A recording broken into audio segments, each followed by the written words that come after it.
Thank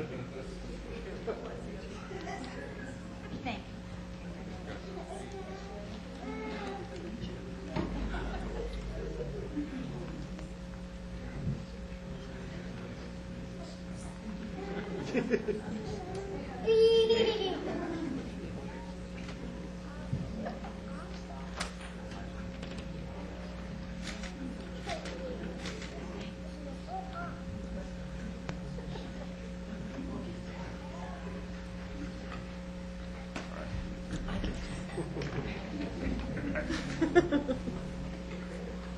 Next, we're going to be swearing in. Welcome back, Mary Yee. Mary, is that the right E?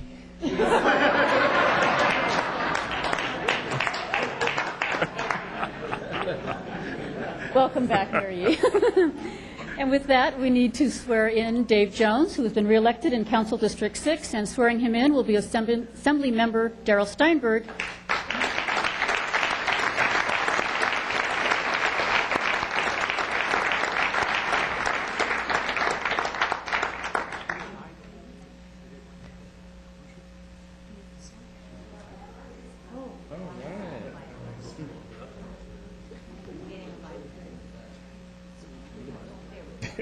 Yeah. Yeah.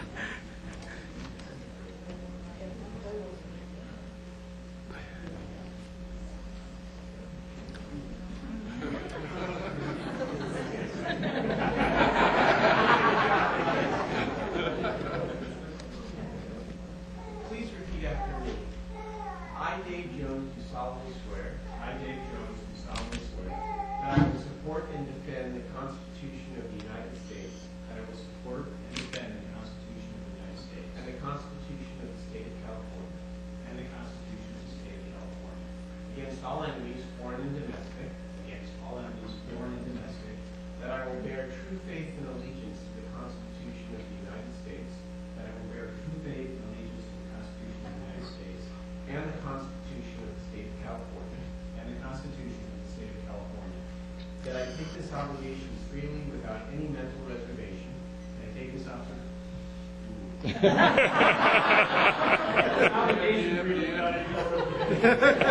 This girl put on some weight. For purpose of evasion. For purpose of evasion, And that I will well and faithfully and that I will well and faithfully discharge the duties upon which I am about to enter. discharge the duties upon which I am about to enter. Congratulations.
How you did it. Yeah, it was a squeak.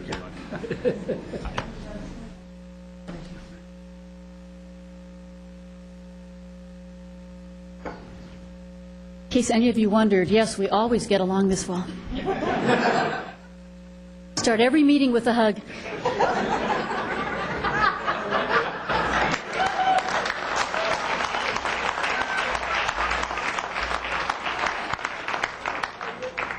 Okay. Well, also tonight we'll be swearing in Bonnie Pinnell and Dr. Ephraim Williams from the St. Paul's Missionary Baptist Church. The pastor of that church will be administering the oath, so if you would both join us here, we'll get you sworn in, Bonnie.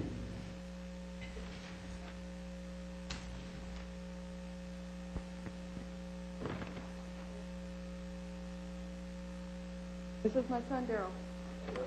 And this is her son, Daryl, in case anyone...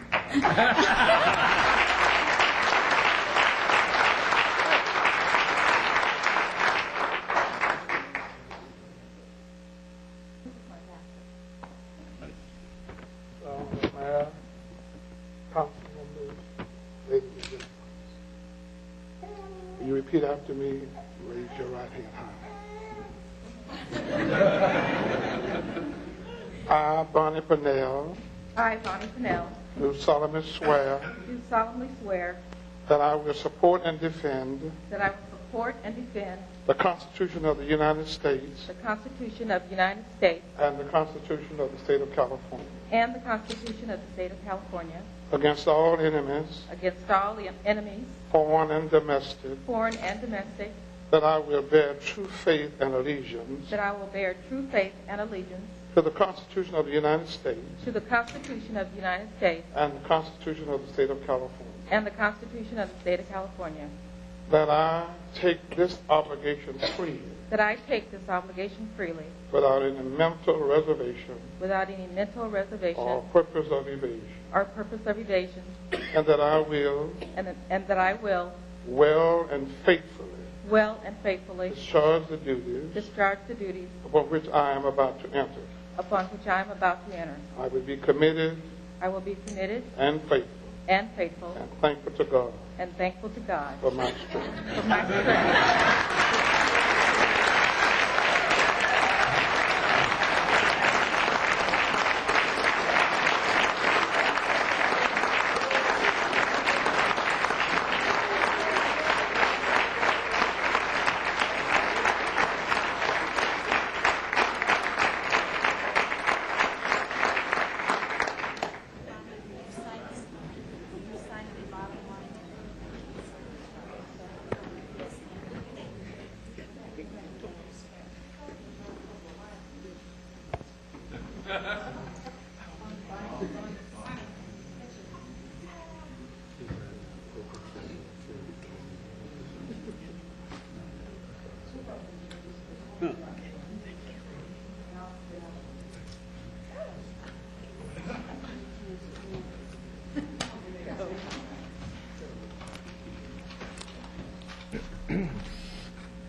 I'm getting a bit pro at this.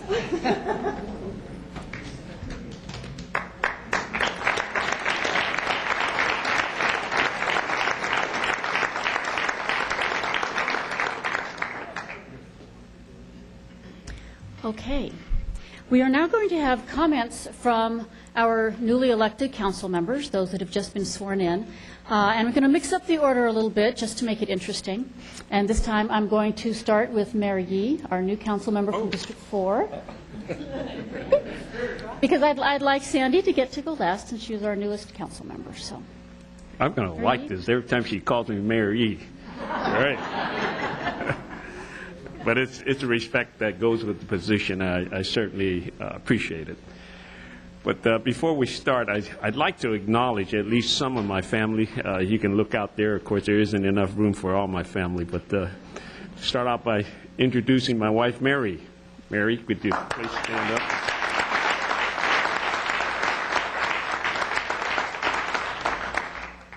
I have 6 children, 4 girls, which cannot make it because they're all out of town. I do have 2 boys who live in town, with Donald Yee and Donald and his wife Jane.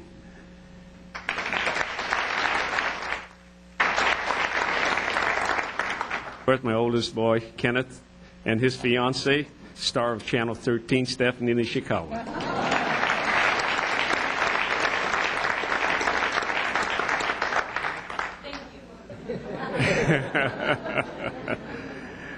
I would also like to acknowledge the first Asian American elected to city council for the city of Sacramento back in the late 60s. And that's my brother-in-law, Sunji Wong, and his wife, May.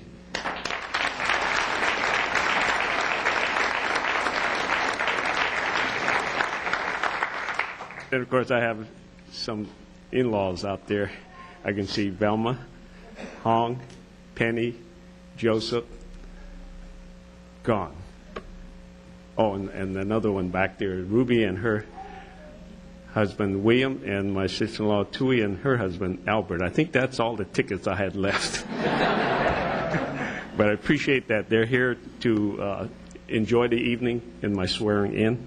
Did I miss anyone out there of my family? May. Oh, yes, over here. I couldn't see behind the podium. My oldest sister-in-law, May. I certainly appreciate their attendance here tonight. But I look out here in this room tonight, and what a tremendous crowd spilling over into the foyer and also into the ballroom out at the Crocker Art Museum. Certainly nice to see all the people here. But the reason I mentioned that, of course, we look forward to building a new city hall where we can build a city hall that's large enough to accommodate everyone at the swearing in of our future city council. I'd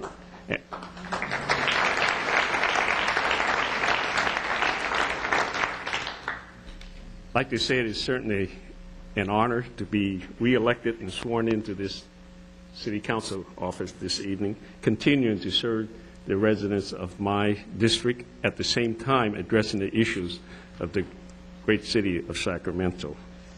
And I want to say, as I step back into my own council district, Mayor Fargo, that after my service as the mayor, I certainly know that the experience I had as the mayor is going to add to my ability to serve my constituents.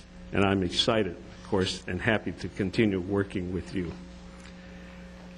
I certainly have been honored to serve council district for 7 previous years, and last year Joe certainly stepped forward to take my place. But this evening I want to especially thank Councilman Joe Yee for his leadership in caring for Council District 4 while I served as the mayor.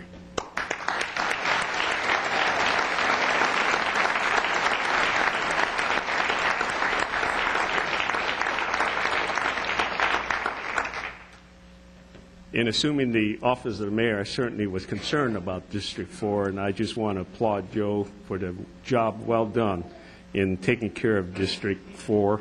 And let me just say this much: District 4 is better today than it was when I left. But I look forward to serving my constituents back in District 4. At the same time, I'm looking forward to serving as a council member and working with your Mayor Fargo for the next 4 years. Mayor Fargo, I hope I can assist you in any ways, in many ways that you can see fit. So You will. congratulations. Oh, don't say it like that. You will. Thank you.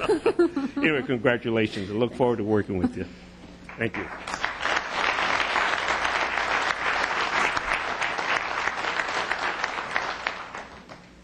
And now, Dave Jones, council member from District 6. Would you like to share with us some comments and introduce your family?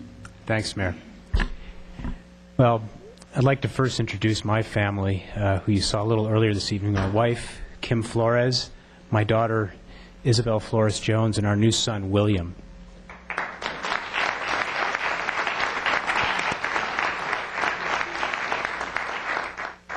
I have to say, last year at this time, when I was first being sworn in, you may recall that Isabel had been promised by her mother that she'd be fed as soon as Daddy stopped talking.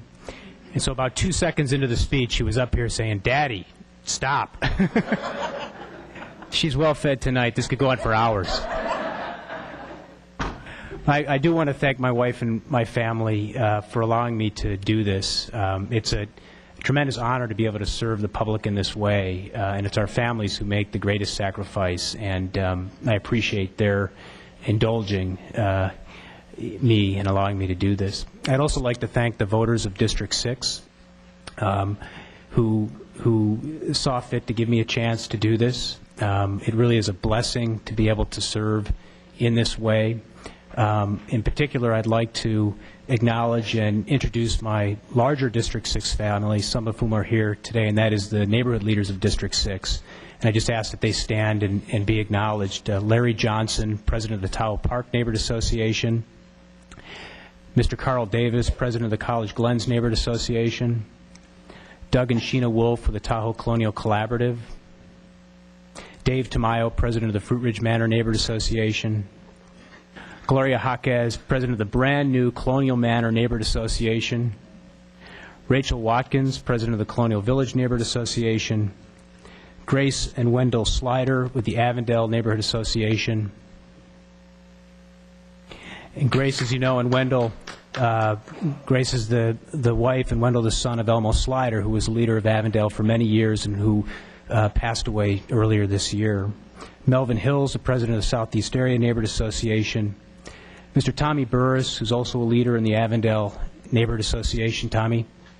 And Dan Weitzman, a leader in the Tahoe Park Neighborhood Association. Again, thank you so very much for all the work you do each and every day.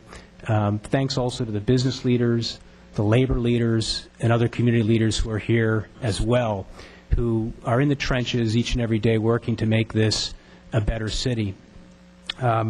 We are really blessed in that we've accomplished a great deal, I think, but as Mayor Fargo laid out in her remarks earlier tonight, we have a bold and exciting agenda before us. And if I could, for a moment, I'd like to share a few things that I personally would like to see us accomplish. First, that we continue to improve and strengthen our neighborhoods throughout our city, that we work to support and improve our schools, including restoration of visual and performing arts, that we strengthen and improve our business quarters in the downtown, expand our parks and recreation programs, and ensure that we continue to grow, but in a smart way, a way that is mindful of the need for open space, is mindful of environmental needs, and ensures that we grow in and around the urban core and prevent sprawl and congestion.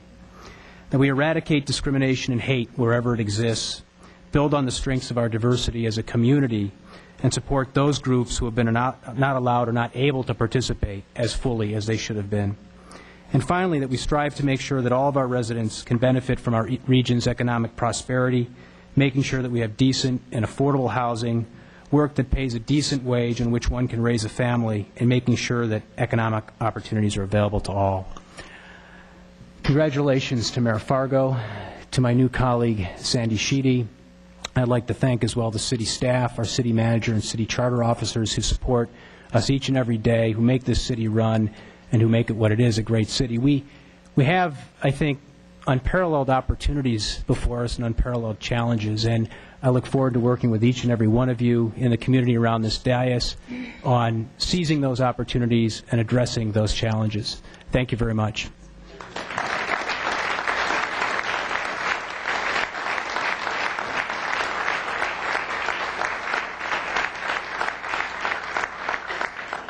Finally, I'd be very remiss if I didn't introduce and thank as well my staff, Mary Lou Powers, who's here with us, and David Gonzalez.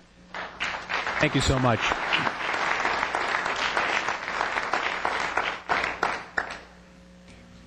Welcome back and congratulations. And with that, Council Member Bonnie Pinnell, District 8. I was going to tell Dave he'd be in big trouble if he didn't mention the staff. I'd like to thank Pastor and Mrs. Williams. Thank God for them because they've been my strong support. I've called on them many times, and Mrs. Williams has given me lots of words of encouragement, so I do appreciate that. I'd like to thank my son for being here tonight. Please forgive me for what I said a minute ago.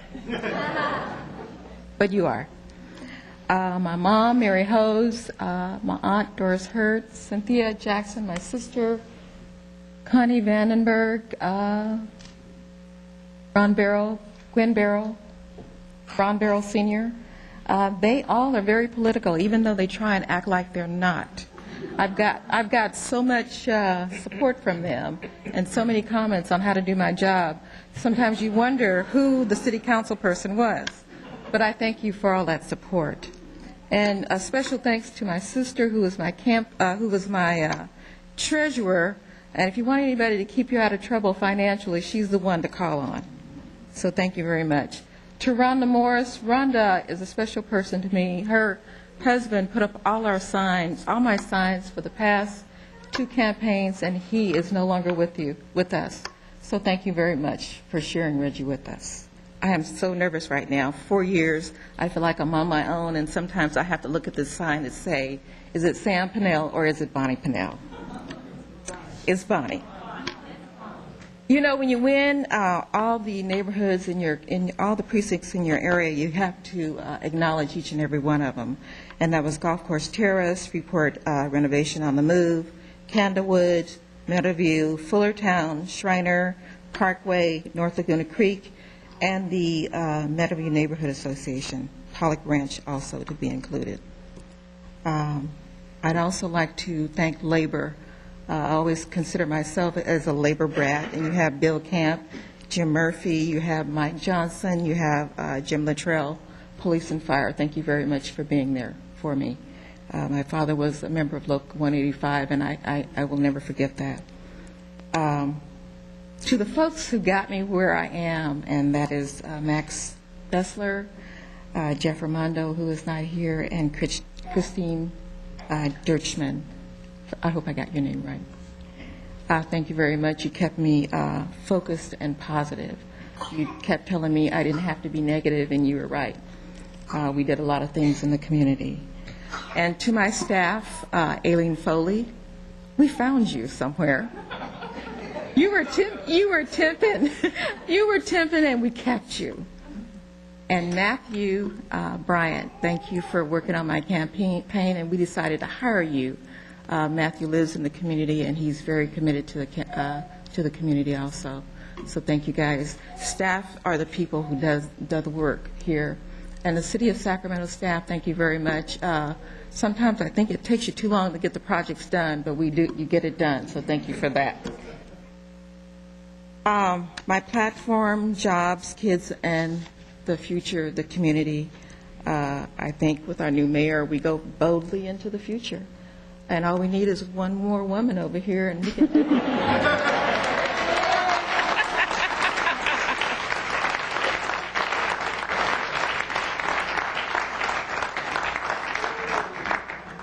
Hey,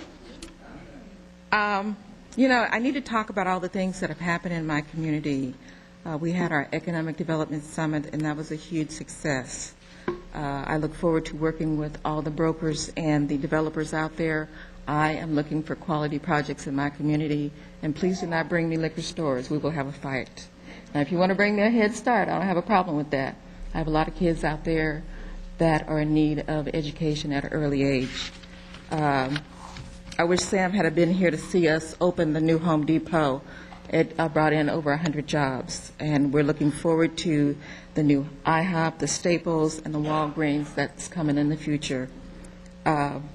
We have 2 locations for a call center, and that is the Mervyn's and the Target locations. So if anybody want to put a call center out there, I have 2 locations available for you. Give us a call.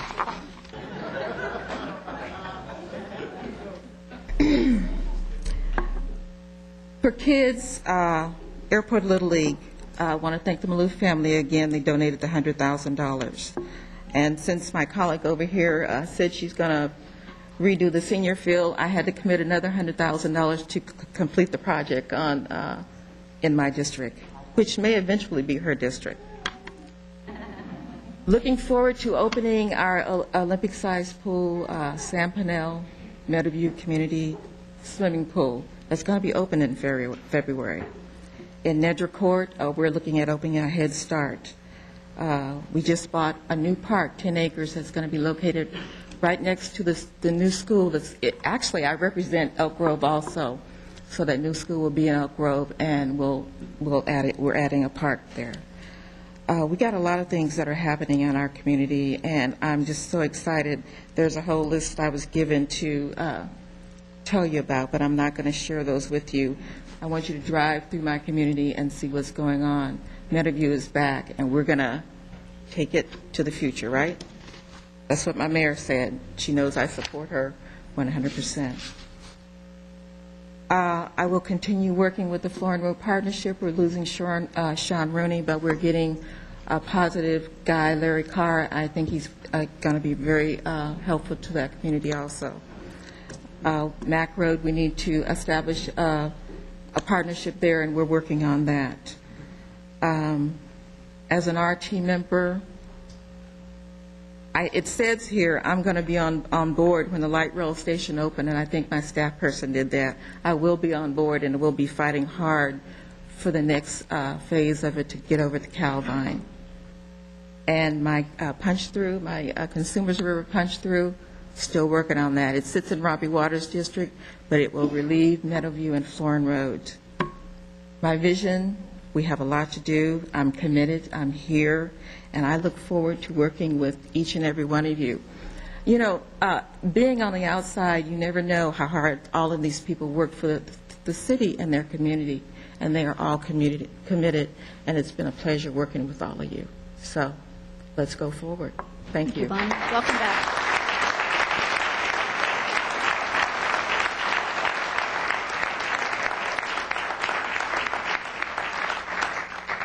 Mr. Yee had one final comment to make before we turn to Sandy. Thank you, Mayor Fargo. Looking back, you all seem to forget the ones that works closest with you, and that goes with your family and outside your family. I'd like to introduce my old staff and my new staff. That's Jeanette Chan and Joanna Barris back there.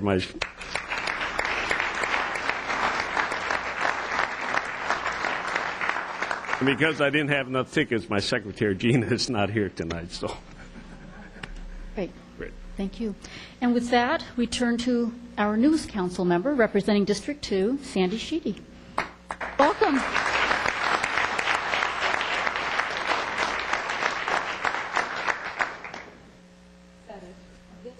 Your mic.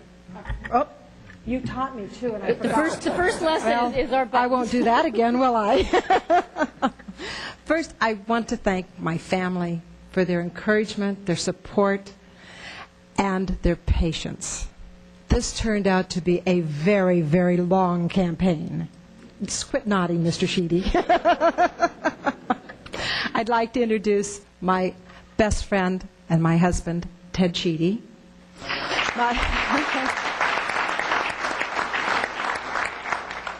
My son, Nick, his wife, Lisa, and their son, Connor.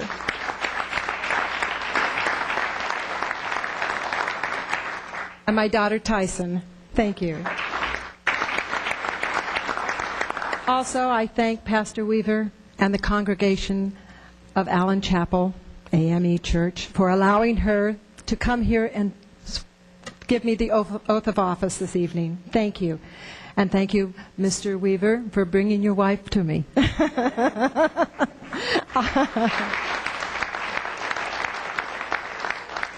As I look out over the audience, now that I put my glasses on, I see so many friends, so many volunteers, labor's here, the police officers are here, Captain Rick Jones is here, the firefighters are here, Bruce Palmer is here.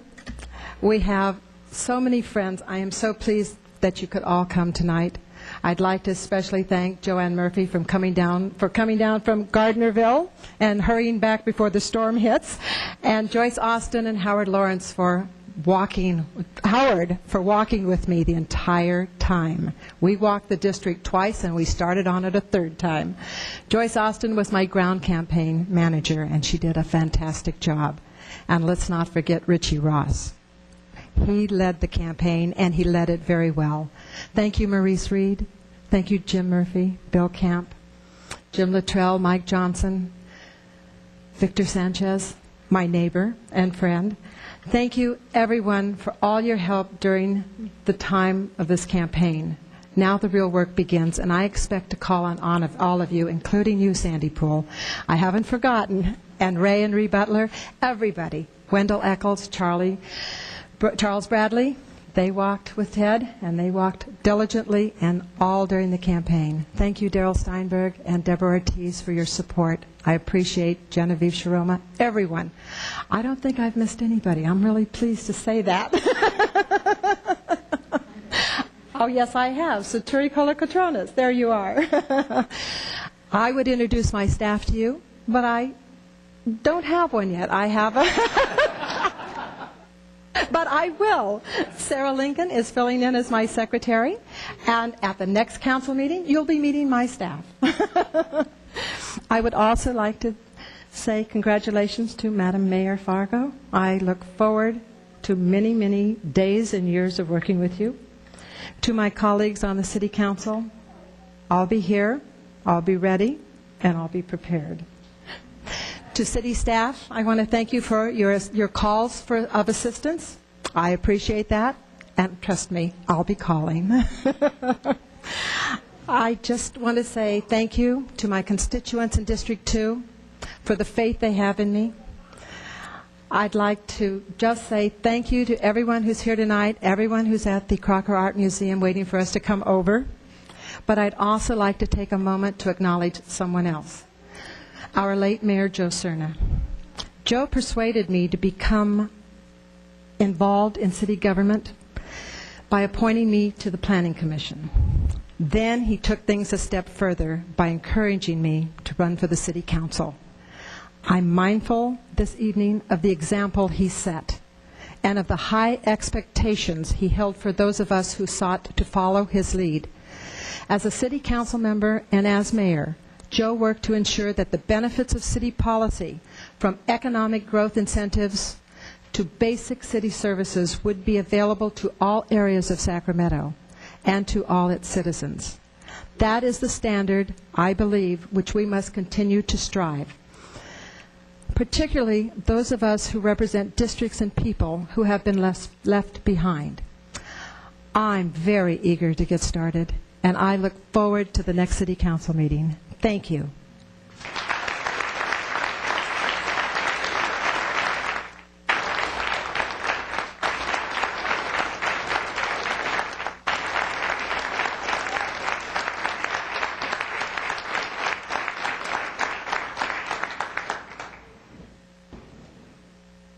Well, as you can all tell, we have a very excited and dynamic and committed group of people here, ready, willing, and able to serve the city of Sacramento.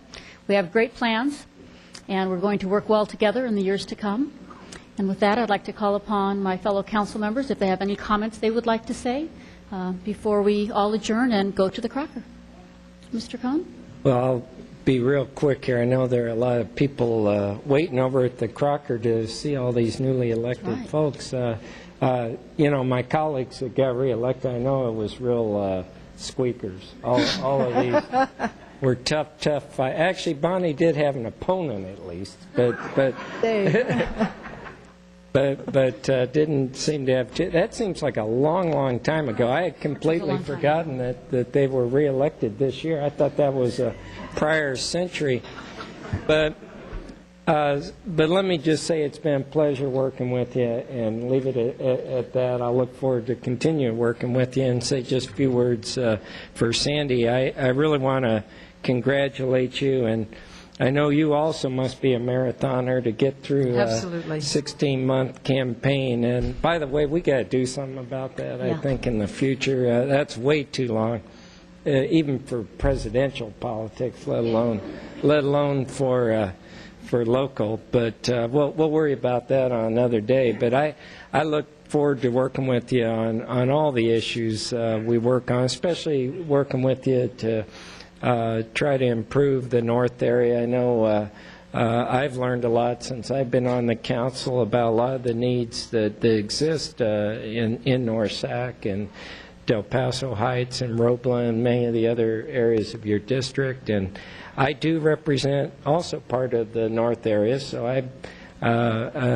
Swanson Estates and the Point West area, and we do have a border, although it's an awfully large road, the Business 80, so hopefully we can cross back and forth occasionally, but very carefully. But I really look forward to working with you, and I know you'll do a great job. Thank you. All right. Thank you, Mr. Cohn. Mr. Waters? Thank you, Mayor. But I think I've got to punch up if you want to talk. That's rules. But He punched up. first of all, to my three colleagues that have already been here, Jimmy, you did a wonderful job. We talked about this afternoon. I'm just happy to see you off the fast track and back in the slower track, and maybe we can get together and have lunch and dinner and play a little golf. To my other two colleagues who I've been sitting between for the last couple of years, there was some comment this afternoon about bookends, which kind of brought it to mind that I'm not quite sure if I'm a thorn between two roses, or a rose between two thorns, or a Republican between two non-Republicans. All right. Now to Sandy. Welcome aboard, Sandy. I know our congratulations are with you. You ran a tough campaign for the last year or so, as Steve mentioned. And I guess the good news and the bad news is the bad news, it was a close race. And the good news is it didn't go to the United States Supreme Court, so congratulations. On a serious note, as sheriff, I worked with your husband, Ted Sheedy, as you know, for 4 years, and we had a very close working relationship. And I just hope and feel that we can do the same, and welcome aboard, and there's a little gift from Judy and I for you.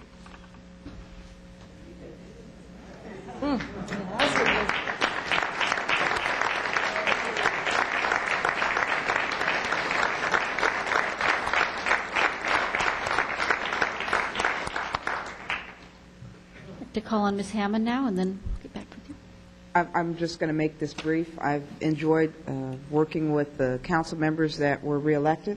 I know we're going to have a good time over the next 4 years fighting for the things we have in common and fighting for the things that we have a conflict with. I wish you the best of luck. Sandy, you're new, so I'm going to be nice extra long for you. Thank you. But as you'll find out, we are like a family up here. We really are. Even whether we want to be or not, we are a family. And like my dad used to say, you can't pick your relatives. So this is an opportunity where you do get to pick, even if you can't vote on the other, except for one. And we're going to have a lot of fun. So since I'm the one that always stresses brevity, let's go to the Crocker. Great. We're almost there. Just a few more.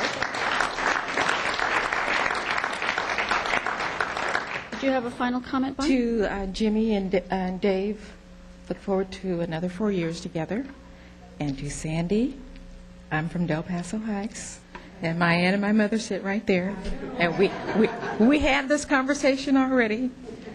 I look forward to working with you. Okay. Great. I know that we need to give some the opportunity for the public to speak, and I just want to say congratulations to each one of my colleagues who have been reelected, and in particular, welcome to Sandy Sheedy. I think we're going to be able to do great things together, and I look forward to that. Glad you're all here. And with that, I'd like to open it up to the public if there is anyone who would like to make a comment from the public. Before we open it up generally, I don't have anybody who has signed up to speak except for former council member Joe Yee, who asked to make a brief presentation this evening, and so I'd like to ask him to come forward.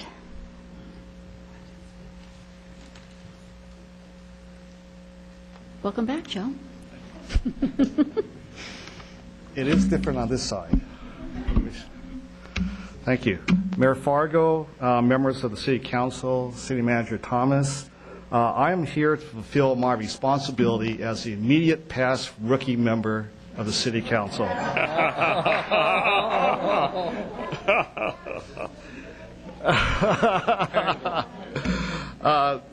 Councilmember Sheedy, as you're well aware, the City Council has a long tradition of integrity, dedication, and service to our respective districts as well as to the city. I am sure that you're going to be faithful to that tradition. And as 8 months ago, Councilmember Jones presented to me a symbol of that tradition, I am here to present that symbol to you also. It is a symbol that I am hopeful that you will then pass along to the next rookie. And so, Councilmember Sheedy, I am here to present to you a symbol of the tradition of the City Council, a coveted rookie beanie.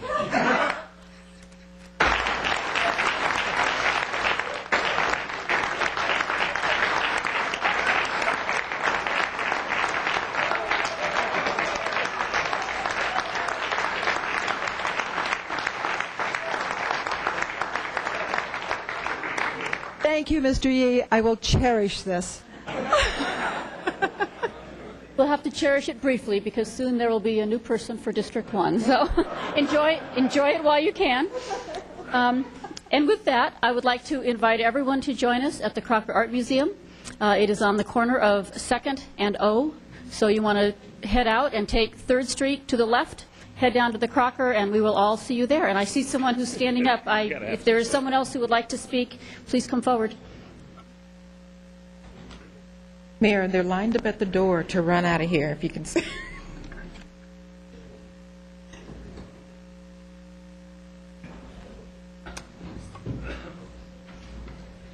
Hi there, if you could identify yourself. My name is Gloria Hawkes, and as my council member, Dave Jones, had said, I'm new president of the newly formed Colonial Manor Neighborhood Association. Great.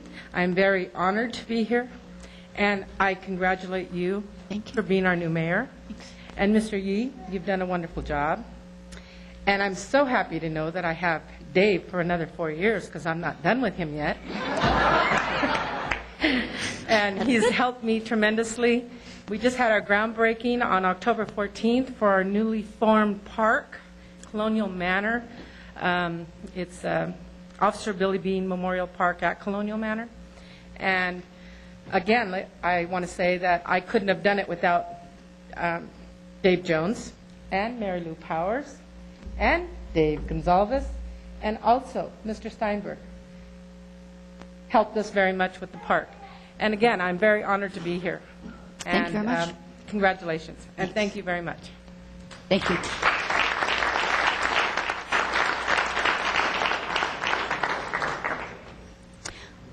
I don't see anyone else who is coming forward to speak. Before we do adjourn, though, I want to acknowledge Gary Miller, who's an elected school board member at the Roblick School District. Thank you for joining us tonight, Gary. And unfortunately, we had a sad incident this week. We lost a police officer, Jofus Cherez, and I would like to adjourn this meeting in his memory, and I look forward to seeing you all over at the Crocker Art Museum. With that, we're adjourned.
Here. Jones? Here. Kurth? Here. Pennell?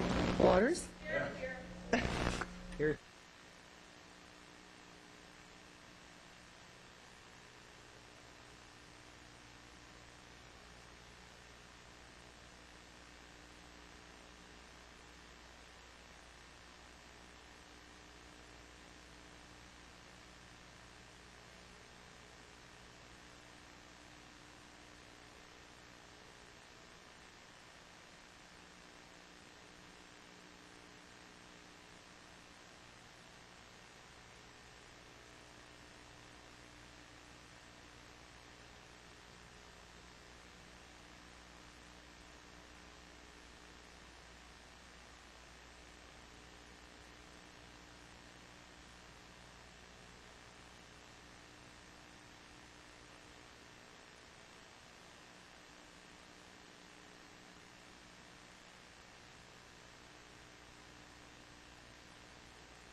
Afternoon, and a replay of this meeting can be seen.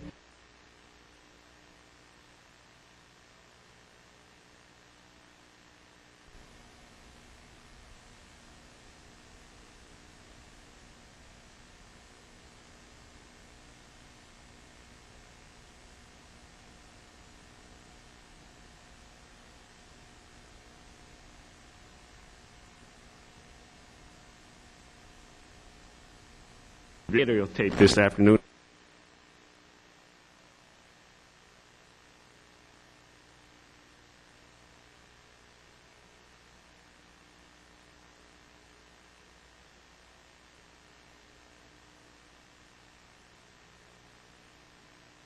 Tape this afternoon, and a replay of this meeting can be seen this week, and that is on Saturday, November 25th, 7 o'clock, Metro Cable Channel 14. Anyone having a pager, cell phone, I would appreciate it if you turn them off. And anyone in the public wishing to speak to the council must fill out a speaker's form located adjacent to the entry. Madam Clerk, let's move on to the next item. I believe we... All right, so we'll have the consent calendar. Any questions from the council members? If not, I'll move. I have a question. On 1.9. You want to pull that? Or Yes. you just have, okay, 1.9? Yes. Anyone else? I have a question on 1.12, and it's a conflict question. Sam, can I vote on continuing the item since I can't vote on the item? No. Okay, I'd like to abstain on item 1.12. Okay, you're going to abstain. Madam Clerk, make note of that. We have 3 members from the public wishing to speak on item 1.5, so I want to pull that. So with the exception of 1.5, 1.9, and Ms. Fargo abstaining on 1.12, any further questions? I believe we have a motion. I don't know if I have a second. Second. Moved and second. Please call the roll. Council members Cohn. Aye. Fargo. Aye. Hammond. Jones. Kurth. Aye. Pennell. Aye. Waters. Aye. Yee. Aye. Mayor Yee. Aye.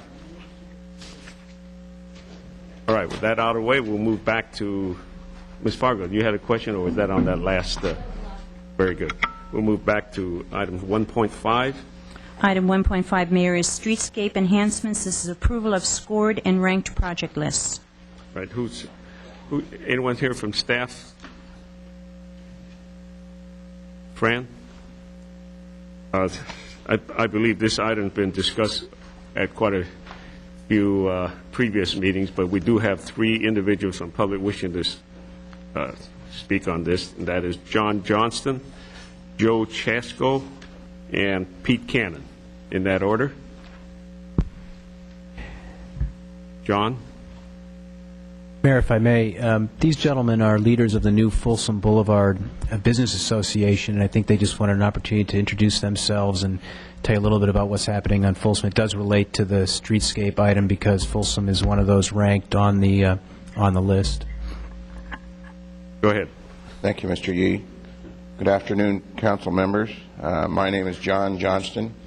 I'm the owner of Brothers Plumbing and Electrical, which is in this district, and I'm a resident of the area in College Greens.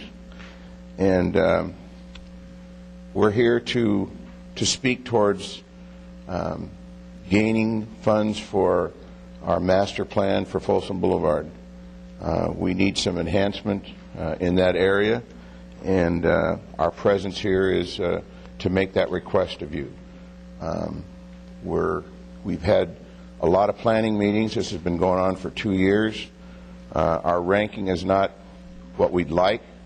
We'd wished we were ranked higher, but I just want to put us out there as that we'd like you to help us fund this planscape. Thank you, sir. Yeah, John, I'm not trying to say everything on behalf of the council. Let me just say this much. There's only so much in the till. When we first discussed this issue, and we've discussed it many, many times, there are many projects that we would love to do in addition to what's already been agreed upon. In my own district, my former district, we have a lot of projects, and I'm sure that's the same in every other district. Hopefully we can get to them in time. Okay. All right. On a rainy day, it's worth coming down here and asking you. Great. Thank you, sir. Thank you. Joe Chasko.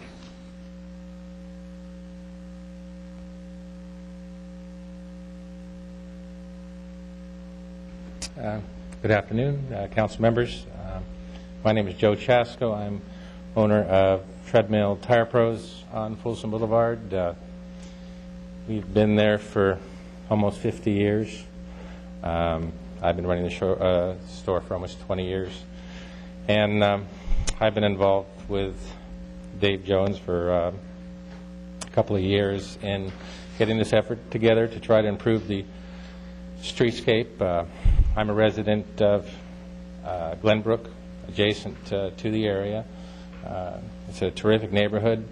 It would really be nice if we had an appearance on the boulevard, which would go with our neighborhood. And we're at the beginning of setting up a formal association to move this forward.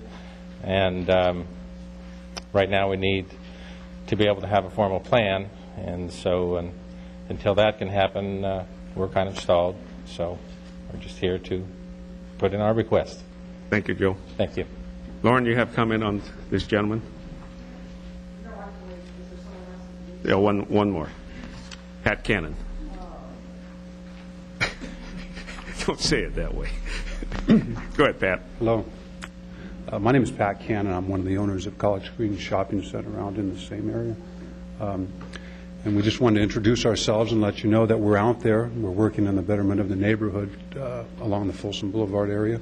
This is one of the areas that's been bypassed for many years. The history, it's been built out maybe 40 to 50 years ago, and we just wanted to come on down and say we want to do what we can to create a better neighborhood, not just for the businesses, but also for the people that live over there. And we'd appreciate whatever support you can give us in the future, and that's pretty much it. Thank you, Pat. Very good. That's all the comments from public. Just go back to you, Lauren. One, just so you'll know why I made that last comment, Pat Cannon is an old friend of mine. We've known each other our whole adult lives. We worked together at the Sacramento Bee together many, many years ago. So when I saw him coming to the microphone, I thought, oh, no. I support Pat. I always have. I always will. I am, for the first time in my 3 years in office, happy with this list of projects from the Transportation Programming Guide. We have new criteria, more equitable and fair criteria, and a better distribution of the projects to be completed. And I sympathize with Folsom, and I believe that they need some help as well. And I'm happy that they came here today to introduce themselves and put themselves in our minds so that they can get on the list as well.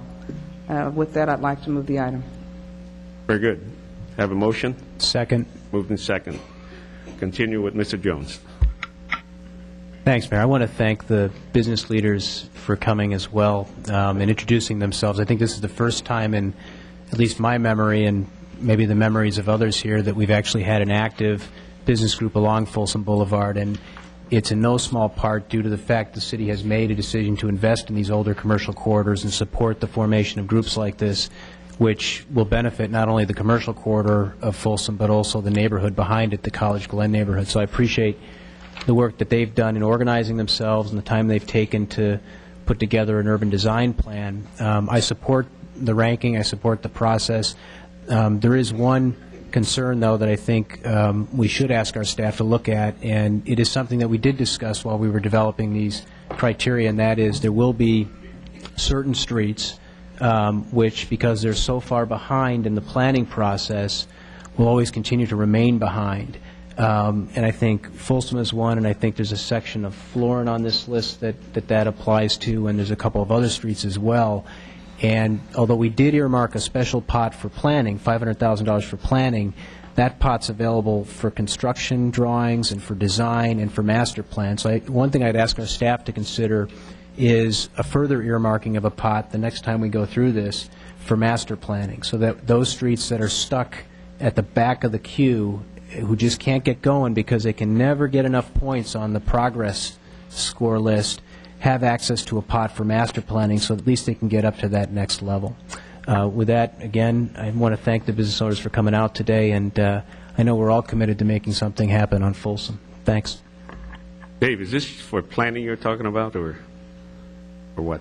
Well, Mayor, we previously in a budget action set aside $500,000 for planning of streetscapes and throughout the city. Throughout the city. And so my suggestion is that when staff next brings back their recommendations, not on allocating money for this list, but when they bring back recommendations in a budget context on how we set up pots for funding, that they take a look at earmarking a pot, setting aside a pot for master planning. Because I think our intent on the planning was to help those who kind of keep falling behind, but I think we swept a little bit too broadly, perhaps, and so we need to think that through. So I'm just asking the staff to consider that. It doesn't relate to this particular action that we're taking. I seconded the motion. I support it. Let me suggest something else, an alternative plan, Mr. Jones, is that on Freeport Boulevard, that particular corridor doesn't not qualify for any subsidy, if you want to call it, or assistance in funding. And it turned out that the council members that falls adjacent to that particular boulevard were able to find little bits of funding from each of the districts and put together were able to come up with some kind of a small fund in order to move ahead. So I would suggest that you take a look at something like that. At least it gets it off the ground as far as knowing what the costs are and what has to be done in the future. That's certainly an option. That pretty much describes what we've done to get to this place. My office was very much involved in providing support to getting the urban design plan done. But as we've learned, both Lauren and I and probably everyone else, although we thought urban design plan was the mechanism to move us forward, we were subsequently informed that we really needed master plans. So we're all struggling to get those master plans done. Thanks, Mayor. Yeah, just a matter of priority. Like Mr. Jones said, we all have many projects that we'd like to do in our district, but we can only do so much. But we certainly appreciate people coming here and discussing it with the council. Yes? I'm not going to change anything. I just want to thank the staff because they get beat up by 9 council members or 8 and the mayor, and I know that it's difficult, and I want to thank them for seeing us through the process. We did lengthen it because we talked too much, but I want to thank you, Fran, and Nicole, and Angie, particularly Angie and her humor, because we always wind up fighting about transportation dollars, and Angie always has a couple of good jokes. Thank you. Ms. Fargo. Speaking of talking too much, just one question I have for staff. I think that we're still going to need to do some fine-tuning of the criteria later on. I don't want to talk about that today. Well, I'd love to, but we have other things to have to get to. But we're handed out a purple sheet of paper today on our desks, which means that it's been changed from the white piece of paper, but there's no indication of what changed. So can you tell us what on this chart is different and why we should still vote for it? There was one change, project number 12 on the other corridor list, and you should only have one purple sheet. That's what we have. We have the other. It was pointed out to us that the project description included both the city and county segment, so we've corrected that to just show the city portion and noted that it relates to a county project. The scoring didn't change, the ranking didn't change for that project or any other project on that list. Okay. I think it's, and I'm going to have the same questions when we get to this other purple sheet. I just feel like if we're going to be handed things at the last minute, especially with this kind of volume on it, staff needs to figure out a way to explain to us what's different so that we know what we're voting on before we do that. And with that, thanks for all the effort. I'm looking forward to all these projects getting done. It's going to be a tremendous impact all over the city to do, any of these streetscape projects. So it's exciting. Thanks. Ms. Pennell. Well, I have to tell you, I'm a very happy camper today. Because Center Parkway from Calvine to Jacinto and Jacinto to Bruceville is not ranked 1 and 2. So North Laguna is going to be very happy to hear that. So I'm going to make sure they watch this. When does it repeat again? Saturday. And thank Fran and all the staff and everybody else who worked on it. Thank you very much. Right. You won't hear me, can't use the B word, so complaining again. In view of what Ms. Pennell just said, Madam Clerk, could you record a yes vote on everything on the agenda item? Yes, ma'am. Okay, there aren't any more comments from the public and from the colleagues. We do have a motion this second. Call the roll, please. Council members Cohen? Aye. Fargo? Aye. Hammond? Aye. Jones? Kurth? Aye. Pennell? Aye. Waters? Yee? Mayor Yee? Aye. Motion passes. Before we move on to item 1.9, which was also pulled off the agenda, consent, I'd like to remind the council and the public here that we have a full agenda meeting today. However, I'm going to recess the meeting recess into closed session at 4:30 because we have a very important event occurring at 5 o'clock right after our closed session. So I'm saying that for all my colleagues to hear. Everyone listening? Yes, sir. All right. Read 1.9, please. Item 1.9, Mayor, is fiscal year 2000-2001 agreement with the Sacramento Area Commerce and Trade Organization is to authorize the city manager to execute the agreement between the city and SACTO in the amount of $53,276 for services to the city. Two of my favorite people, Economic Development Department.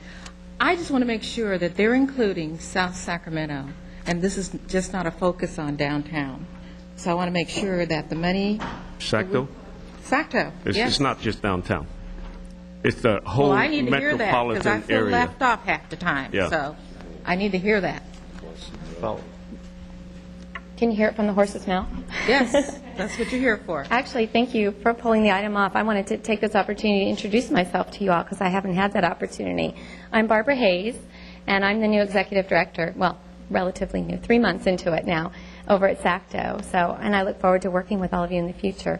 Yes, in fact, it is for all of Sacramento. Okay. Yes, definitely. My office will be calling you. Good, good. We welcome that from all of you as well, too, so yeah.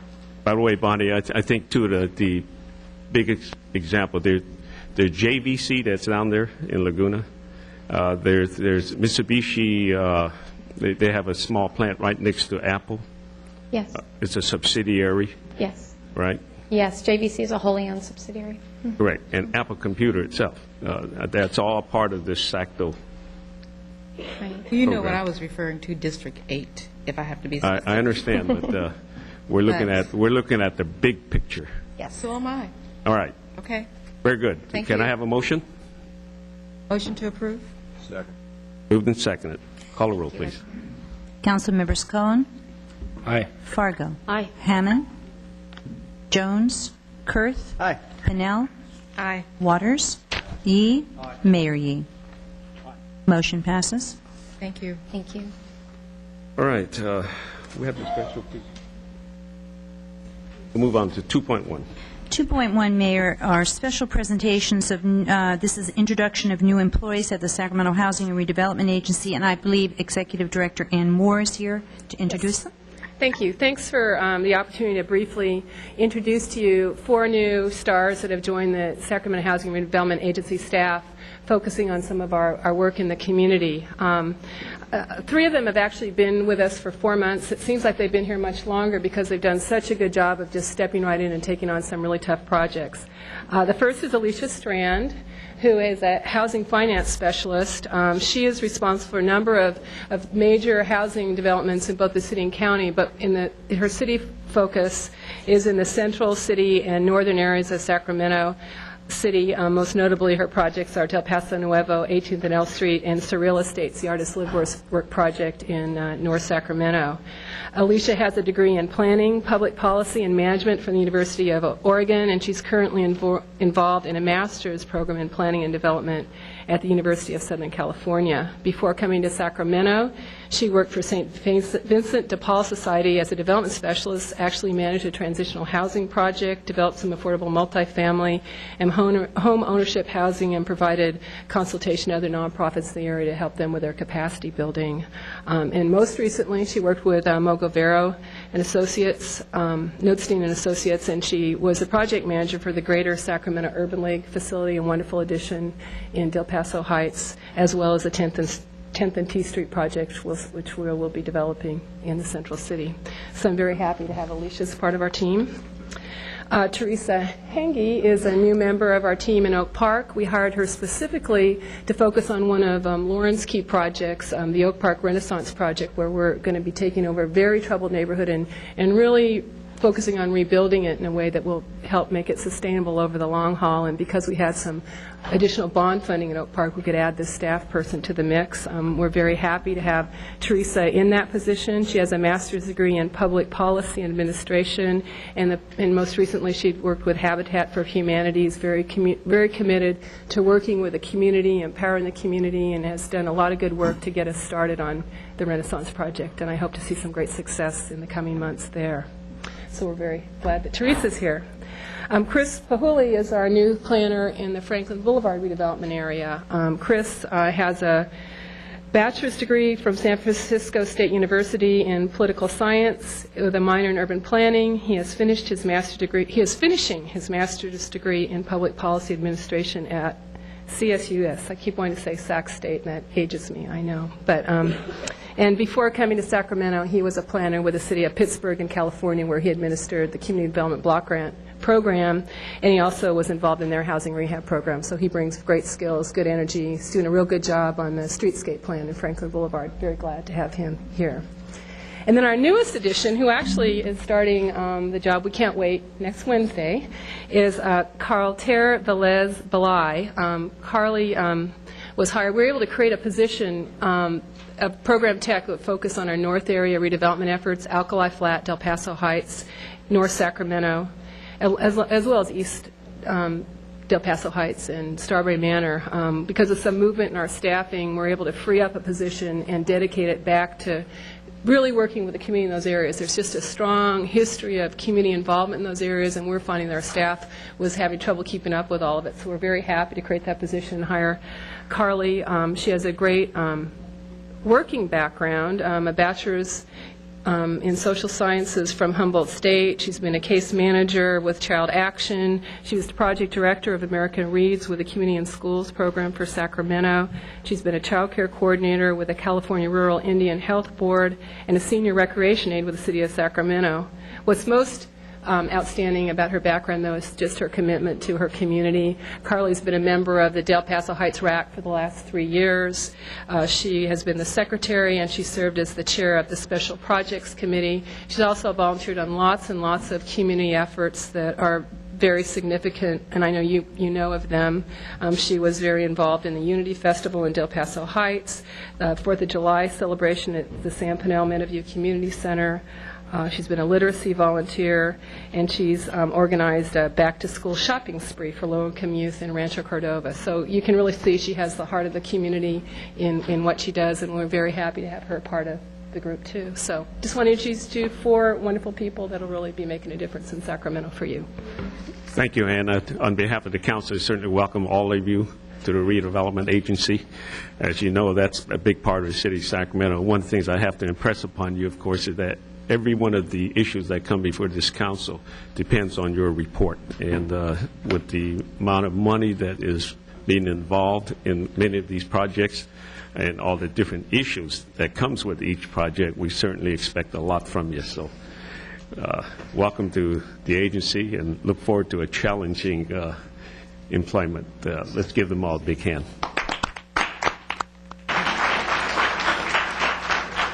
Mr. Kurth, you want to make a just a second. Mr. Well, I Kurth? just wanted to add one additional brief comment, if I might, and particularly for Carly.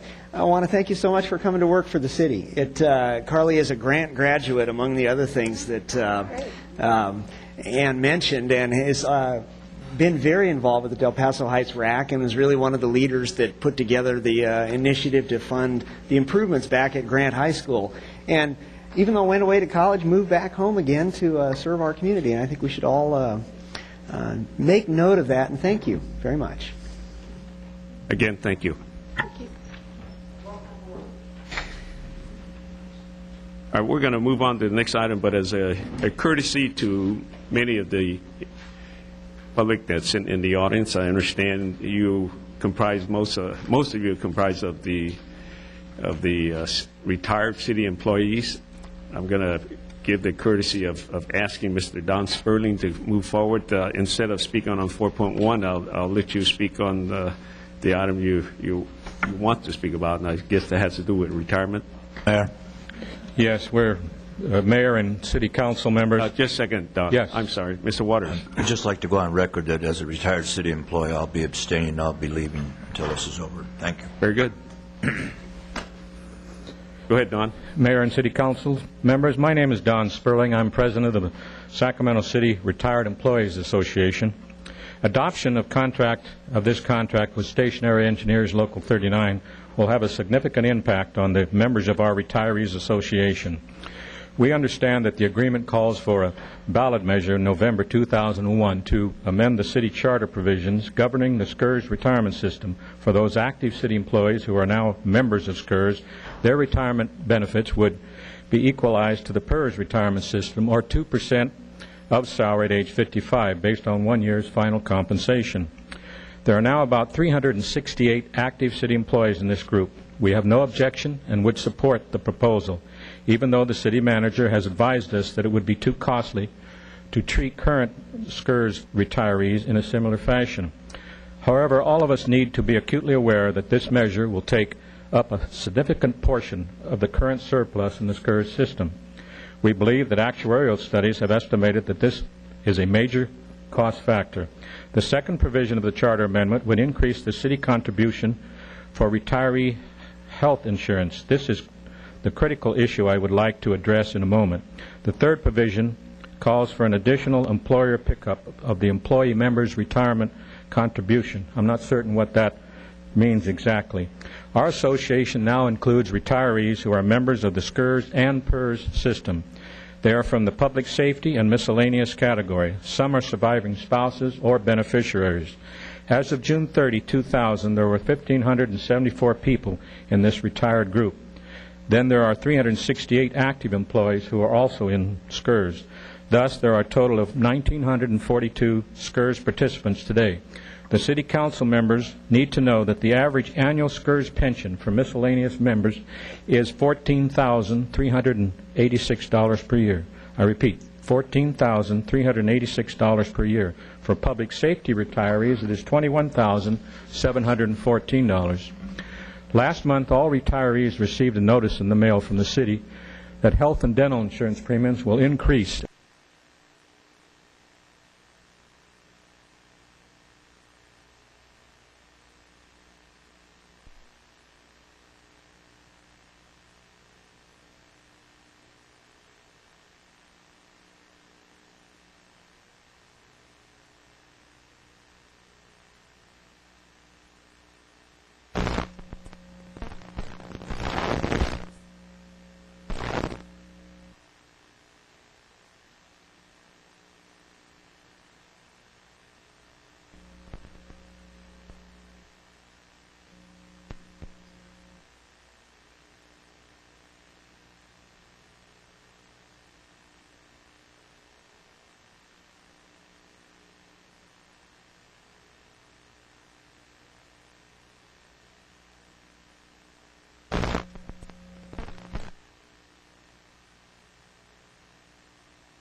data that I have discussed. I apologize. I think we'd have had a better turnout if it wasn't for the rain, but we got as many people here as we could.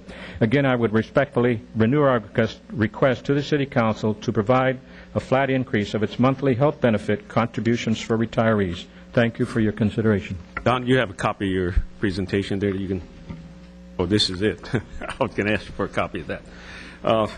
Mr. Thomas, can you respond to that comment, even though we're not here to debate the issue, but maybe Mr. Thomas has some input as to just which direction we might be heading. Yeah, I'd be happy to. Mayor Yee, members of City Council, let me first say that my office has had some meaningful discussions with Mr. Slipe, Mr. Mugertegi, and Mr. Sperling relative to the whole SCRS issue. And as you're aware, although health benefit increases don't require a charter amendment, any increase in benefits other than health and welfare does require a charter amendment. I am hopeful as the Council evaluates the options on the SCRS fund that we can work closely with the retirees as well as the active SCRS members. With the active members, it's a meet and confer issue, so that in fact we go forward with the right package for not only the retirees but the active members in the community, because we really need to identify what exactly is being requested. I can tell you Mr. Sperling has made it clear that health is one of the issues, but in a recent correspondence in which he listed all of the needs of the membership, in fact, it exceeded the actuarial surplus. So we need to take some time and look at what is being asked for and provide a package that meets not only the retirees but the active members as well as the city. And so you will be evaluating those options for the charter amendment, and we have committed to work closely with the president of the retirees and his committee and have met 3 times with him. All right. Thank you, Mr. Thomas. Don, let me just say this much, that I personally am not a part of SCRS, but I think I'm in the same age group as most of your retirees, and certainly at our age, our health benefits certainly is probably one of the most important consideration or issue that we have to take a look at. So I'm sure staff will take a hard look at that and make some serious consideration. Thank you. All right. Thank you, Don. You're welcome to stay, but I tried to give you the courtesy of moving you up. We will be listening to item 4.1 later, but again, thank you for joining us this afternoon.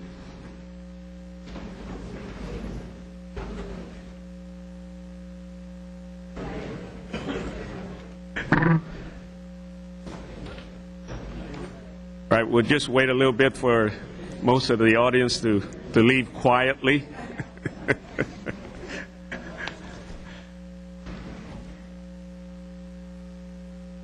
Down the slide.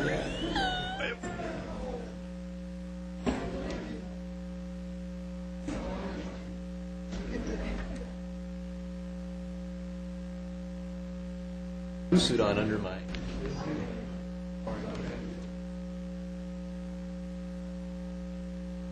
Try to challenge me.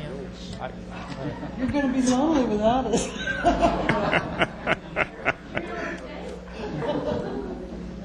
We got to get home before it gets dark.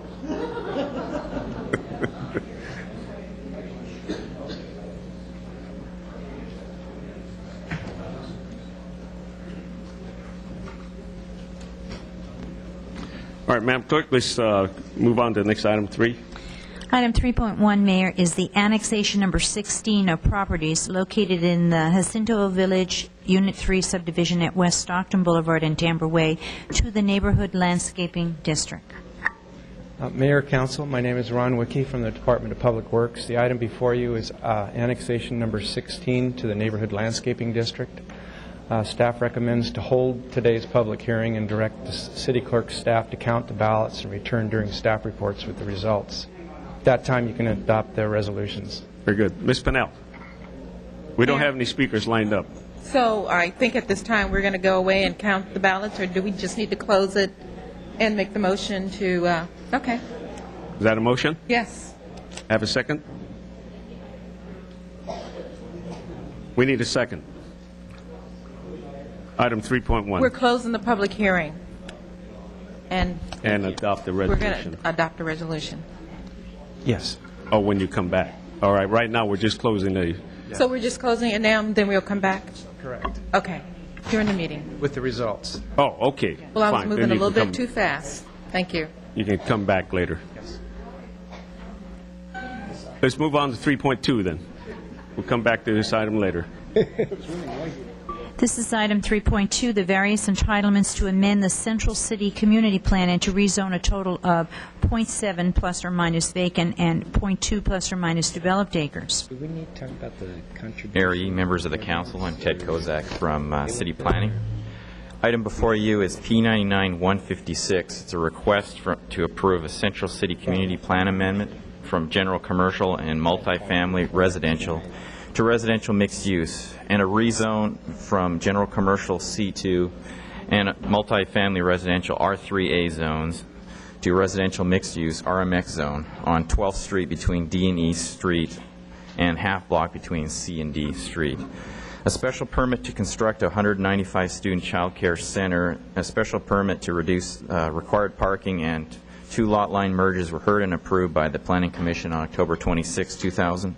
Staff recommends City Council approve the Central City Community Plan Amendment and the rezone. The Central City Community Plan Amendment and the rezone is necessary to prevent a loss of residential land use in the event that the proposed facilities were not developed.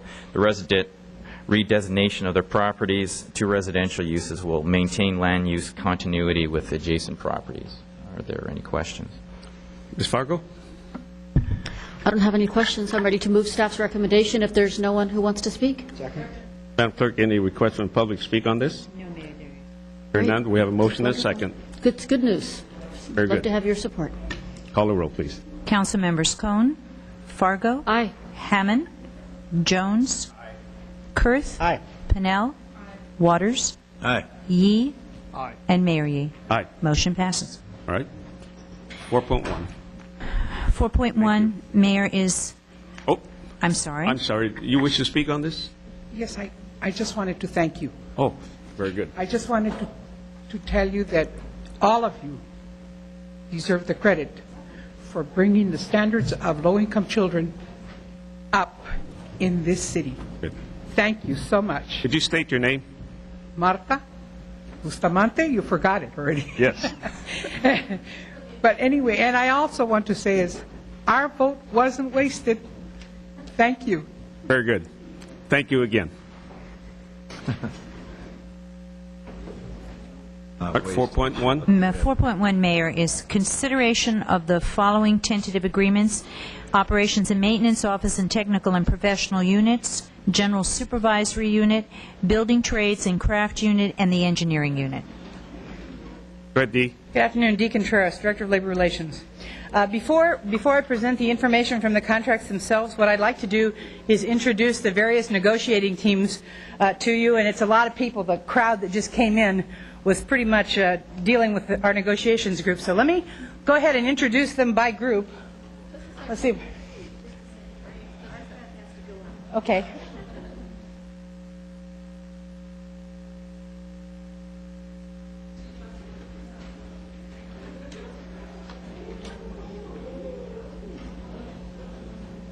Would the 39 team stand up, please? These people negotiated both the miscellaneous and general supervisory units, which we'll be presenting to you today, and they are consisting of Joan Bryant, the chief negotiator for Local 39, Sherry Hofling, Pia Bazadev, Joe Anderson, Richard Blodgett, Cal Coley, Richard Colston, Angela Castudio, Larry Goodale, Patrick Williams, Scott Williams, and Richard Hines. And on the management side, Lupe Monarch, Ed Takich, Jacqueline Sanders, John Green, Lori Jennings, all from my office because that's a real big unit, Barbara Bonebrake, Raina Schwartz, Martin Fitch, Claudia Evans, Edison Hicks, and Nick Buckberger, and myself, who were responsible for putting together what I think is a really extraordinary agreement on the face of it. And when you get through listening to it, I think you'll be impressed too. So that's the first group of people. Okay, next we have the building trades. And they are led on the union side by Chuck Cake as the chief negotiator, Pia Bazadev, Mark Martin, Chris Wheeler, Rudy Vargas, Dave Elliott. And on the management side, Lori Jennings, Jacqueline Sanders, Jean Moore, and Jerry Way. And we got some of them standing up.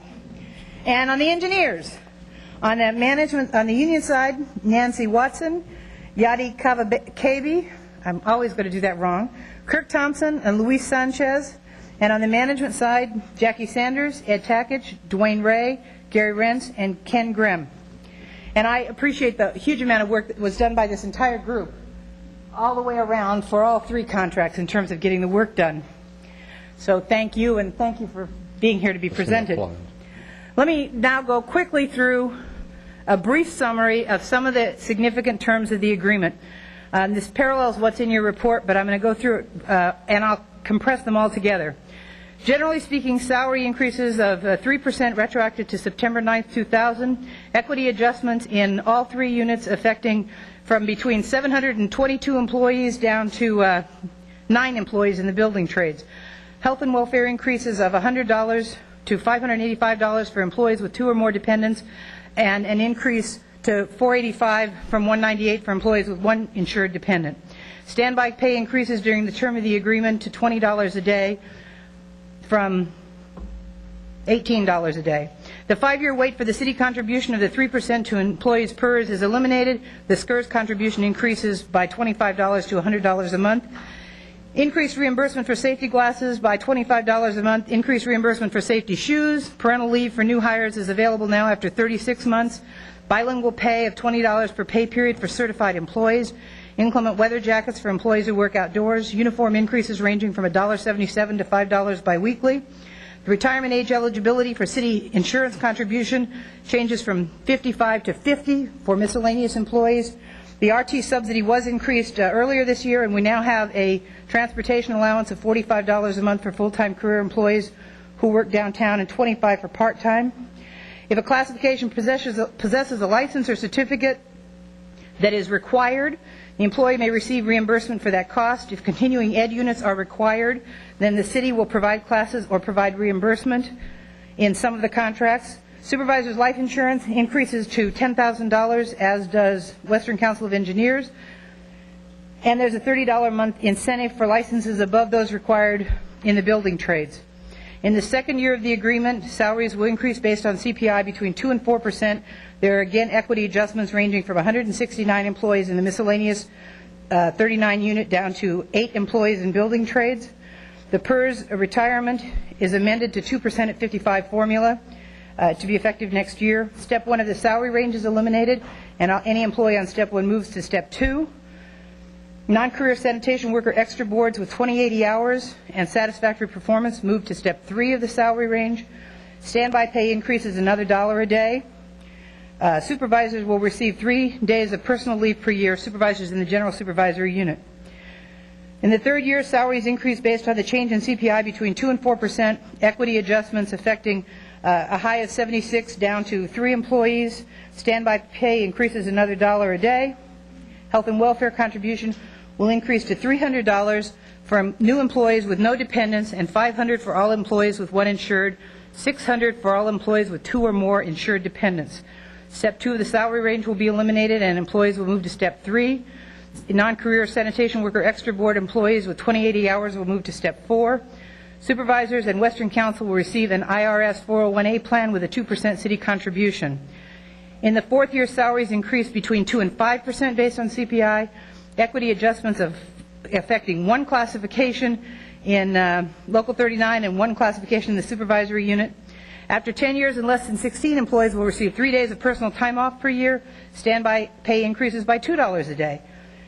Fifth year, salaries increase based on the change in CPI between 2% and 5%. Standby increases by $1 a year. Safety shoes increase by $25. If the city PERS rate goes above 4.93%, the increase will be offset by reducing city-paid employee PERS contribution. Payroll changes are effective the first day of the pay period after the action occurs. Solid waste practices of incentive off and double back routes are eliminated. The trial period for non-career employees is increased from 30 days to 6 months in most cases. Retiree health and SCRS issues are reserved for joint discussions with all recognized units regarding a ballot initiative to address the SCRS retirement plan and other retirement issues next year. Costing, important part for you. The 39 agreement costs between $38.8 and $53.6 million for miscellaneous units depending on the CPI, $5.3 to $7.3 million for general supervisory, $4.8 to $5.9 million for building trades, and $4.4 to $5.8 million for Western Council of Engineers. These amounts are all budgeted in fiscal year 2001 and projected for the out-year budgets. If you have any questions, I'd be happy to answer them, and otherwise I'd just like to say thank you and congratulate the teams for the work that they produced. And each of the negotiators would like to say something before you take action, I assume. Before we take action? Well, maybe they should wait till after we... they may change their mind. Okay, wait until after. All right, any questions by my colleague? Hearing none, I need a motion and a second. I'll move second. Moved and seconded. Any further questions? Hearing none, call the roll. Council members Cohn, Fargo. Aye. Hammond. Aye. Jones. Kurth. Aye. Pennell. Aye. Waters. Yee. And Mayor Yee. Aye. Motion passes. Well, it looks positive. But I'm going to give everyone a chance. Before we give everyone a chance here to speak, I just want to say on behalf of the council, certainly applaud Dee and Lupe for your work on behalf of the city and all your staff, which I can't even name them all here. But not just the staff on the city side, but staff on the other side. It takes two to tango. Let me say this, in coming up with a 5-year plan, we look for another harmonious 5 years. That's unheard of following our previous 5 years. I think in previous negotiations, they usually only last about 3 years, but 5 years, I got to take my hat off to you. We're all working together. You have shown to be flexible when flexibility was required in the early 90s when our budget was very, very lean. And we certainly appreciate you rolling with us when you had to do that. I know that there were times when there was negotiations were a little contentious, but let's leave that all behind us. It's almost worse than going to your parents asking for a raise in your allowance. But we certainly appreciate the outcome. The bottom line, of course, is that now we do have a 5-year agreement. So having said that, I'm going to ask individuals from some of the negotiating units to step forward and give us your feelings. Thank you. And identify yourself and the unit that you're working with. My name is Joan Bryant, and I'm with Stationary Engineers, Local 39. And Mayor Yee and members of the council, we are pleased to be here today, and we thank you for the ratification of our contract.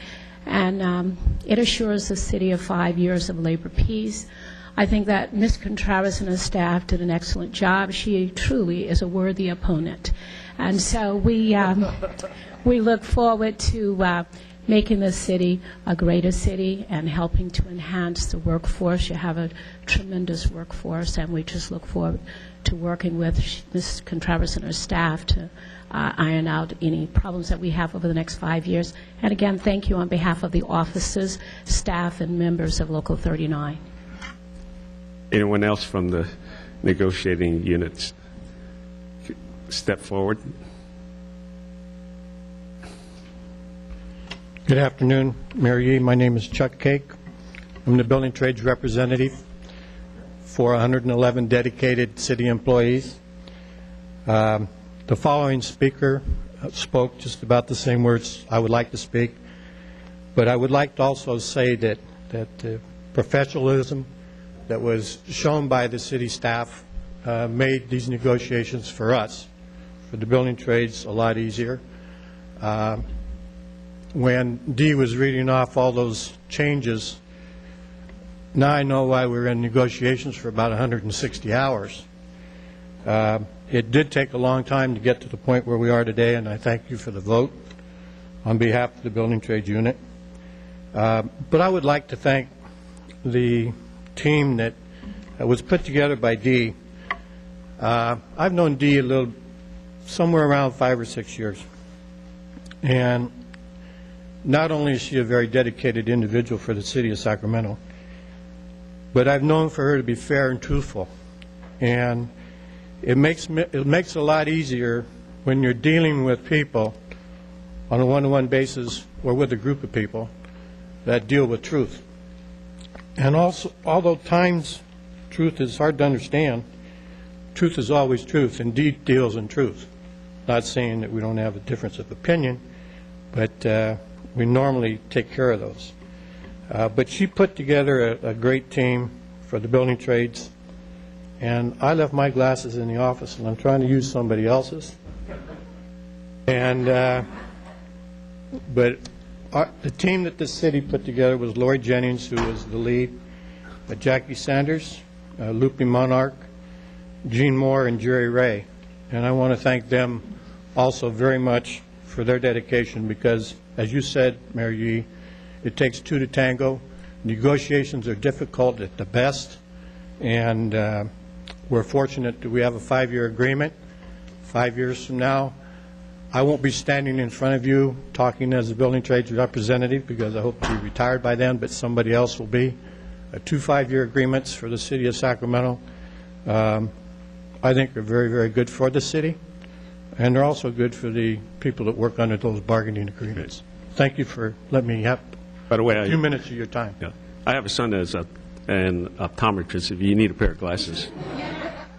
I've got 3 pair back in the office. Oh, okay. All right. Thank you If you very give me much. his business card, I might get the 4th pair. Thank you.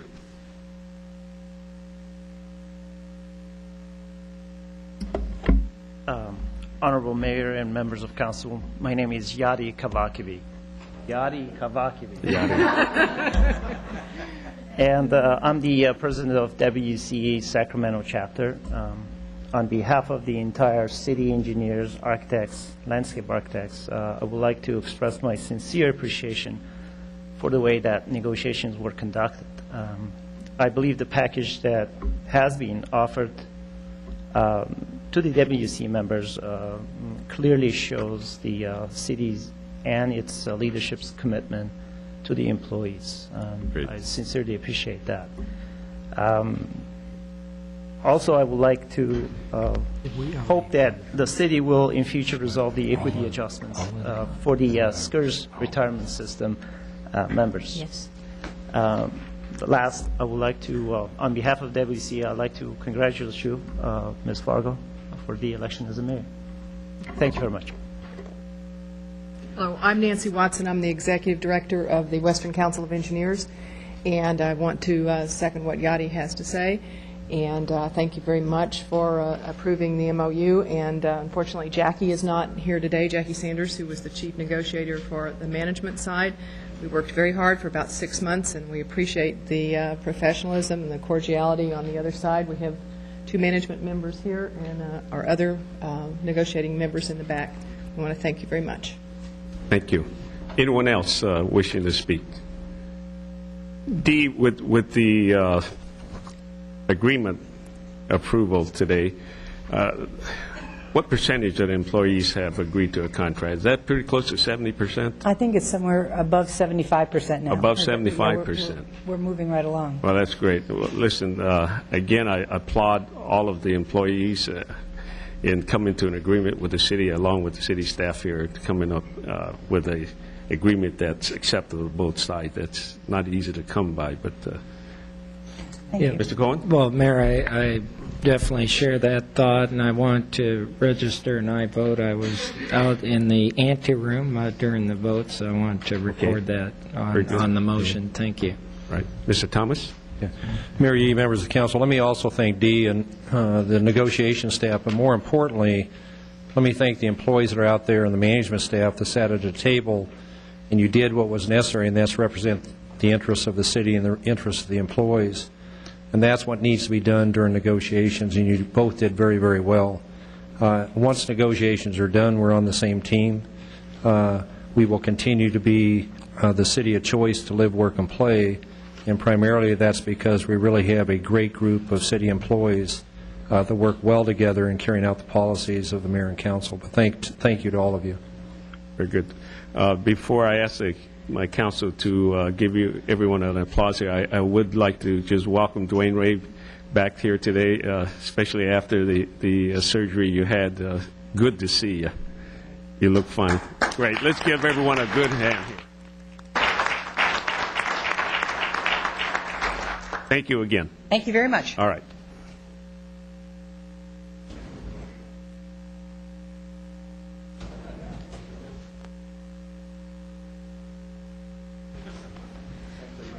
See you, Dwayne. 3.1 hasn't come back yet, Madam Clerk? Are they ready? Yes, I can announce the results here at the dais. The total votes cast were 2,610. The total votes cast as yes or yay were 2,610, which represents 100% of the district. So all we need now is to vote on the motion. Okay, we have a motion and a second on this? Yes, already. sir. Yes, sir. Any further questions? Congratulations. Hearing none, call a roll. Council members Cone. Aye. Fargo. Aye. Hammond. Aye. Jones. Kurth. Aye. Pennell. Aye. Waters. Aye. Yee. And Mayor Yee. Aye. Motion passes. Great. Move on to 4.2. 4.2, Mayor, is the sale of real property located at 3185 Longview Drive to Senior Gleaners, Inc., located at the north side of Longview Drive between I-80 to the north, Watt Avenue to the east, and Roseville Road to the west. Good afternoon, Mayor Yee and Council. Rhonda Lake, Public Works Real Estate Services. This item before you is about the proposed conveyance of land to senior gleaners of approximately 3.89 acres at 3185 Longview Drive. As I'm sure you're all aware, Senior Gleaners provides just a wonderful level and amount of service to this community and neighboring communities in the distribution of food.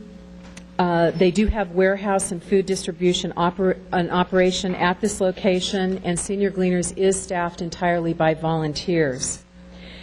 In 1982, the city and Senior Gleaners entered into a ground lease for about 3 acres on this site, and that ground lease was subsequently amended to include an additional acre of land which the Senior Gleaners used for parking purposes.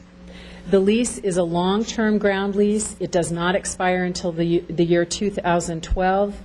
And in support of the efforts of Senior Gleaners, the city has leased this land to the Gleaners for the nominal rate of $10 per year. Adjacent to this land that is proposed for conveyance is approximately 7.6 acres of land, which is vacant, although encumbered and contains wetlands in an environmentally sensitive area. That area will be retained by the city, and it is not proposed to be conveyed to Senior Gleaners. To refresh your memory and history a bit on this, though, in April 1998, Council approved the sale of the entire parcel, approximately 11.61 acres, of the improved site plus the adjacent vacant acreage to the Gleaners, subject to the Gleaners obtaining all necessary entitlements for use of the property. Due to various constraints to developing the site, city staff, the Gleaners, and community groups worked together to find a solution that would enable the Gleaners to purchase their improved site and safeguard their investment, as well as not disturb the environmentally sensitive area. The land sale agreement before you today is the result of that discussion.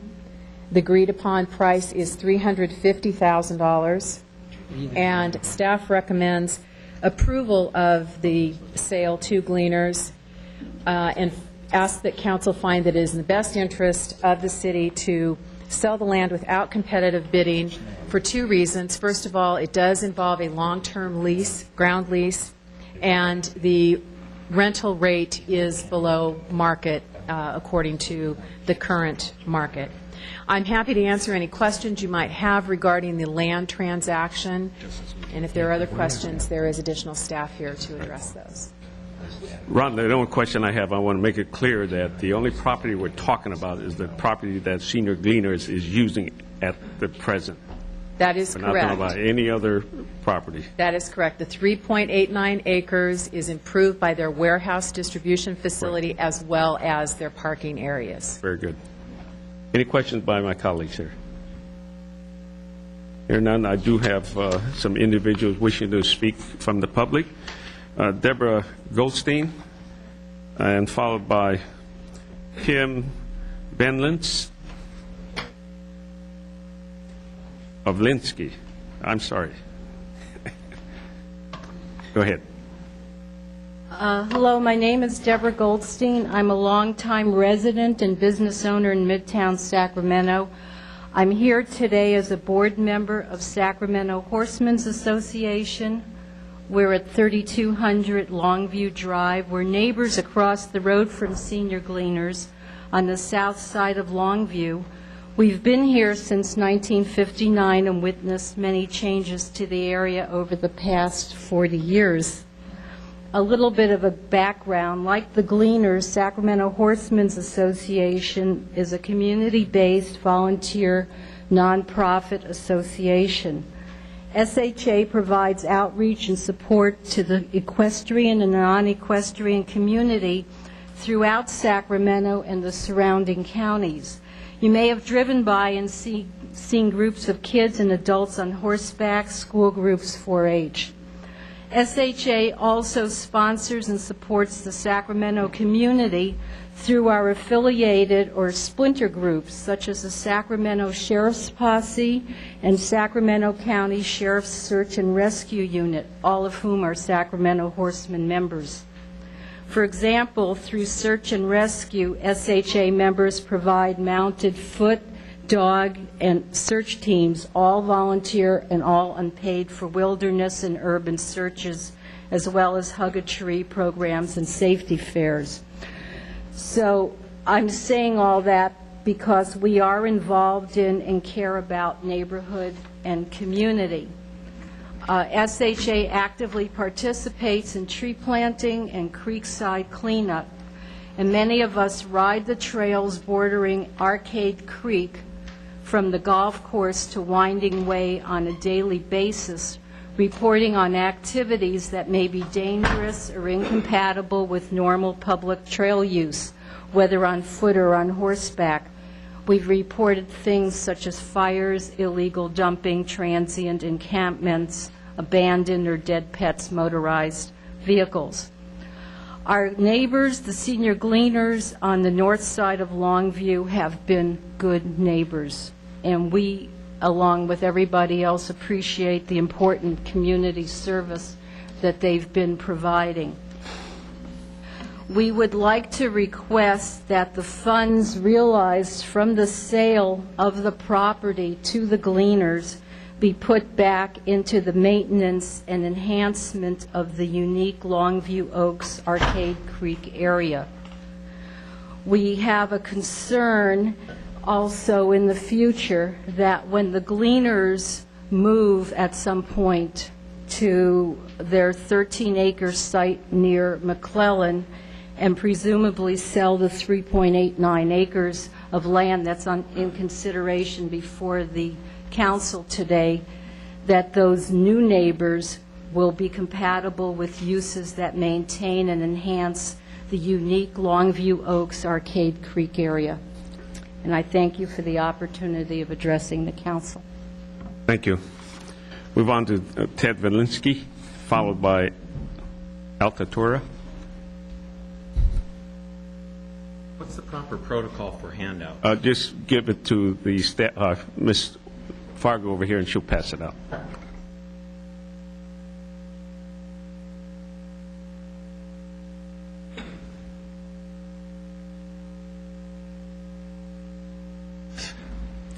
Thank you very much. My name is Tim Podlinski. I'm here representing the Arcade Creek Restoration Project. I've been working on the conservation of the Arcade Creek watershed since about 1980 and involved specifically in this one element, the Longview Oaks, Longview Drive Senior Gleaner situation since 1985 when the City Council passed unanimously the Del Paso Park Master Plan.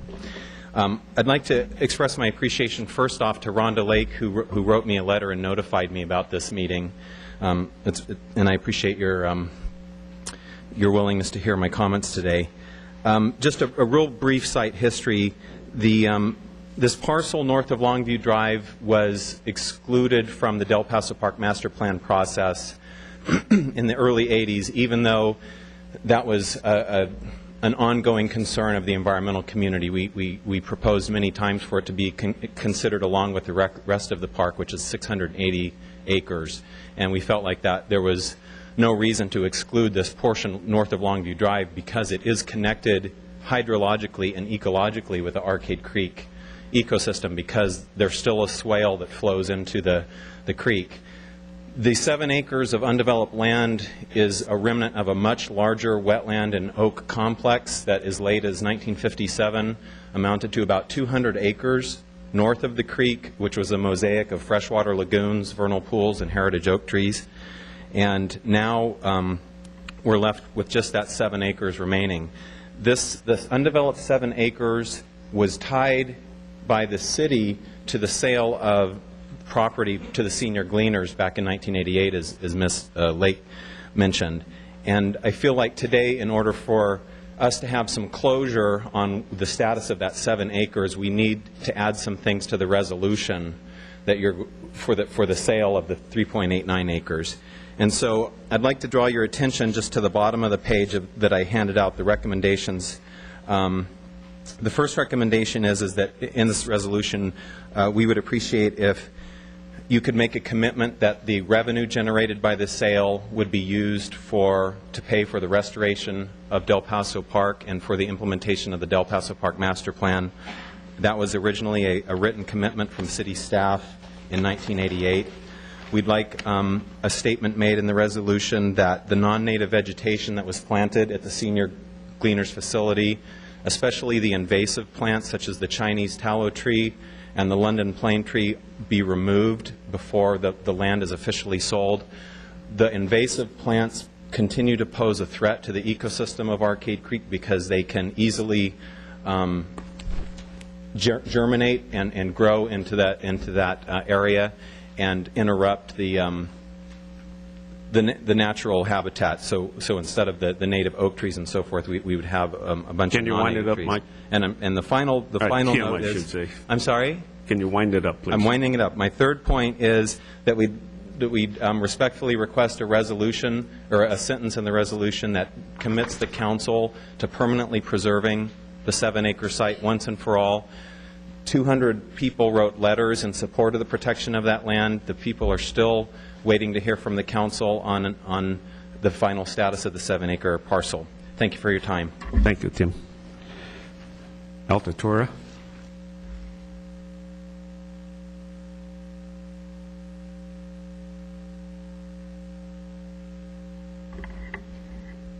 Hello, I'm Altatura, president of the Sacramento Urban Creeks Council, and I would not want to repeat what you've heard from Tim and Deborah.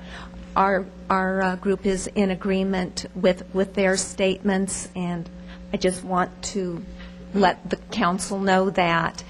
And I don't know what the procedure would be to get the resolution to include these items that Tim is requesting. I'm hoping that you can do it as part of the resolution, and if not, if there's another way you can demonstrate that there is a commitment on the part of the City Council to, in fact, preserve the remaining parcel as natural open space and protect it. Thank you. Thank you. All right, that's all the speakers from the public. Any questions by council members? Mr. Kurth. Thank you, Mayor Yee. This brings to a close a very long process that we've had in working with the senior gleaners to carry out the mission that they do, all at the same time trying to balance the open space preservation needs of the city of Sacramento. So happy to finally have this here before us. I guess it hasn't been back to us yet, but there's currently a staff report being prepared to add back the remaining 7 acres into the Del Paso Park Master Plan and to return that to park zoning. And so I realize I asked for that now a couple months ago, and I know it's not quite here yet, but I understand you're underway on that issue, right?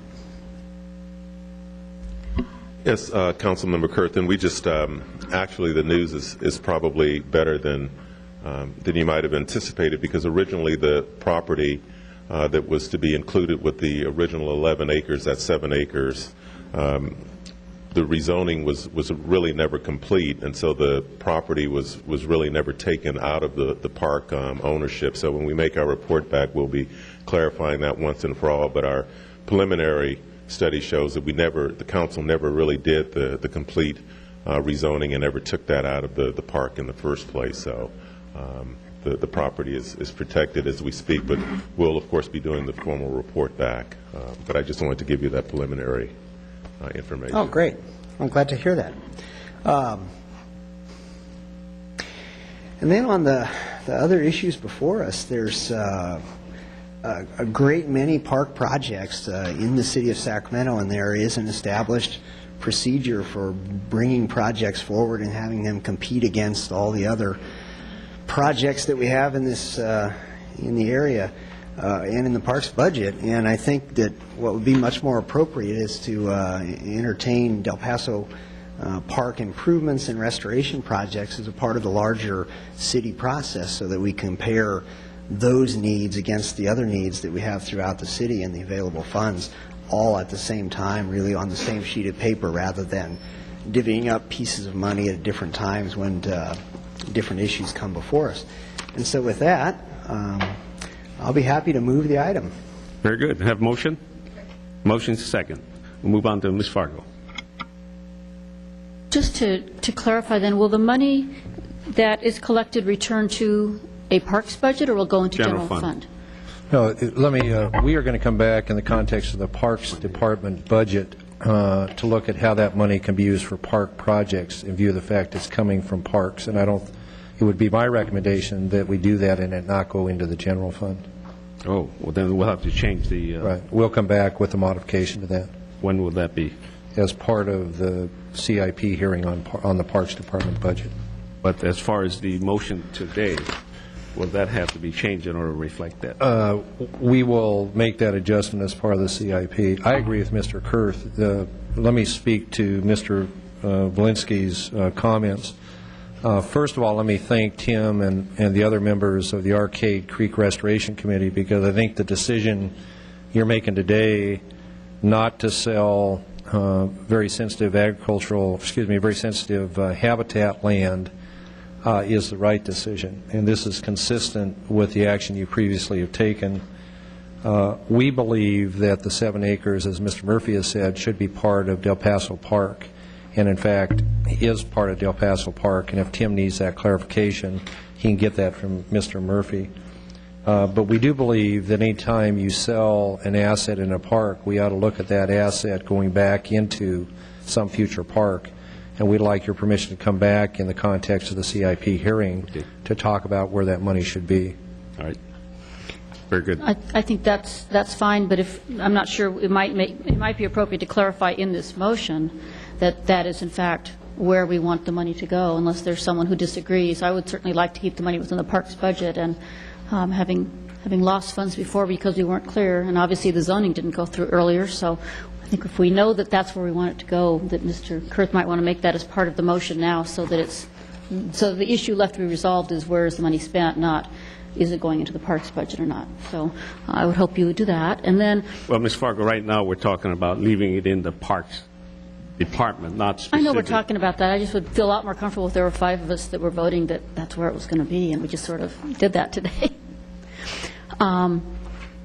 In terms of the non-native vegetation, is that something which through the sale we can deal with? I realize that it's maybe seen as somewhat of a minor point, but having spent a whole lot of money through SAFECA to remove non-native vegetation in the American River Parkway and other places, if there is some progress that can be made, or if we can direct staff to look into that and to work with senior gleaners and our parks department in terms of modifying the vegetation, I would think that would be a helpful direction to give today as well.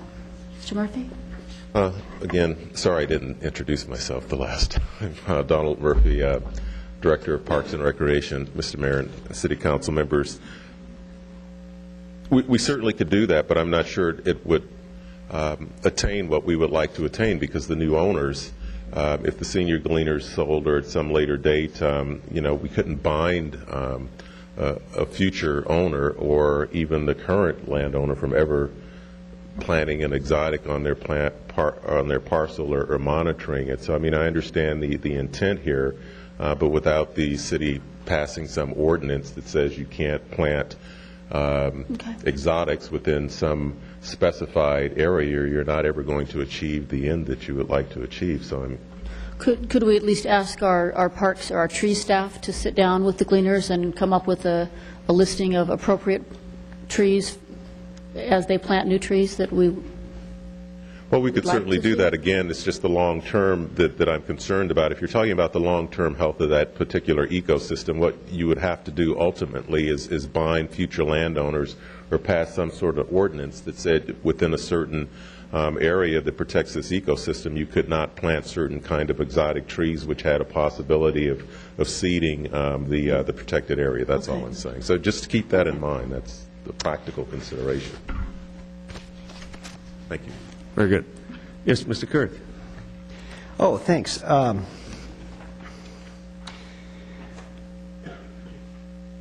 Don't directly see, but I think we could add item 5 to the resolution, indicating that it's the council's understanding that the proceeds from the sale will be returned to Park Department capital improvement budget. And just use this opportunity to jog everyone's memory that indeed there is some council indication on the direction that the money should go, that being to the Robla Park, to affect the construction of the Robla Park. That's not part of the motion at this time. That's not part of it. That's right. Very good. Did the second accept that? Very good. Any further questions? Hearing none, call a roll. Council members Cone, Aye. Fargo, Aye. Hammond, Jones, Kurth, Aye. Pennell, Waters, Yee, and Mayor Yee. Aye. Motion passes. All right, 4.3, Madam Clerk, could you call it, put in the minutes as continuation? Yes, Mayor, this item 4.3, which is the City of Sacramento's Regional County Sanitation District, this is, there was a request to continue this to December 5th at 7 p.m., which is a change from what you see on your agenda. Very good. 4.4. I need a motion to continue it. Okay. Oh, yes. Continue to December 5th, item 4.3. That's correct. It just was changed this afternoon. It will be coming back before your break. All right. Any questions? Call the roll. Council members Cone. Aye. Fargo. Aye. Hammond. Jones. Kurth. Pennell. Waters. Yee. And Mayor Yee. Aye. Motion passes. Now 4.4. 4.4 is year 2001 Transportation Programming Guide. This is the approval of the scored and ranked project list. Virginia, I have some overheads, please.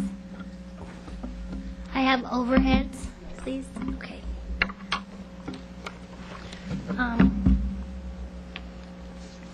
Nicole, I'm here. My name's Nicole Olate. I'm here with the Department of Public Works. I'm here to present the 2001 Transportation Programming Guide. I'd like to briefly go over some briefing slides that I have that'll be more of a consolidated list of some changes, some major trends that happen, and then I'd like to go over the items that were purple sheeted and then answer any questions at the end. I do have staff here to help me and to answer specific questions for you.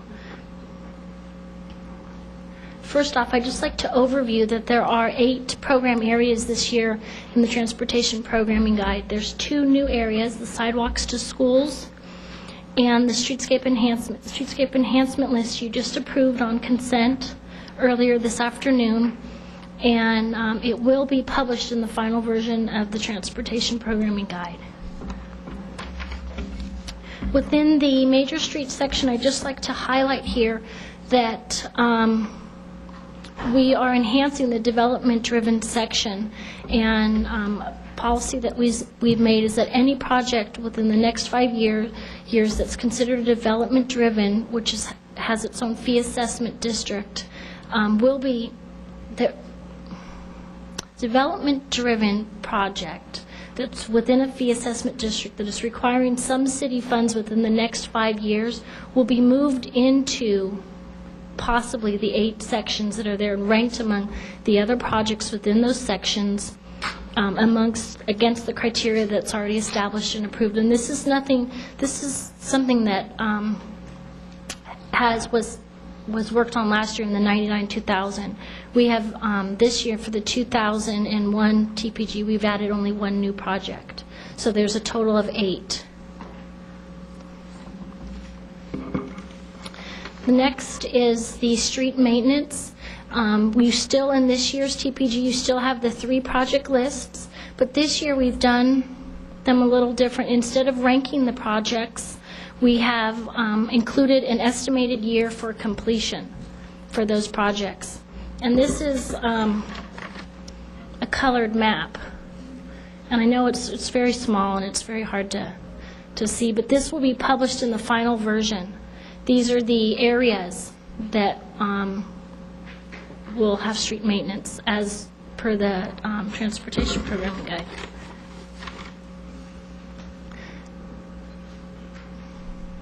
This is the, for street reconstructed, just like to say that these are the 7 projects that were picked for the 2000 STIP augmentation. They are still in the transportation programming guide. Funding has not been confirmed at this time for them. Alternative modes. For this section, this is a new name for this section. We've retitled it Alternative Modes. And I'd just like to state that we are trying to incorporate the 2010 Bikeway Master Plan into the Transportation Programming Guide. This year we have added 16 new projects to the on-street bikeway. The bike ped bridges, which is again still in the alternative mode section, I would just like to remind you that this section has new criteria. Last year in the 99-2000 TPG, this criteria was ranked against the off-street bikeway criteria. This year, new criteria has been developed for the bike ped bridges, and if you try to make a comparison between the last year and this year ranking, it would be very difficult. In the sidewalks to schools section, I'd just like to highlight that the criteria for this was adopted on the 21st of March, and the project list and the criteria were approved on the 21st of March, and that is what you'll see in the Transportation Programming Guide. There were 68 projects that were approved on the 21st of March. These are the projects that were submitted in the project call, but were not included in the 2001 TPG, and they will be included in the 2002 TPG. And during the 99-2000 TPG, staff our city council had asked us to come back and develop a process for removing projects from the list. This is something a little bit new. What we'd like to recommend, these are the projects that we're recommending for removal from the list. The working group has reviewed these projects and recommended them. It did go through the CAC for approval and comment, and now we're bringing them to you to review for removal from the list. These projects are included in the resolution, so when the resolution is adopted today, these projects will be removed. They are not currently in the lists that you have. Okay. And then I would like to now go over the items that I have. I'd like to review this is regarding the purple sheet that you have. I'd like to discuss alternative modes, and then Hector Barone is here to do the major street and street reconstruct changes that you have in your packages. For the alternative mode section, Projects number 4 and number 16, their score, the total score and their ranking remains unchanged, just their council districts. And this was something that one of the CAC members caught, and we've made that adjustment. So that's the only change that you'll see on the alternative modes. Okay? And then if Hector can. Hector Barone with Public Works. Under the major streets section, number 8 on your purple sheet, we looked at the public safety score and a change in ranking from number 10 to number 8. Number 22, we had previously given it some economic development points that it probably shouldn't have received, so it went from 17 to 22.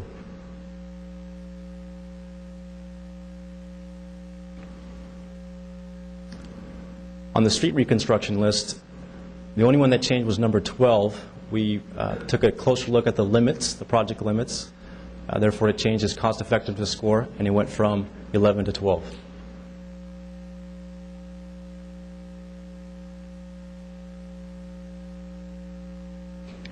On the bridge replacement, the number 1 ranked project gained another 10 points, but it still remains at number 1.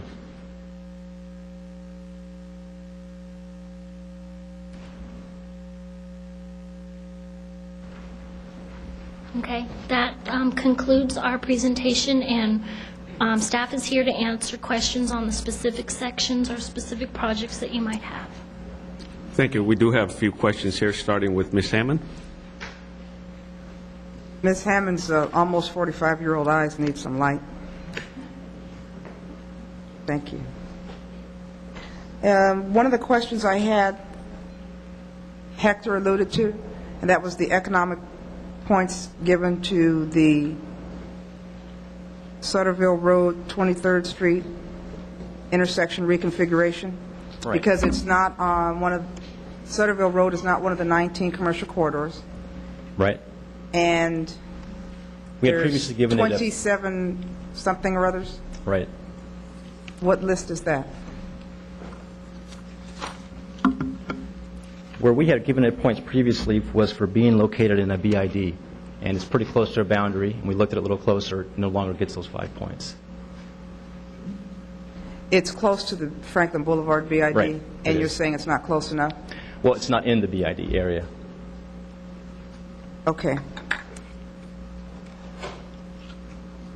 I understand why you had to do that. Let me ask you this question. Is that something that staff noticed, or is that something one of my colleagues noticed? It was brought to our attention to take a closer look at the economic development points for that particular project. Was it brought to your attention by a staff person, or was it brought to your attention by one of my colleagues? It was brought to my attention by a staff person. Okay. Yeah. Finally, let me explain what's going to happen now that this is ranked 22.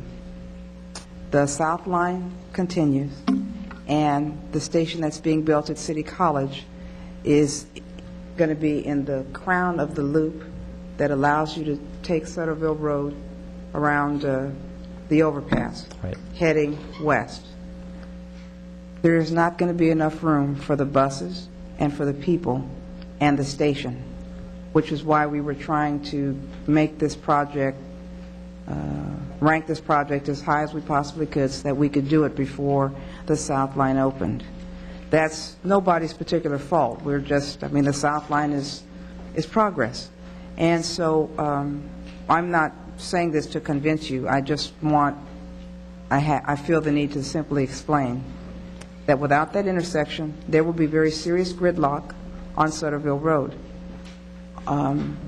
And when Curtis Park comes in here and fills up this whole room because they can't get home, and when the Western Pacific Edition people who usually don't get upset about too much come in here because they can't get over the overpass, and when we have a bridge that was built I don't know how many years ago and we have all those cars sitting on it, because right now the queuing to 99 goes almost to the bridge, but it's not there yet.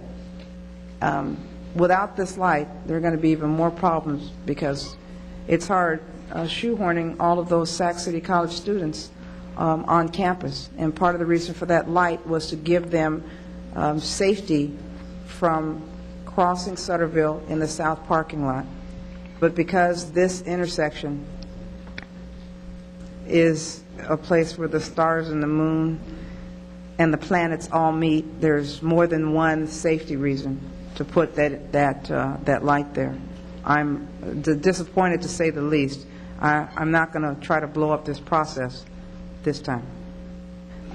But we're going to have a serious problem, folks. And that will become dangerous for pedestrians, for cyclists, and for motorists. And sooner or later, we're going to have to address this. Thank you. Sure. Mr. Cohen. Thank you, Mayor. I want to understand what caused Sutter's Lane Parkway to drop from number 2 to number 8. And I understand that one of the reasons is by the previously ranked number 4 project moving ahead and being divided into, it looks like, 4 projects. That certainly factored in, but I want to get a further understanding of that, and whether the principal change this year from last year relates to project readiness, or whether it or deliverability, or whether some of the other rankings have changed. And I don't have with me how it scored last year, so I don't know in each category. But is there any particular category where its rating dropped compared to last year, or is it more a question where other projects increased or improved their score from last year?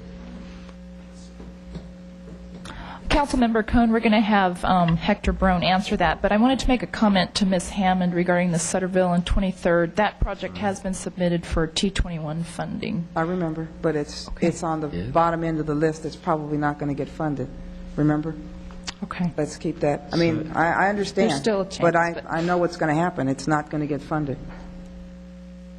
But let me suggest, Mayor Yee, members of the council, what we ought to be trying to do is coordinate our transportation projects with other transportation agencies. And on Councilmember Hammond's issue relative to the South Line, the appropriate action would be a report back after we see what happens with T21 funds on what options there are to do it in concert with the extension. So at least this council then can debate those options and understand what the impact would be if we don't put that in. And I would recommend that be part of the motion as a report back on that project.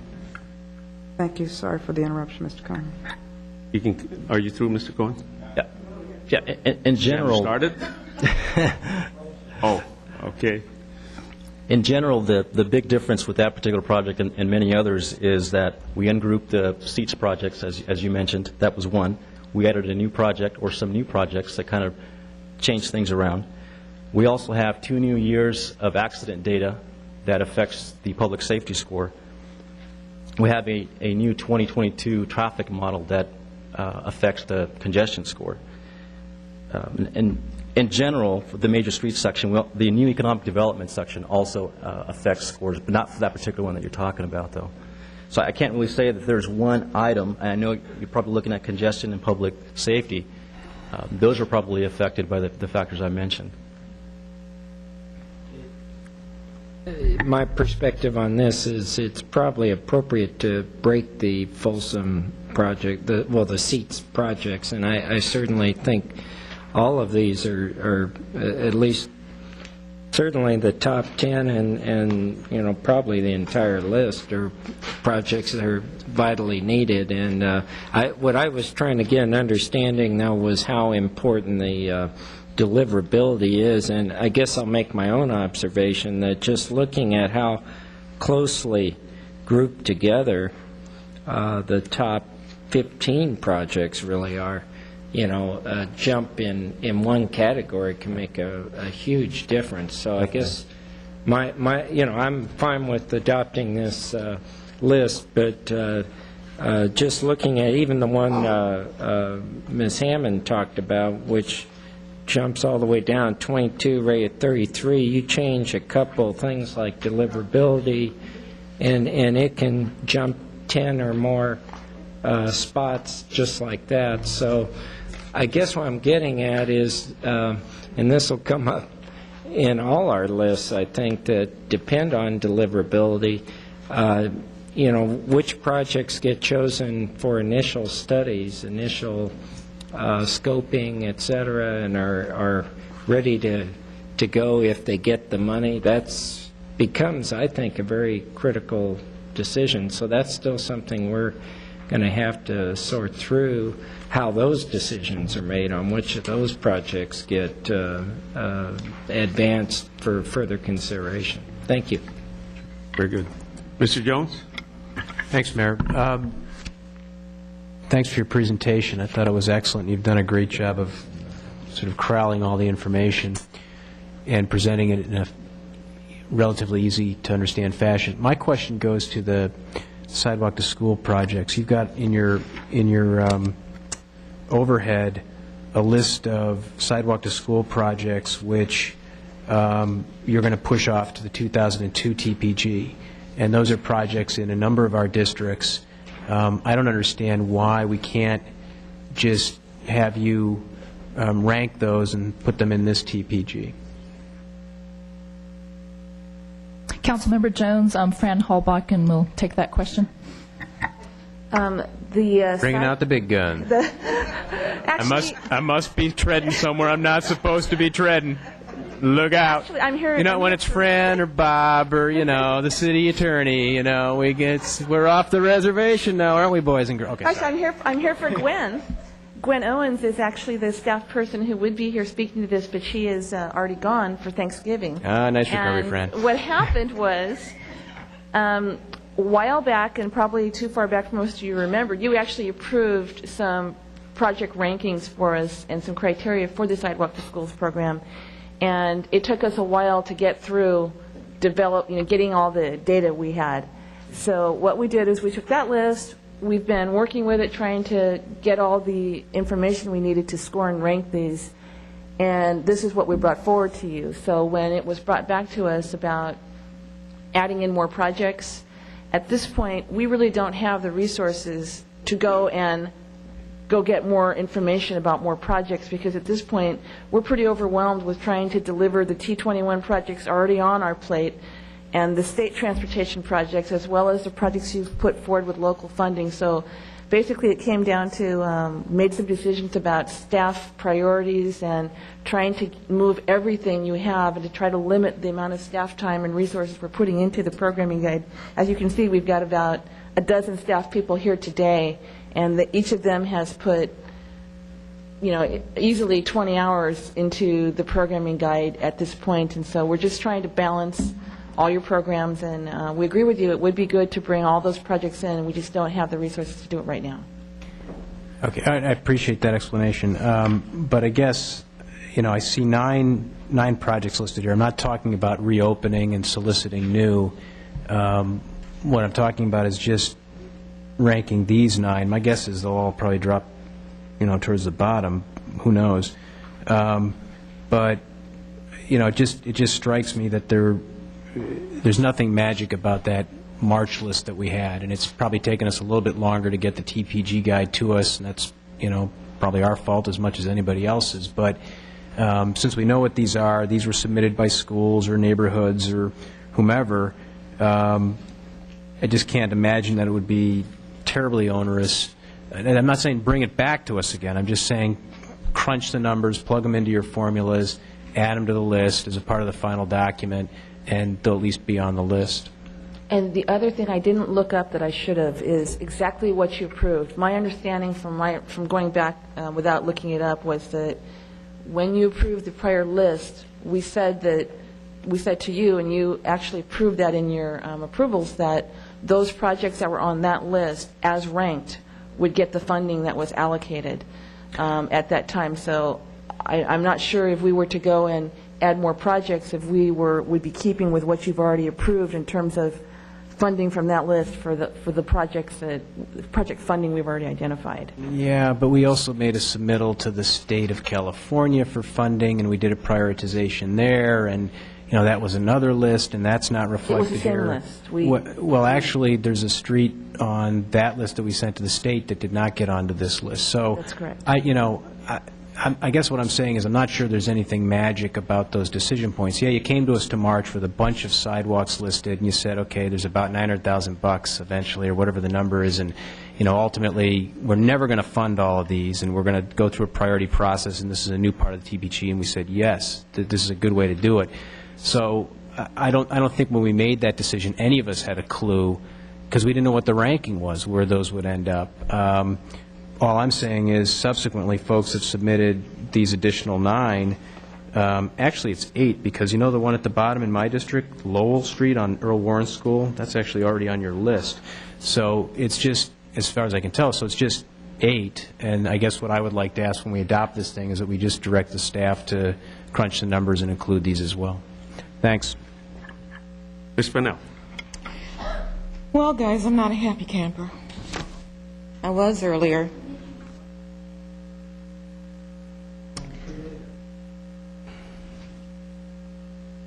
Are we aware that there's going to be an interchange project at Sheldon and 99?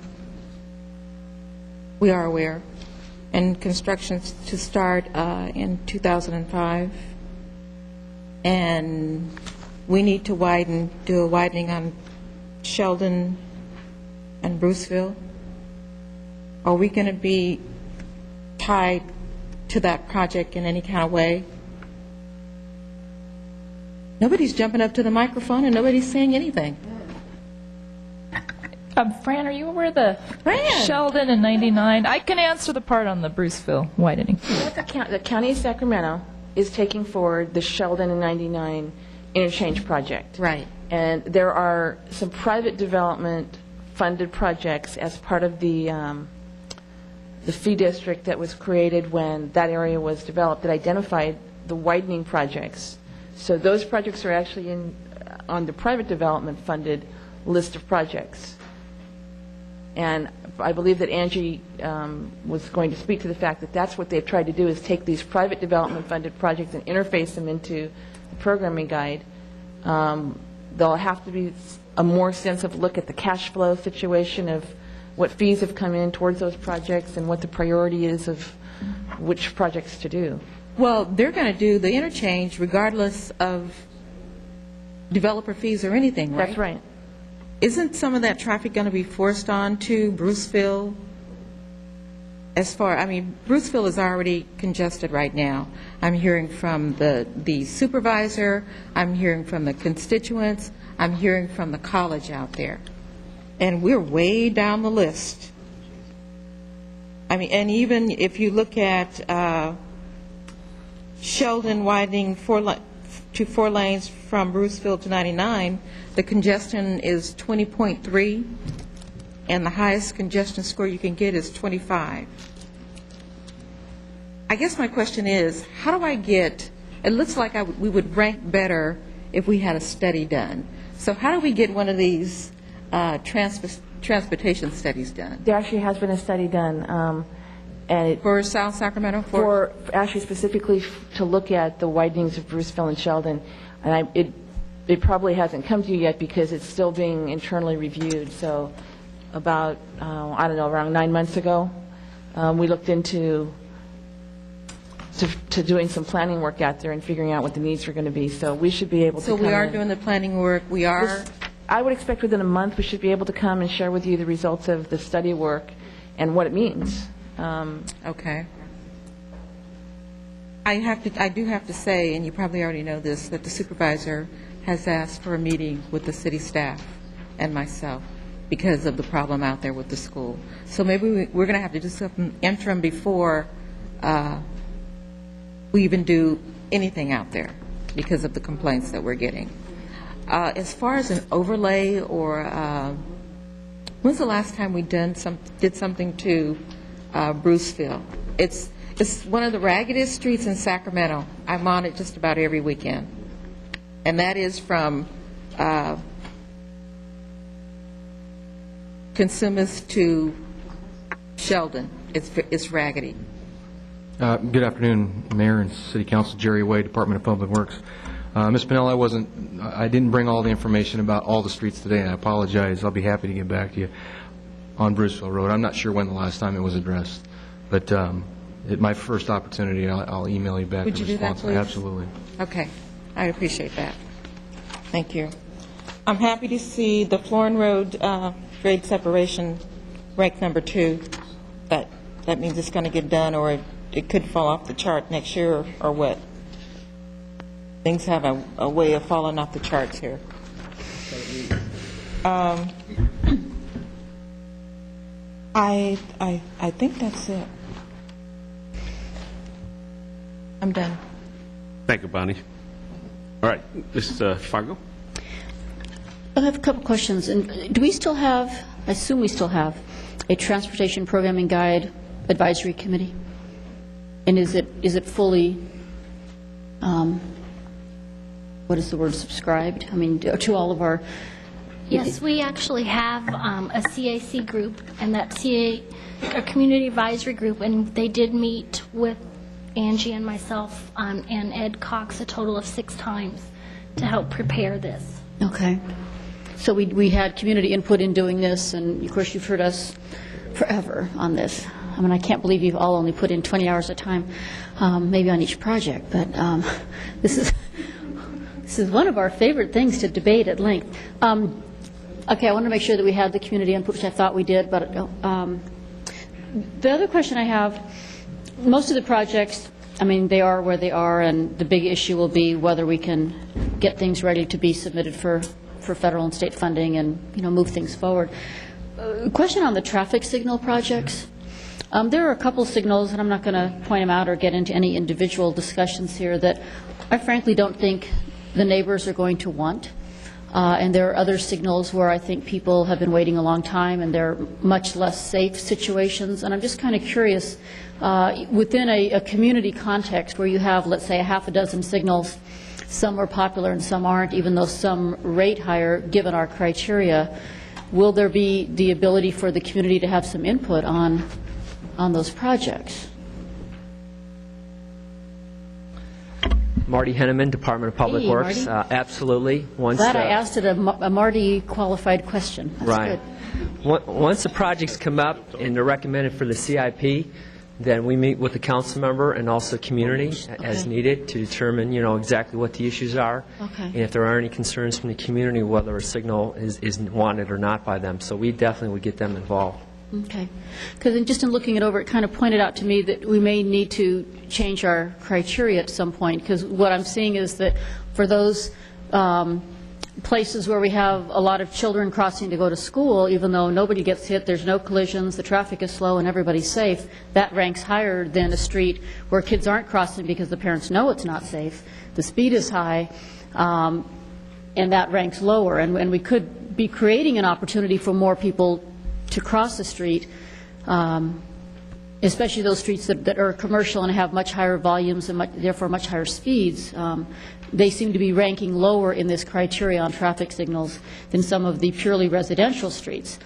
And so I think we need to look at that criteria. I'm not sure it matters to make it, I want to make a change now, but just in looking at where certain projects have fallen, it seems to me that we need to look at that criteria a little bit more closely to make sure that those that we're putting the signals where they're really needed and where they really can do the most good. And in some cases, when we have a low level of pedestrian traffic, it's because everybody knows you don't cross a 6-lane road that isn't protected when you've got 25,000 cars a day on it. Right. Parents usually don't let their kids cross those streets. But it doesn't mean you wouldn't have a high volume of pedestrian traffic if we finally slowed it down and either put in a stop sign or a traffic signal. So I just feel we need to take a closer look at that criteria next time around, and I can talk to staff later about the specific projects I'm talking about.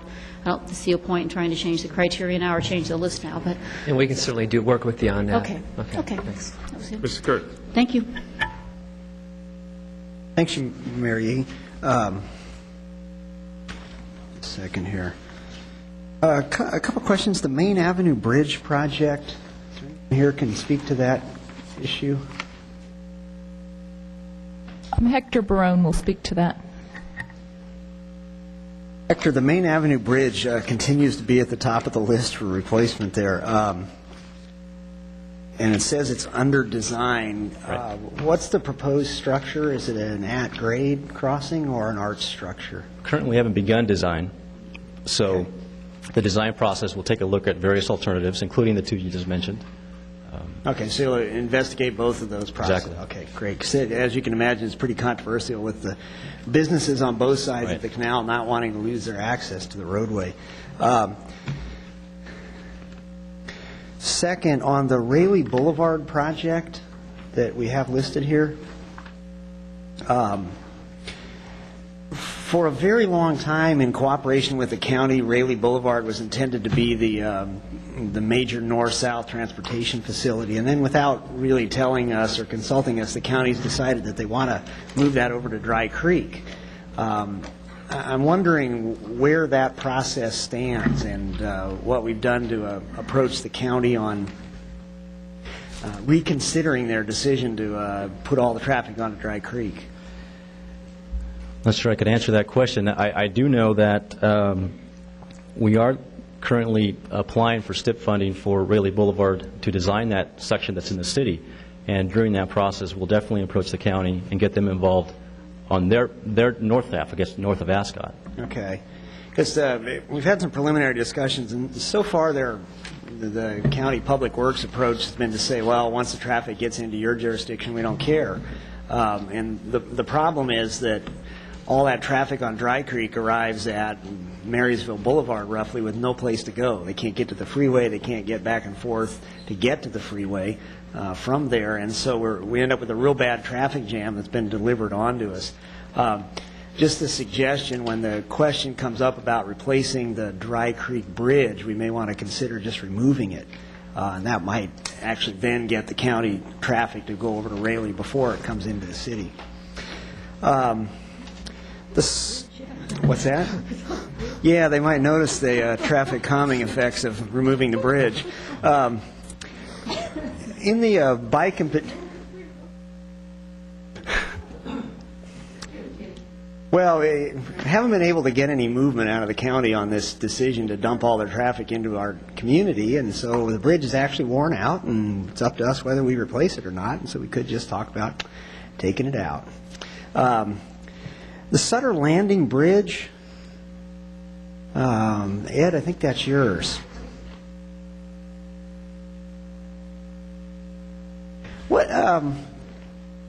What is that bridge again? Well, it's a concept more than a bridge. Yeah, I understand that, yeah. And the intent is to parallel the... I wondered where it was hiding. Gee whiz. The intent is to parallel the I-80 bridge over the American River with a pedestrian bike bridge of some sort.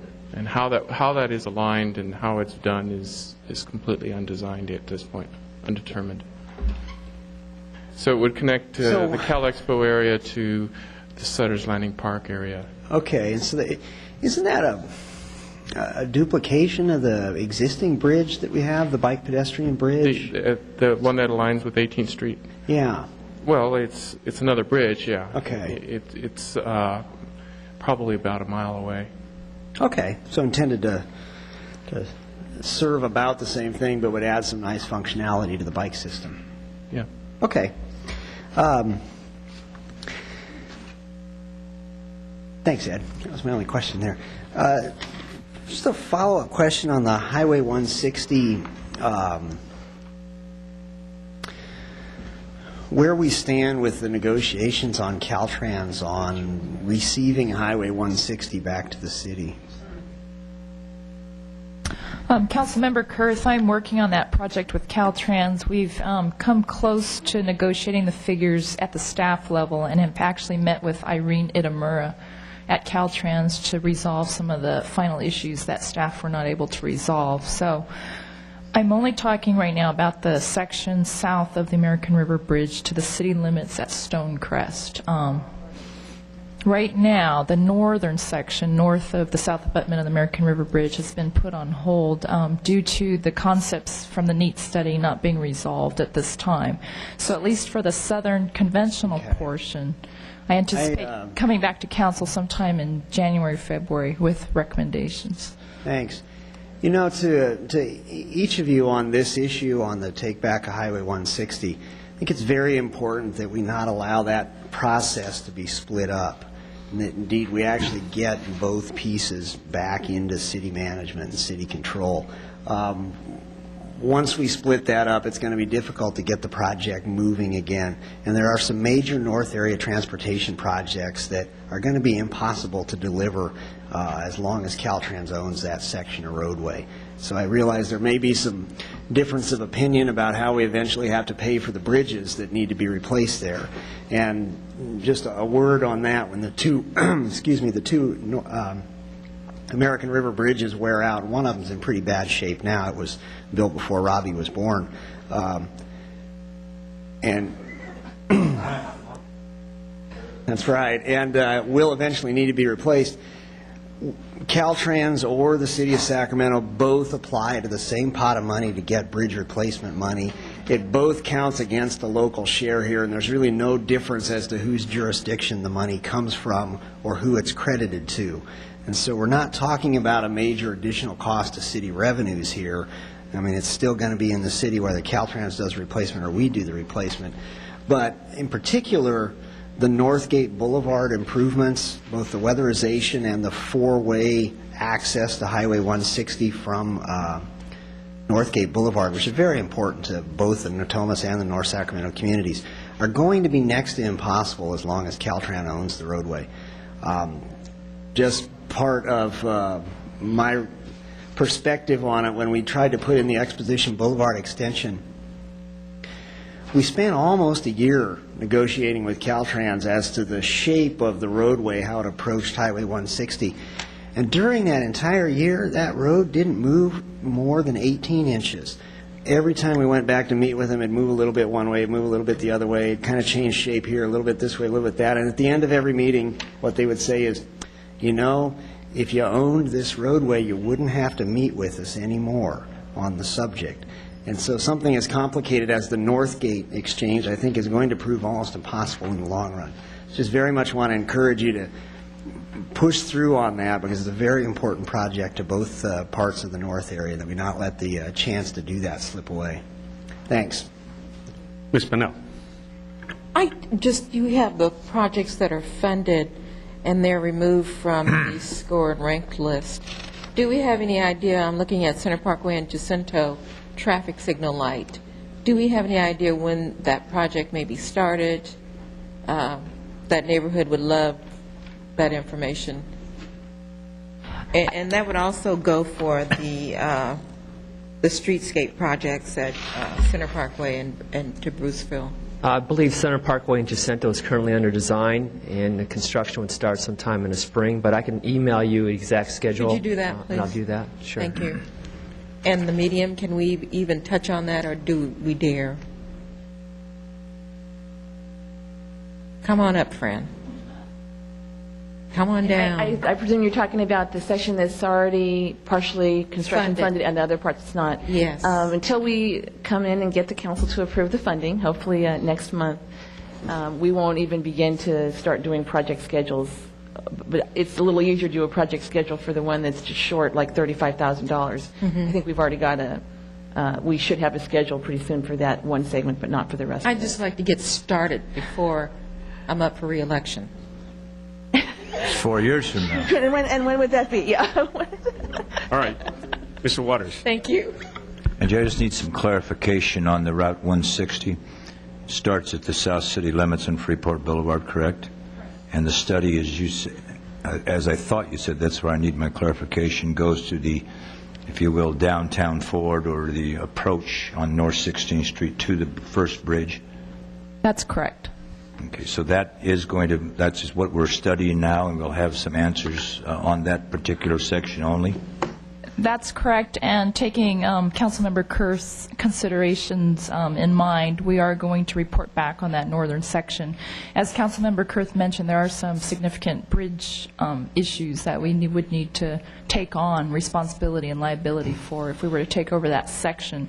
And with the NEAT study and Nicholas Theocrides working on the concepts for how that whole northern section would operate, we sort of want to have a better idea of how that's all going to work before we take on that Okay, well, I would like to go on record then as a report back, a dollar breakout from the southern city limits on Freeport Boulevard to the western, I guess it'd be the western edge of American River. I think we're talking about the same place as you start up right there at the Y coming on North 12th and North 16th. I'd like a report back on that dollar amount versus if we took on the horrendous expense of those bridges also, so that we see we're oranges to oranges for the entire project. Yes, all she says seismic responsibility, all of the relevant facts, and may as well look at toxics too then, everything that's relevant from the southernmost start of 160 in the city limits to the northernmost end, which would be out in Arden Fair or Arden Way somewhere. Thank you. We've got a bridge consultant that we've hired to quantify the condition of those structures, and Nicholas Theocrides is going to be helping me to review that. And we'll bring that back to you. I'd say sometime in probably February. I think that's all the discussion from my colleagues on the council here. We're going to go to public speaking here. We have one individual, Bill Maynard.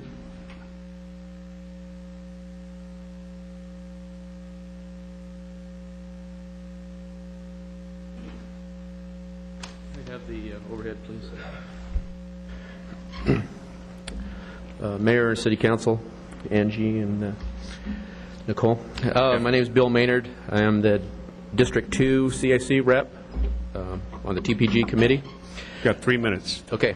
First, I would like to state that I feel the TPG staff and the area representatives did a great job on this year's TPG, and I feel that we're getting close to a fair way to rank the projects, but I feel there's still room for improvement.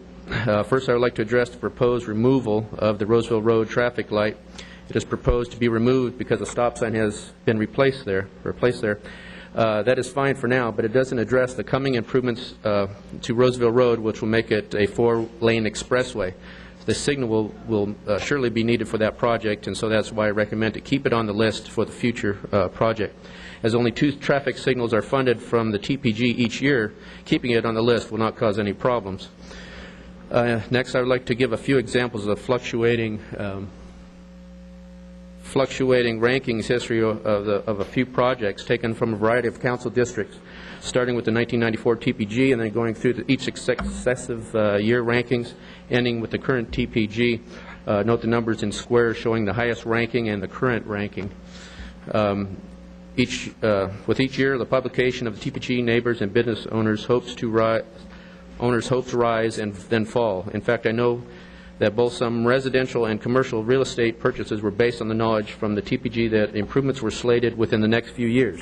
Many of these projects have slipped further down the list and are still years away from construction.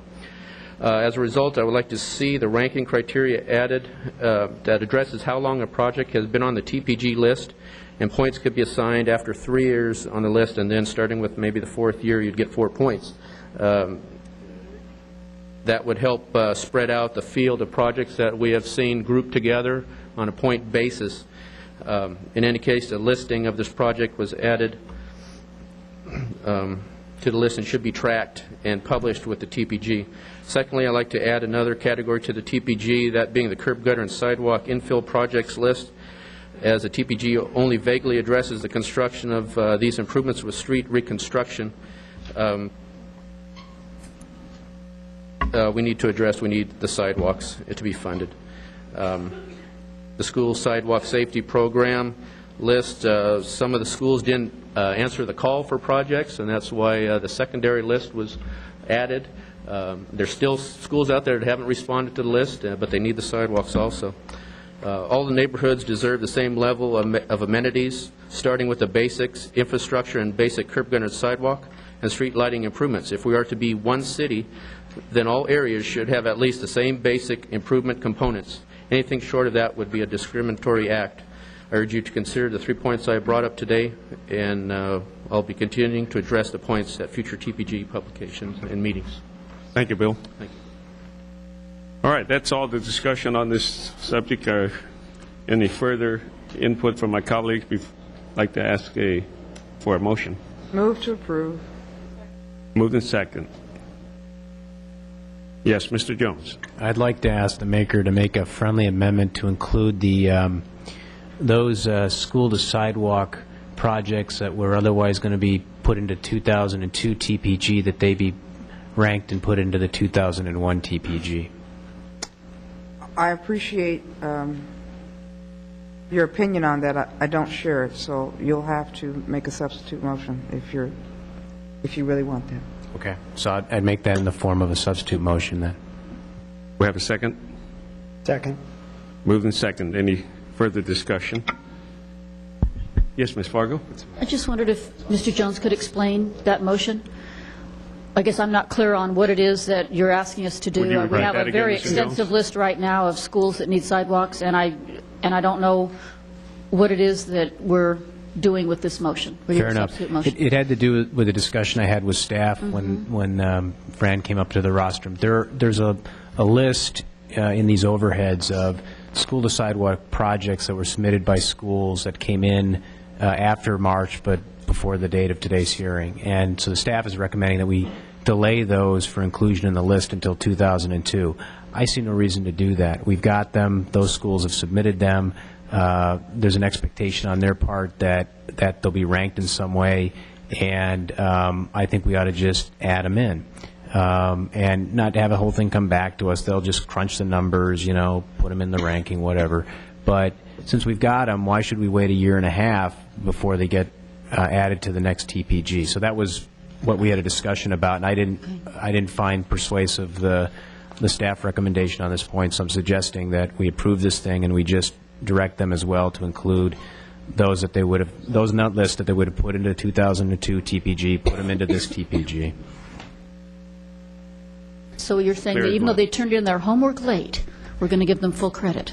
Well, frankly, we're completing our... Schools know deadlines as well as anyone else. Well, actually, it's been sort of a moving deadline, and we've kind of done our homework late, too. I mean, this whole TPG is getting done late. So, why not? We've got them. There's no mystery to it. Why not include them? All right, Ms. Hammond. Could I just ask a follow-up question to that then? I mean, how much staff time, I haven't seen the additional list, or maybe it's here, but how much staff time are we looking at just to rank them, given how many we already have that we're not going to be able to fund anyway?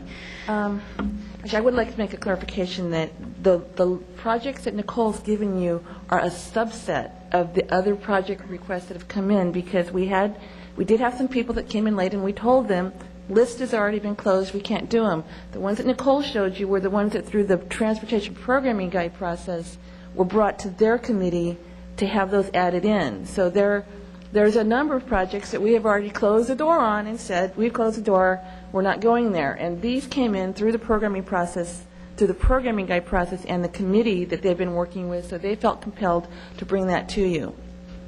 If you're asking about 9 projects, it'll probably take us a week of some staff time for a person to go out and gather data and crank numbers.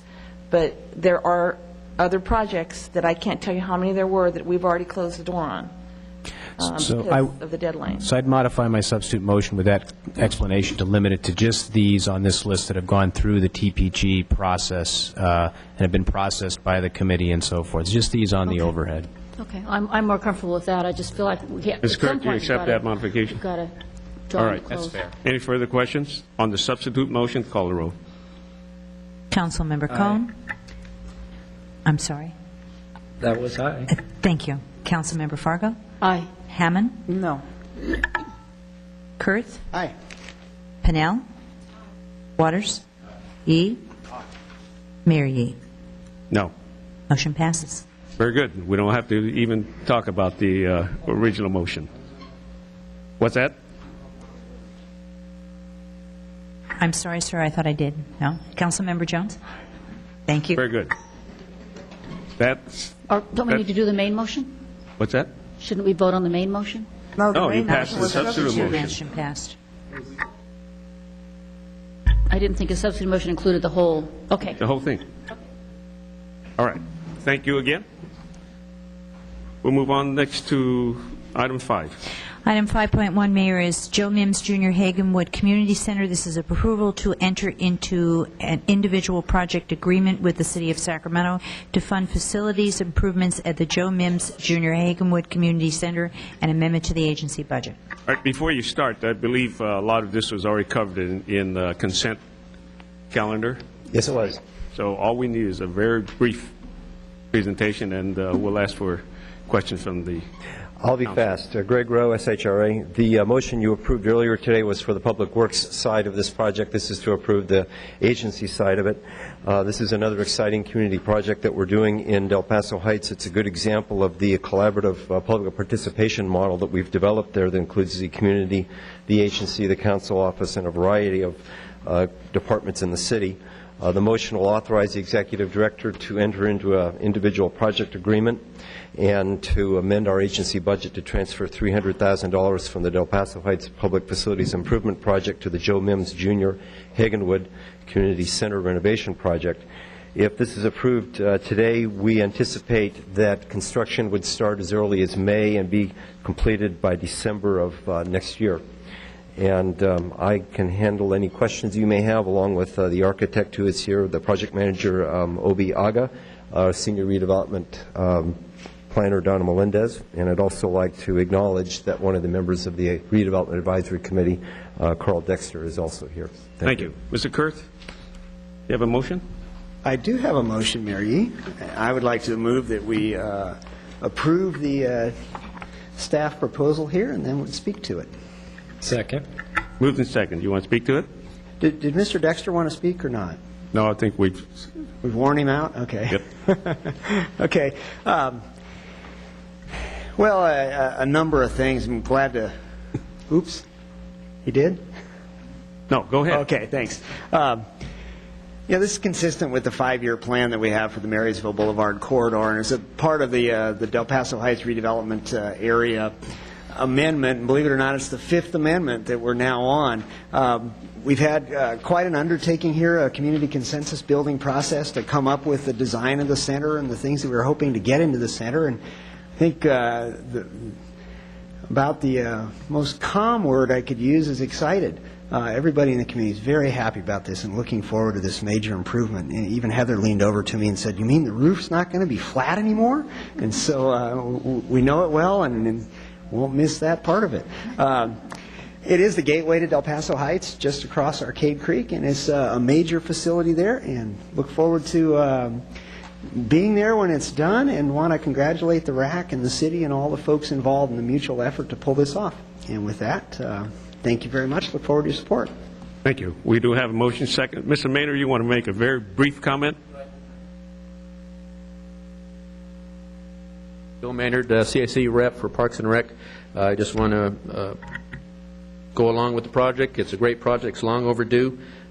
With the expansion of the center will come the enrichment classes and activities that the Del Paso neighborhood lacks.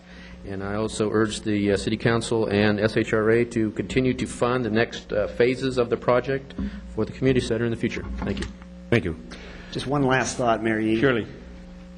This is a great tribute to one of the city's own, Joe Mims, that we can rehab the community center right after we name it after him, and also to the Hagen family for their original grant of the park and the center. Thanks. Very good, Mr. Kurt. That's all the input. We have a motion to second. Call the roll, please. Councilmembers Cone? Aye. Fargo? Aye. Hammond? Aye. Jones? Aye. Kurth? Aye. Pinnell? Waters? Yee? Aye. Mayor Yee? Aye. Motion passes. Thank you very much. We'll now move on to council ideas and questions. We have any requests here? Yes, Ms. Fargo. Well, I have a feeling by the time we finish our meeting tonight, everyone will be too tired to hear from council ideas and questions. So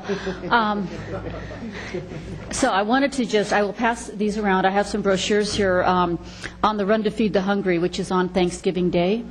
And I can't remember now where it starts. I knew it initially. It's probably in Mr. Cohn's district, I believe. Starts at Sac State. Mm-hmm. Okay. And ends right across J Street in front of River Park, entrance to River Park. Well, thank you.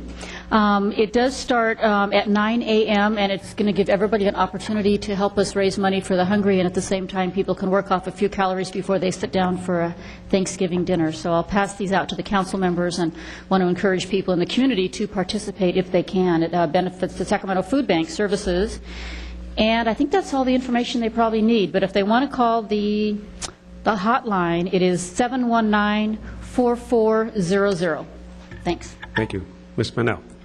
I'd like to report back from the city, from SHRA, on how much money we spent on Franklin Villa in the last 10 years. All right. I hope to have a solution, or we're going to have a solution together as a council. I don't want to be in this by myself, on how we're going to solve the problem in Franklin Villa, and I'd like to do it in the next 4 years. Good. And I think that report back will help. And then my second item is on the ordinance for the oversized trucks parking in the neighborhood. We drive them off of one street, and they find someplace else to park, whether it's on vacant lots, whether it's on 160. So maybe their fine is not stiff enough. So maybe we need to look at increasing that fine. I don't know how much it is at the time, but I'd like a report back on that. You got that, Mr. Thomas? We'd be happy to. Very good. Thank you. Anything else? Don't see any here. I'm going to just make a very brief report on the Sacramento City's first dog park. I say this only to say to Ms. Fargo and Mr. Jones that you're going to be looking at a very exciting park to come when it gets to your district and perhaps even some of the other districts. That park was overflowing with dog owners and dogs, and you got to be there to see just how much fun it is to see those dogs running all over the place. Very well controlled, not fighting. Well-behaved dogs and well-behaved owners. That's correct. So, oh, that we won't talk about. Yes, Ms. Pennell? You know, we opened our first major employment, and that's Home Depot, and I'd just like to report on it. It was a wonderful grand opening. Everybody was there, including Daryl Steinberg, and the community is very, very excited about that corner of Meadowview and Franklin. Even Heather was on 5 going north, and she said it looked great. It's a gateway to the city of Sacramento. So we look forward to the rest of the projects that are going to be on that corner. Thank you, Bonnie. And instead of a ribbon cutting, Bonnie, Councilmember Pennell used a chainsaw on a post, and she did a pretty good job. That was fun. All right, that's all council ideas and questions. We'll now go to citizens addressing the council on items not on the agenda. We have 2 individuals here, Miriam Gray and Deborah Madison, both speaking on Wilkerson Technical Arts fellowships. The Wilkerson Technical Arts Fellowship Awards. I just want to start off by saying that I'm glad you approved the last item on the agenda. My husband worked with Joe Mims, and I knew him, and he was a wonderful man and greatly missed. So it's a wonderful tribute. Miriam is not here. She had a medical emergency with her 80-year-old mother, so I will just be speaking. State your name. Mayor Yee, council members, and City Manager Thomas, thank you for allowing me to speak before you today. My name is Deborah Madison, and I have been a resident of Sacramento for 26 years. I am a hand bookbinder and restoration specialist and have run a small business within the city for nearly 10 years. Last Wednesday evening, the Awards Commission approved the Wilkerson Technical Fellowship Awards, administered by the Sacramento Metropolitan Arts Commission. They approved these awards with the full knowledge that the application process, the review process, the appeals process were flawed, and that the staff report was incomplete and distorted. The Commission overruled staff's own recommendation to redo the Commissioner's category. They overruled the Chairman's recommendation that more time be taken to review exactly what happened during the process, to address the concerns of at least 6 out of the 24 applicants, and suggested that a final decision be made at their December meeting. The Commission also rescinded appeals that were previously granted and justified their decision as an attempt to move forward. As the governing body that is responsible for appointing 5 of these 11 commissioners, and as the governing authority that oversees city departments, I urge you to invoke something to akin of a restraining order on the awarding of these fellowships until these irregularities are addressed. I realize that I have leveled many allegations and serious concerns. Please know that I have personal documentation to back up these charges, and the Sacramento Metropolitan Arts Commission has the written documentation as well as audio tapes documenting all of the processes that took place.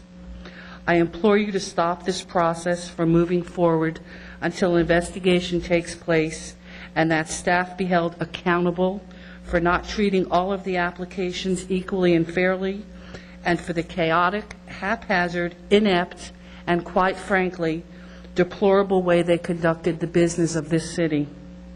These fellowships were named for Dennis Wilkerson. He was an honorable and ethical man, as well as a multi-talented artist who continually gave to the Sacramento community throughout his career. To blemish this award with a process that was not fair-minded or equitable is a travesty. Please intervene here in a way to prevent premature closure of what should be a fair and just process and demonstrate the integrity and high-mindedness of this city. If you have any questions, I will answer them, and thank you for listening to me. You're Deborah Madison? Yes, I am. And you're also representing Miriam Gray here? I'm not. Miriam Gray was going to be here, and her 80-year-old mother fell. So she's not here? She's not here. Okay, very good. I'm going to ask Mr. Thomas to respond, since even though this is not a item on the agenda, Yes. but I seem to recall somewhere back that the council sort of gave the authority to the Sacramento Metropolitan Arts Commission to handle most of these issues, and that there is no appeal to the council. So, Mr. Thomas, you want to? Sure. Mayor Yee, members of the council, the Wilkinson Fellowship Program is a $35,000 grant that's annually awarded by your Metropolitan Arts Commission. This year there were 24 applications. Only 7 applications were awarded funding because we never have enough money for all the applications, and the grants range from $1,000 to $7,500. Now, historically, this council, along with the Board of Supervisors, has never taken action to be the appeal body for any of the granting program for Metro Arts, and I would not encourage you to do that because you quite frankly don't have the time. Relative to this issue, I do not recommend you change the Metropolitan Arts Commission's granting. What the council has historically done and reviewed is the procedures. And if you want to come back and look at the procedures for this small grant program relative to what the criteria is in the process, we could do that, and that's certainly something you and the Board of Supervisors could do because you jointly fund Metro Arts. I would not encourage you to be an appeal body for any of the granting programs. Now, let me separate the Wilkinson Fellowship Program, which is only a $35,000 small grant, from your normal regranting program. The other regranting program, the Cultural Awards Program, is your $800,000 granting program. That does have an appeal process through your commission, but this is different than that. And so while there are concerns that are being expressed here, 3/4 of the applicants were not funded. And if you want to take any action, it would be to look at the procedures for next year, but not to hear appeals today or in the future relative to your granting program that you've authorized the commission. Thank you, Mr. Thomas. That would be the response to your comment here. If the council choose to do otherwise, we would have to agendize it in the future. But for the present, that's the response. Okay. All right. We submitted letters on Friday to agendize this item, and I want to add that 2 of the people that are appealing are winners. One is a $3,500 winner. That's fine. One is a $1,000 Right. winner, and they also are appealing the process. Apparently, no one here has, on the council has asked for it to be agendized. Okay, thank you. Thank you. All right, that's it as far as comments from the public. Madam Clerk, could you read into the record items we have to discuss in closed session? Yes, Mayor. Item 9.1 is pursuant to Government Code Section 54956.9A for the following matters pertaining to pending litigation: National Wildlife Federation et al. Versus Bruce Babbitt et al. And number 2, Watchers versus City of Sacramento, Sacramento County Superior Court case.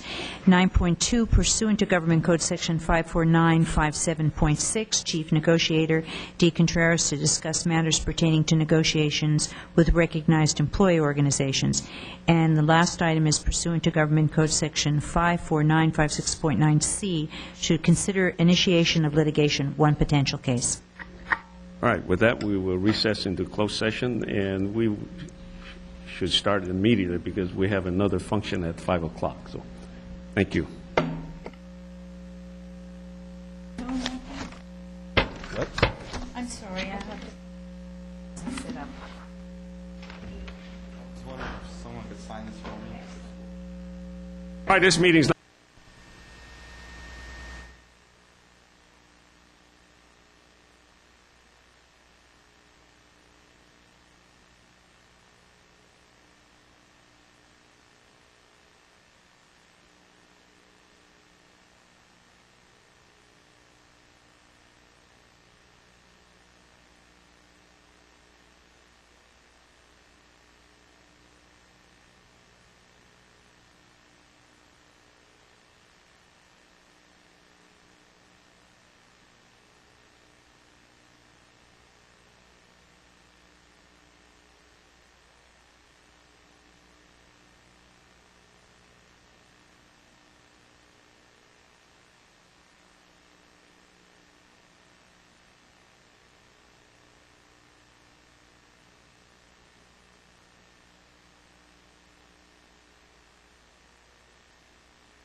tape this afternoon, and a replay of this meeting can be seen this week, and that is on Saturday.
Question?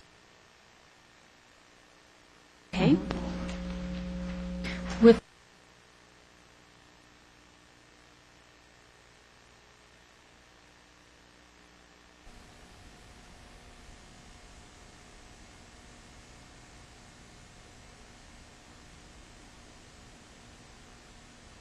council members about the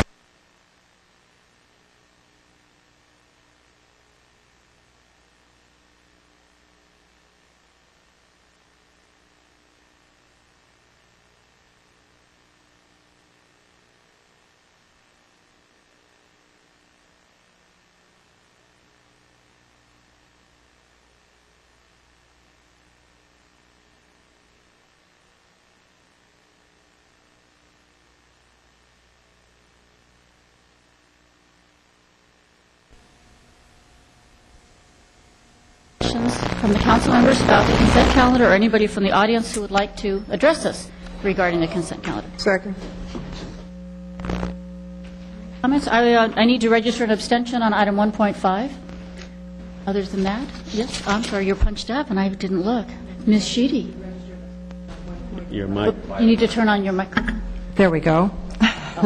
I need to request an abstention or ask for an extension on 1.11. 1.11, okay. With those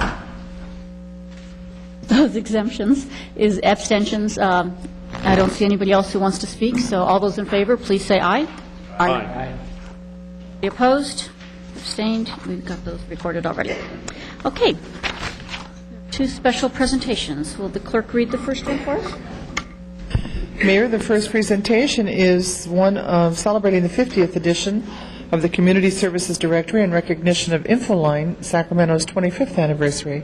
I believe we have Nancy Findyson, is it? Hi, Nancy. Thank you very much. I'm Nancy Findyson, Director of the Community Services Planning Council, and Mayor Fargo and members of the council were really pleased to be here today to celebrate what we really think is a partnership with the community, a partnership with the city, the county, and the community service agencies in the production of the Community Services Directory for this is the 50th edition. We've been publishing it since 1941. We usually send this to you with a nice letter telling you this is your complimentary copy. We wanted to bring to you today, though, officially, this official 50th anniversary copy. And as a special treat, we've included the first edition of the Sacramento Social Services Directory. It was published in 1941 by the Community Welfare Council, our predecessor, and I think you'll find it really fun. Those of you particularly who are history buffs will enjoy looking through some of the a summary of some of the services that were available in 1941. And just to give you a couple of highlights, some of you may not know, but the emergency hospital was located at 6th and 8th Streets, and it was funded, the revenue source was city taxes. So a couple blocks away, you funded an emergency hospital. The health department, which, by the way, the city had a health department in 1941. It wasn't until several years later, and actually it was a study by the Planning Council and others that recommended that the county and city combine their health departments. But the source of revenue for the city health department was taxes, charges for birth and death certificates, and dog license fees. Health department took care of the animals also in the community. There was a needlework guild we listed in the directory, not because of their artistic ability, but they furnished undergarments and stockings for needy families in the community. And finally, whether you knew it or not, at 1941, the city taxes supported the municipal transient shelter. And it was described as there were accommodations on the west end of the city. The director of the shelter was the director of recreation. Also, the kinds of services provided were reading, letter writing, cards, chess and checkers, laundry and showers, checking and storage, dormitory, and dining room. In 1941, it was reported that an average of 1,000 men per day used the transient shelter. So I think you might find some interesting facts in the directory. We wanted to share that with you. We have a brief presentation on the directory and also on Infoline, and I'd like to ask, I think we need the connection to the computer here. We'd like to just take you through a little bit of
You'll notice it was 50 cents and contained about 160 agencies. We're up to almost 700 now and 1,500 programs. We also have been developing some specialized directories as a result of special interest and different populations. We've been, over the last 3 or 4 years, have been producing the senior guide. We distributed over 90,000 copies last year in coordination and really in collaboration with Senior Magazine. We provide the information, they publish it. 90,000 copies are available free to seniors in our community. Also, there's been additional real interest in some specialized directories for youth. The Teen Resource Directory was developed as a 4-county collaborative effort. Over 450 programs are available in this directory, and later you'll see on the web also. Other specialized directories include the Teen Pocket Guide, Elk Grove and Meadowview resource directories, and a special directory we do for people looking for both emergency and special services for shelter, housing, and financial assistance. That's the You're Not Alone directory. And a new directory, which we're collaborating with you, the City Unified School District, the County of Sacramento, and United Way, is a directory of bilingual services available for children and families in our community. So look for that to be coming out this spring. And finally, we are putting the directory on the web, at least the teen directory. We're looking also for resources to, our hope in the future is to, within the next few years, to have the full directory on the web and accessible to people in much more than just in the 5,000 or so directories we sell each year. Infoline Sacramento is celebrating its 25th anniversary. The other side of the equation of the directory is the fact that we have information and referral specialists who are available 5 days a week by telephone to answer questions to some over 35,000 people who call them each year. Originally, River City Information Center was the first information referral agency. It became Community Information Center, and then in 1995, Infoline Sacramento. We appreciate the support that we get for Infoline from the Sacramento Housing and Redevelopment Agency, and it's actually through you and through the County of Sacramento, through your Community Development Block Grant funding, that we are able to manage the database and also provide the services. Area 4 Agency on Aging also provides some support, and the Sacramento Public Library, I see Dick Killian is here. We appreciate their sharing space with us. We use the 5th floor for our main headquarters. Also, we do have grants, donations, and other equipment that is actually provided for us on a donated basis. And I'll be talking a little later about our newest partnership with the Sacramento County Courts and the Ridgeway Family Court. One of the things that we have done in response to both SHRA and communities is to open neighborhood information centers in communities throughout Sacramento. We're hoping to expand that in the future, but currently we have 6 neighborhood information centers in Del Paso Heights, downtown Sacramento, Fruit Ridge, and Galt. We are also planning to open information centers in Meadowview and in North Highlands. These are centers that we partner with community agencies to provide a computer and online access to the database, to the directory. We also provide additional information about local community resources for that particular community, and the whole purpose of it is to empower people in communities to help each other and to know where they can go to get assistance. These are the listing of the various, currently the 6 sites we have. We've also, in collaboration with the court, have opened we're part of the Self-Help Center at the Ridgeway Family Relations Courthouse. It's been a wonderful resource. We realize that, and I think the courts also realize that many of the families coming to court have needs for access to other services, and we're able to help over 4,000 people a year at the courthouse. We also provide senior assistance and information for Area 4 Agency on Aging. We serve over 10,000 seniors, and I think a unique part of Infoline is that we do make follow-up phone calls to over 3,000 seniors to make sure they have gotten the service, and it gives us kind of a quality control for our particular services. something that you may not be aware of, but I hope that you will let your constituents know about, is that we are part of the disaster response in the community. We work with the city, the county, and the American Red Cross in response to disasters, be it floods or heat waves. We are able to provide information to the community immediately. Our phones are always available and online to respond in any disaster. The Senior Reassurance Line serves over 1,000 seniors. They ask to be on our list of people to call. They're usually isolated, living alone seniors who, in the case of a disaster or, as we said, a heat wave, during all the heat waves during the summer, we have called these seniors to make sure they're okay, and if they need assistance, we've been able to get that to them or get them to a site where they can get assistance, either through heat waves or through sandbagging during floods, but this is another service that Infoline provides. We also reach over 25,000 people annually through outreach programs and provide a variety of lists, such as flu shot locations, food closet lists, emergency meal sites, shelters, and a very successful collaboration with the city and the Hunger Commission in the promoting the summer lunch program, which I think you all know received the Glickman Award last year, the USDA award of one of 5 models in the country because of the increase in the usage of summer lunch program. And this is something you may be interested in. You can see that the callers to Infoline are pretty well evenly spread out through your districts. District 1, we serve 2,600 callers a year. The same thing in District 2. District 3, 1,900. District 4, another 2,600. And then 5 through 8, we're over 3,000 to 4,000 callers call Infoline. We keep data on callers, their needs, also their locations, and whether or not we can provide the service for them. Okay. This is the top 5 needs expressed by callers who live in the city of Sacramento. Number 1 is housing, financial assistance, food closets, legal services, as you can see, shelter, and then general community services.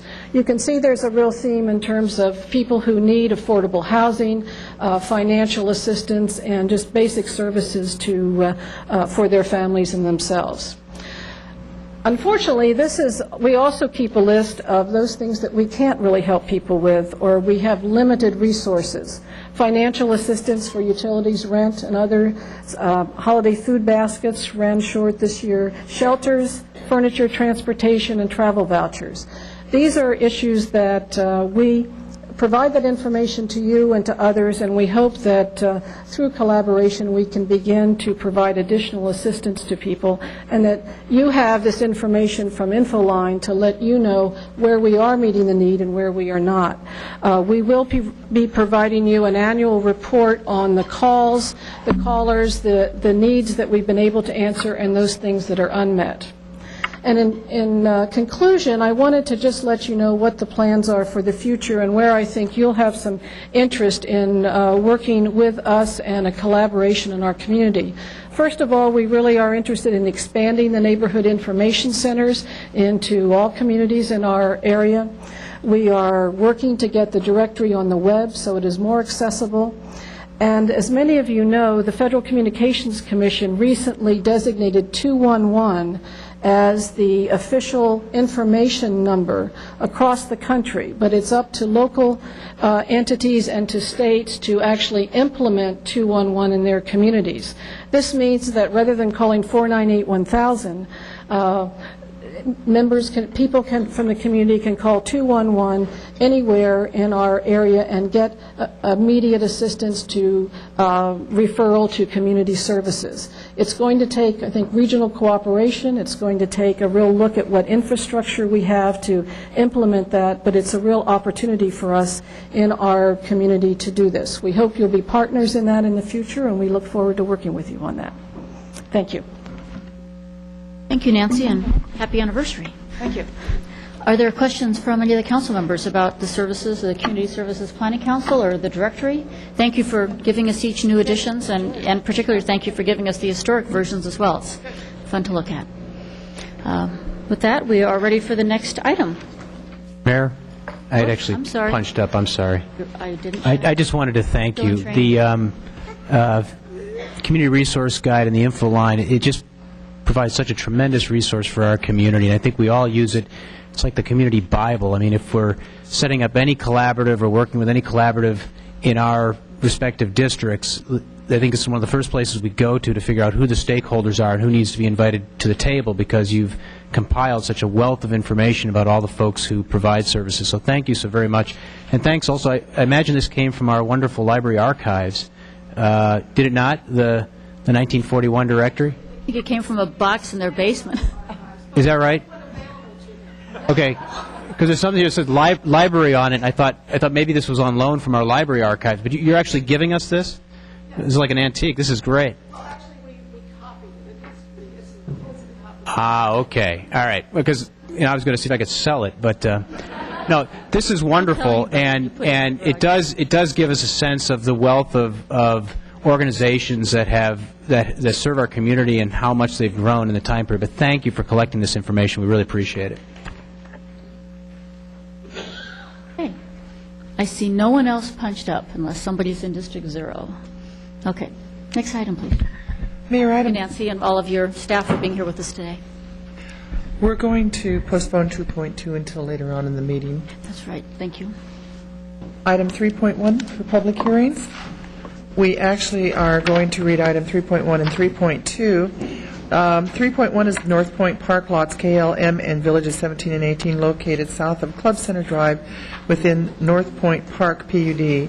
And item 3.2 is North Point Lot G located at the southeast corner of North Bend Drive and Menard Drive.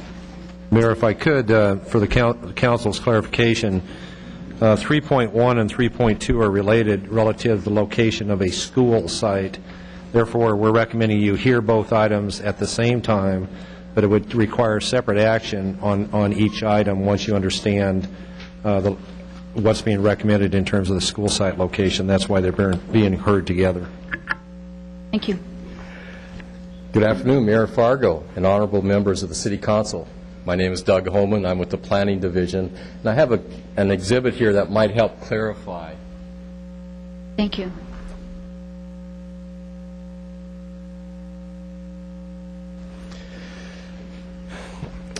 As Mr. Thomas pointed out, there are two North Point projects on your agenda today, North Point Park lots KLM and Villages 17 and 18, which is item 3.1, and North Point Park Lot G, which is item 3.2.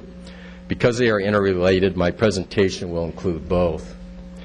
The General Plan Amendment, North Natomas Community Plan Amendment, and Schematic Plan Amendment entitlements for both proposals result from the request of the Natomas Unified School District to move its proposed junior high school site from the area which contains Lot G to an area identified as a portion of Villages 17 and 18.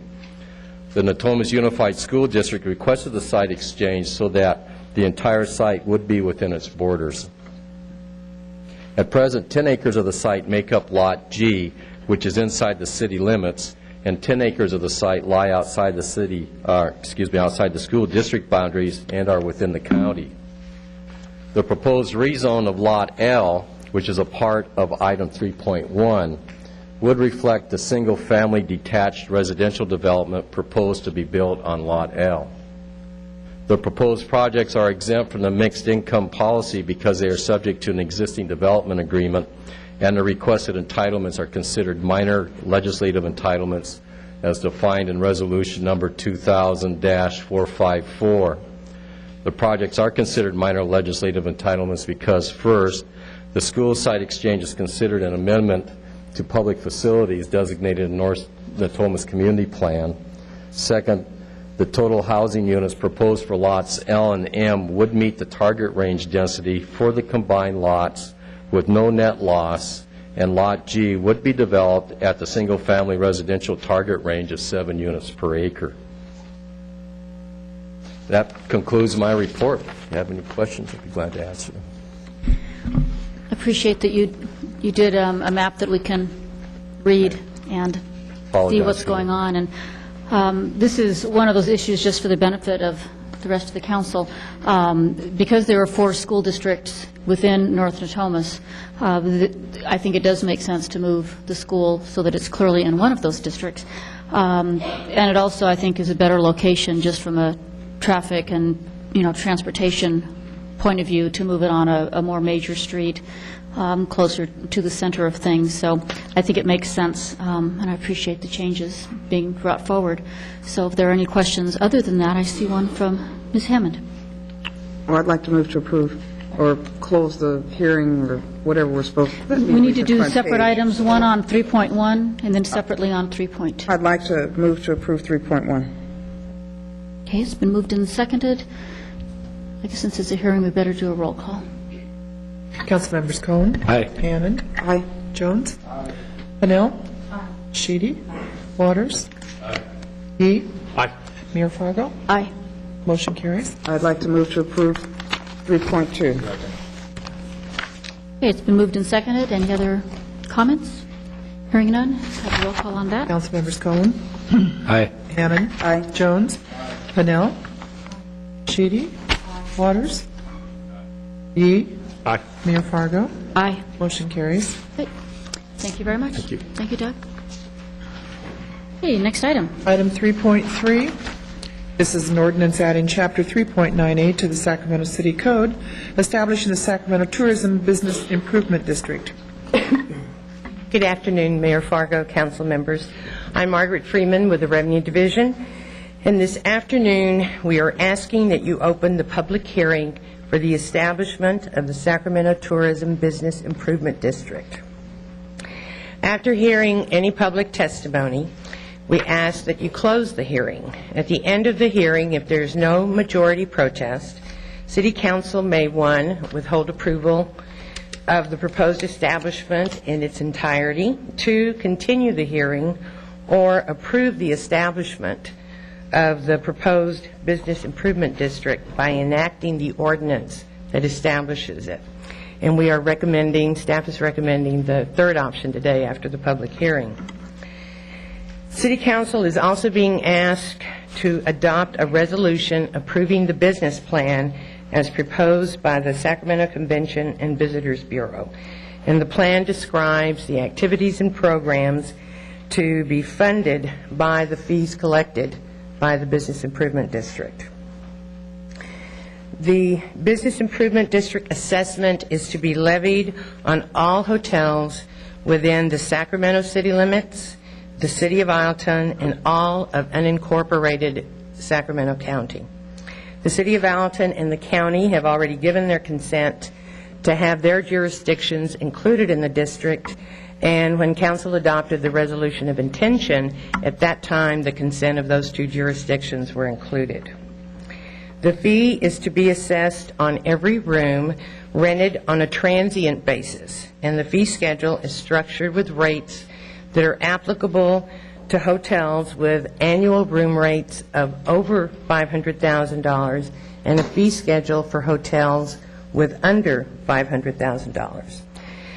The BID fee assessment will not apply to SROs, and due to the unique situation where beds are rented but not rooms, the fee is not applicable to the Sacramento Youth Hostel. An advisory board will be put in place to oversee the activities of the district, including the expenditures by the Bureau, and staff will be coming back in January asking Council to take action of the formation of the advisory board. And also in January, staff will be bringing back a written agreement for Council approval with the Sacramento Convention and Visitors Bureau. There are representatives here today from the Sacramento Hotel Association who will speak in favor of the BID. Staff is available to answer any questions you would have. I would ask that you open the public hearing, and at the current time, I'm only aware of one protest that we have actually received. Okay. At this point, I don't have any requests for anyone to speak. If there is someone from the Hotel Association who wants to speak, they can come forward. But at this point, we have no one who is asked to speak during this public hearing. So, hearing that, and we have... The protest was from a hotel located in the county. Okay. Then, Madam Mayor? Actually, Councilmember Sheedy would like to ask a question or address this? Go ahead. I have a question on exempt employees, governmental employees. The hotels do not have to pay on their occupied hotel room, do they? They are also exempt from that at the same time? No, the only governmental exemption that is in place currently is for federal employees, and that is only applicable to transient occupancy tax. This is not a tax. This is a fee that is being self-assessed by the businesses that are within the district. So regardless of who occupies the room, the applicable daily rate would apply.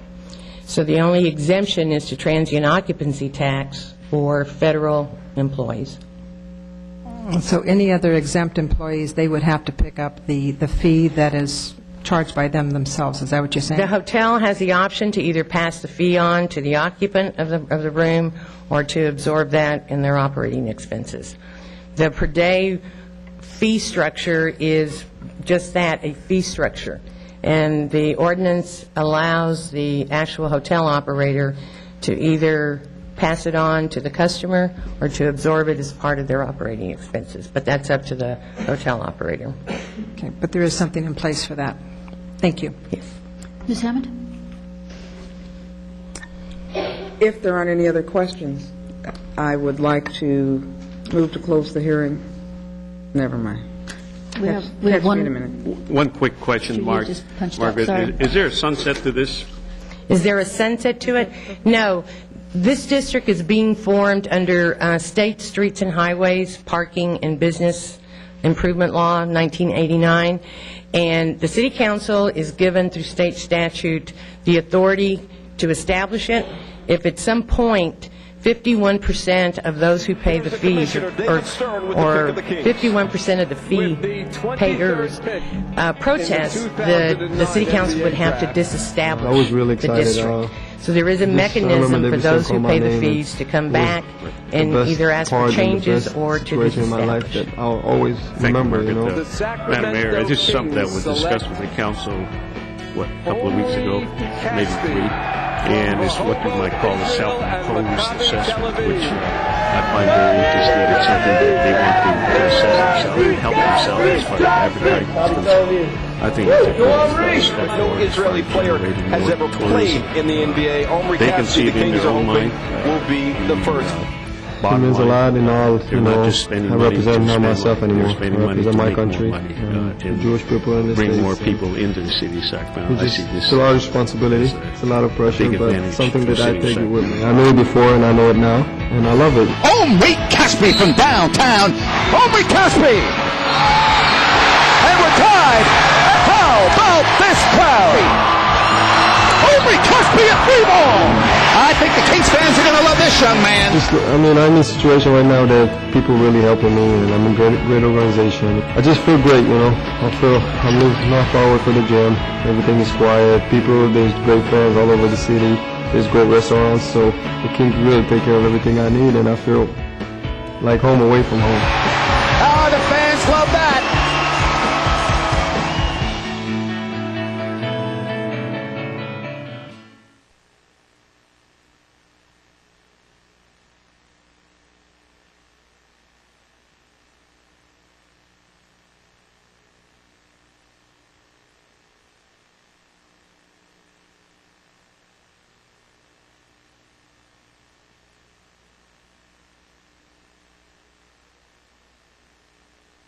Here's the commissioner, David Stern, with the pick of the Kings.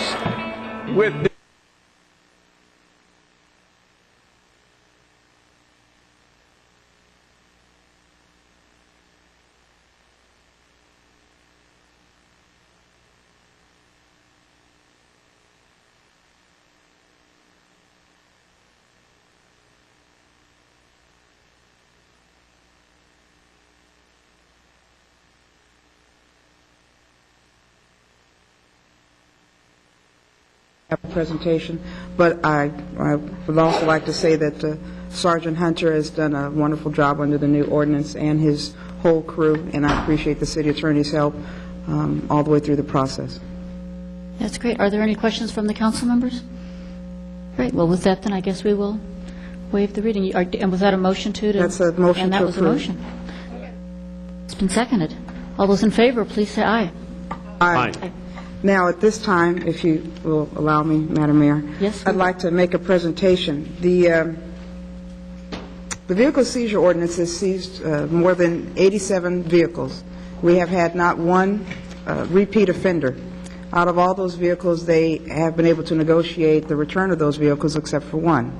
And that one is, we're going to give away.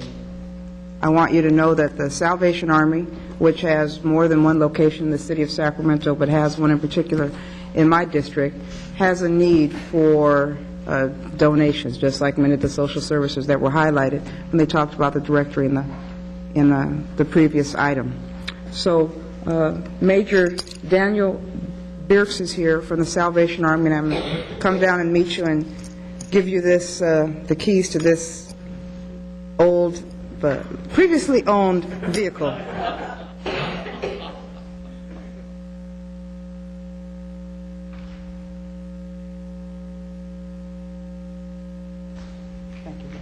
Thank you. Congratulations and drive safely. Major, did you want to say anything to us? It's probably an opportune time to mention the red kettles and your need for continued donations on behalf of the Salvation Army. This is your chance. Well, thank you very much. Welcome. Of course, each Christmas time we do see the red kettles, and they're such a valuable part of our community because it only represents a way in which many people can benefit from the donations from the community. We also represent the Salvation Army Adult Rehabilitation Center down on 16th and D Street, where it's a program for men who have a problem with alcohol and drug addiction. And so we have a program whereby they can come back into the community again and be those who support our community. And I'm sure it's a program that you're well aware of. So representing Major Phillips, the administrator, I certainly appreciate the donation of this vehicle. Thank you very much. You're very welcome. Thank you. I'm not exactly sure where the vehicle is parked, but there are It's not booted, is it? No, there's some folks from the police department that are here. I want to thank them, especially for all their hard work. I want to thank the city attorney's office, particularly Deputy City Attorney Sandra Talbot. I'd like to thank Captain Mandala. And, you know, if I keep mentioning names, it might not help our operations. So what I'm going to do is just acknowledge the officers that are here and the staff from the police department and the hard work that they've done to help make our neighborhoods cleaner. I appreciate the council support because I know this was extremely controversial, but we've had nothing but good results. Thank you. I'd like to thank you for coming up with this idea of giving it to the Salvation Army. I think it's a wonderful gesture, and we want to encourage people in Sacramento to be generous and to give, and we like to set the pace. So thank you all, and good luck. And happy holidays.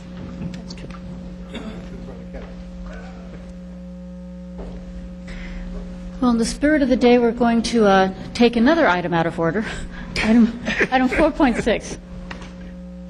This is the emergency repair work on Interstate 5. This is an oral report update. Good afternoon, Mayor Fargo and members of the City Council. My name is Marty Henneman with the Department of Public Works. This is an update on the Caltrans emergency structural repair work for northbound I-5 between L Streets and I Streets. It's a short report because due to favorable working conditions, round-the-clock work, the contractor, C.C. Myers, was able to complete the necessary structural rehabilitation within 3 days instead of the originally anticipated 11-day schedule, so 8 days ahead of schedule. And from a traffic perspective, we're very, very happy to see that, of course. Right now, all ramps and traffic lanes are open again, so that's great news. And no other work is anticipated that might affect traffic. And with that, I'd like to just say that, Caltrans, this is an emergency work that came up. Their structural engineers identified. Right away, they pulled the city in and let them know what was happening. We were coordinated with them, the CHP, to identify locations for the changeable message signs. There's also some other directional signs to really minimize the impacts to the motoring public as well as the holiday shoppers. So I really want to acknowledge the great work that Irene Inamura, Caltrans District 3, and her staff has done throughout this project. Although short in duration, the impact could have been very substantial, and we're lucky it wasn't. That really concludes my presentation. However, Steve Bellog from Caltrans Traffic Management Planning is here today to answer any questions that you might have. We'll be available for that. Thank you. Great. We do have a couple of questions or comments. Mr. Waters? I don't know if this should be for you or for Caltrans. Can we just get could I get a clarification at least as to layman's language, what happened and what needed to be repaired right away before we had a major cave-in, if you will? I'll defer to Steve Bellog from Caltrans. Thank you. Good afternoon, Mayor, council members. To answer your question, Mr. Waters, bridges like the viaducts that you see around town, 2930 SWX, and also on the west side, are not a continuous structure. They're actually a series of bridges, and they have a joint in between, to call a hinge with space, so that they can expand and contract. Apparently what happened on this particular structure is foreign material got into that joint, probably over a period of years, and sometime in the last 3 years, we estimate material hardened and the bridge was not able to expand during the summers, caused some structural damage inside the structure. Became apparent late November. We shored up the bridge to get over Thanksgiving weekend, and then looked at just what we had to do and when we had to do it. And to make a long story short, after a lot of meetings, it was decided that we needed to be proactive and do it when we did. Thank you very much. Thank you, Mr. Waters. Mr. Yee? Yeah. Were those box girders? Yes, reinforced box girders, and of course you're an engineer, but for everybody else, what happens, this structure is built as a series of steel reinforced girders, and the last part of the bridge is forms to put in, and then the deck is poured on top. You end up with a box girder inside that's basically inaccessible except for a small weep hole. We do inspections every few years. We put a periscope-like device up in there, try to see what's going on. I believe in 1997 that one looked fine. What happened a few weeks ago is we started seeing cracks and falling in the deck. It was apparent something was wrong. Cut a hole in the bottom and took a better look, and that's how we found what happened. My understanding in over 30 years is it only happened twice in California. Unfortunately, both of them have been in Sacramento. Those are good structures, let me tell you. They're pretty good structures. We're going to do additional investigation of all the viaduct structures down here in Sacramento. They were all built about the same time. We want to make sure we don't have this problem elsewhere. I had personal experience working in the field, building some of those box girders. They're good structures. But the primary reason I want to speak, Madam Mayor, is the fact that it was such a good job done so quickly and efficiently. I'd like to ask the mayor on behalf of the council send a letter to Mr. C.C. Myers and company with a copy to the Caltrans for the good work done, minimizing the impact on all that traffic that we were concerned about. It was a very large team effort, and a lot of people didn't get any sleep this weekend. Yeah, actually, I was going to send letters not only to C.C. Myers, but also to Caltrans, because it's very clear that you stepped up very quickly, kept us informed, and got the job done so quickly. And as I think the only council member who drives home north on I-5 on a regular basis, I'm personally appreciative on behalf of everyone who lives north of the river and everyone who needs to come to downtown every day. Well, I'd also like was to add, on wonderful. behalf of Caltrans, we notified the city in the middle of last week, and Marty and his Right. staff came through with everything we could ask for, PD as well, and it was a good team effort all the way around. Thank you again, and thank you for coming today to share with us your insights as to what happened, and now it's probably time to get some sleep. Thank you. Thanks. Okay, I guess we can go back on schedule now, head up to 4.1. Item 4.1, this is the City Operator Program Status Report. Good afternoon, Mayor Fargo, members of the council. I'm Mike Stamper, the Manager of Business Services for the Department of Utilities.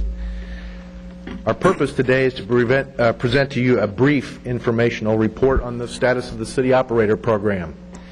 My role in this endeavor will be to essentially introduce two individuals who are really the lead people in our customer service area and the City Operator Program. One of those individuals will make the informational report. I'd first like to introduce Karen Waring. Is Karen here? Oh, okay. Karen has been with the city since 1988. She's the utility customer service supervisor. She directs the folks who are on the front lines in our customer service operation. They do a terrific job. The second individual is Linda Douglas, who will make a brief report. Linda has been with the city since 1986. She came to us when we formed the program, and she came from the public safety area as a dispatcher. So having said that, I'll invite Linda up, and she'll give you a brief report. Thank you. Great. Thank you. Mayor Fargo and members of the council, my name is Linda Douglas with the Department of Utilities, City Operator Supervisor. In March of 1996, the Department of Utilities assumed the responsibilities for running the City Operator Program. Our goal was to provide city residents with continued access to local government services on a 24-hour, 7-day-a-week basis. And since 1996, the city operators have taken more than 169,000 calls. The Department of Utilities has provided the leadership, management, and majority of funding for the department. The objectives of the City Operator Program include providing one central general information referral number as an alternate resource to the public and city staff, offering a customer citizen-friendly program to provide prompt service from city government, provide a real person to answer the phone 24 hours a day, 365 days a year, and to provide a well-informed, knowledgeable information service to the community. To improve the responsiveness to after-hours requests for assistance for operational non-emergency calls for both citizens and employees. During 1999, the city operators monitored the Y2K hotline for inquiries regarding City of Sacramento services during the Y2K changeover. City operators received 3,308 calls regarding Y2K and sent out approximately the same number of Y2K brochures. The city operators were also a contact point for inquiries relative to the issue of adding fluoride to the city's drinking water supply. The city operators received 484 calls relating to the fluoride issue. The city operator number is the officially recognized number for citizens to call for assistance during storm events. By centralizing all storm assistance requests through the city operators, response time is streamlined because the calls are taken, computer sorted by area, matched to the appropriate field crews, and dispatched in a single process. Response to flooded streets and plugged storm drains take place on a 24-hour, 7-day-a-week basis during rain events. Since inception of the Rain Patrol computer program in 1997, the city operators have taken approximately 4,206 calls directly related to flood events.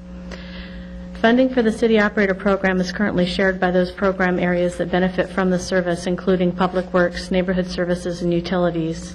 The annual cost of the program is approximately $300,000, including 9 full-time employees.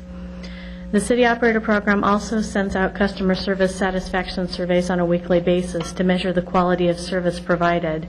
Responses to questionnaires have been very positive, consistently indicating an overall high satisfaction rate of greater than 98% for the services provided, and a strong desire for the City Operator service to continue. I'd like to take this opportunity to introduce the city operators that were able to attend this council meeting, Tanisha Stevenson and Shireen Uechi, and sincerely thank them for the outstanding job that they've done. And this concludes my report. If there's any questions or comments. We have a question from Mr. Jones. Just thanks. You guys do a great job. I sometimes forget the phone numbers of our staff, and I call the city operator, and you're always courteous, and you have a quick answer, and I know my constituents appreciate all your hard work as well. It's a great program. Some time ago, I suggested that we try to have the redevelopment agency staff directory available to the operators as well. I don't know if we've had a chance to do that yet or not, but I know there's sometimes folks call and they're trying to reach someone at the redevelopment agency, and all they have is a city operator number. So if we haven't done that, if you would consider doing that as well, I think it'd be very, very helpful. But you all doing a great job, and thank you very much. Thank you. Ms. Hammond? Madam Mayor, I was just wondering if Councilmember Jones's calls are under miscellaneous calls, which there are 1,234 for October. I kept calling about that fluoride thing. That was me. Or if he was under City Council under 32. I really want to thank all of you, all of the operators, because whenever I call, and I do call, when there's a tree that's down and it's not necessarily in my district, but hey, it's on my way somewhere, or there's a street flooding, I always call. You're always patient, kind, and forthright, and I appreciate the work you do. And I don't know how many people thank you, since it looks like you've December of 99, 41,830. Does that mean that's how many calls you actually had that month? For the year. For the year. That's year to date. That's a lot of calls to be nice and kind and forthright at all times. So, Especially in the middle of the night. Especially in the middle of the night. That late shift probably is killing, huh? I just wanted to thank you and wish you all happy holidays. Thank you very much. Could I ask one question, since you pointed out the city council call? Are those calls about city council members, or are those calls from city council? Or both? Some combination? Those are calls mainly from citizens requesting the phone numbers for their city council persons. Okay, so those aren't when we call you to tell you the lights are off as we drive No. home. Those kind of, I think you all recognize our voices by now, and if you, now you get to see us in person. Ms. Sheedy?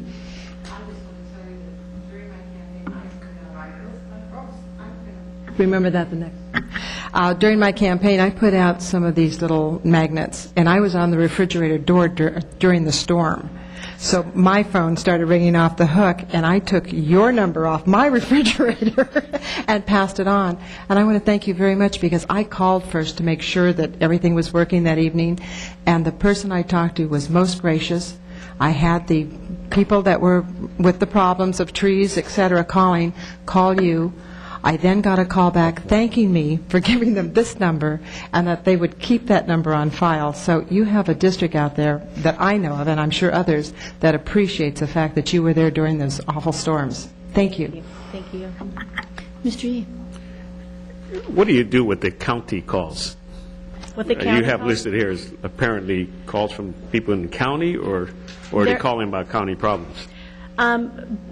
Usually they're calling about a problem that is in the county, like a down tree in the county, or a plugged sewer or storm drain in the county, and we refer them to the after-hours county operator most of the time. So there is a county number that you call to transfer it? We'll Very either good. transfer them, or if we're really busy, and sometimes the people like the number themselves so they can call. Does the county have a county operator that they can call like we do in the city? Yes, they do. They do, okay. Mr. Thomas? Yes, Mayor Fargo, members of the council. First, let me thank the city operators. They do an outstanding job. I was so impressed with their knowledge of the city that I asked them to help out with the new orientation and training program we're doing for all receptionists, because they know how to get a hold of people and how to make things work. And so they've been very valuable in the first ever formal 8-hour orientation program for our receptionists who need to have the skills of the operators. Second of all, let me thank Jim and Mike and Utilities for really managing this program. It's a citywide program, but it's really managed by the Utility Department, and I appreciate the fact that they've taken on that challenge. They've done a great job. Finally, this is a program we're starting each week on the council, and that's what's called as a 15-minute spotlight, to give you a bit of information about services you normally don't deal with because they're done so well. And it's important that we look at all the services in the city and understand what's being done well, as well as the serious policy issues you deal with on a regular basis. And so weekly, we will have a 15-minute spotlight, an information report only. And what we're doing is providing an opportunity for people to present information to this council that normally don't stand at the podium. And my congratulations to you in terms of the presentation you made to the mayor and council. Thank you. And before we leave this item for the viewing public, the number is 264-5011. So a lot of us have this memorized because we call it on a regular basis, but it's an important number we need to continue to share. If you would pass on our thanks to the rest of the staff that weren't able to be here today because they're sleeping now so they can be awake tonight, we would really appreciate it. It's a great service, and as you can tell from our comments, we appreciate it, and we would like you to continue to do the good job you're doing. So thanks for being here today. Thank you very much. You're welcome. Okay, with that, moving on to 4.2. This is a status report regarding fireworks for the New Year's Eve. Which will probably generate a few phone calls to 264-5011.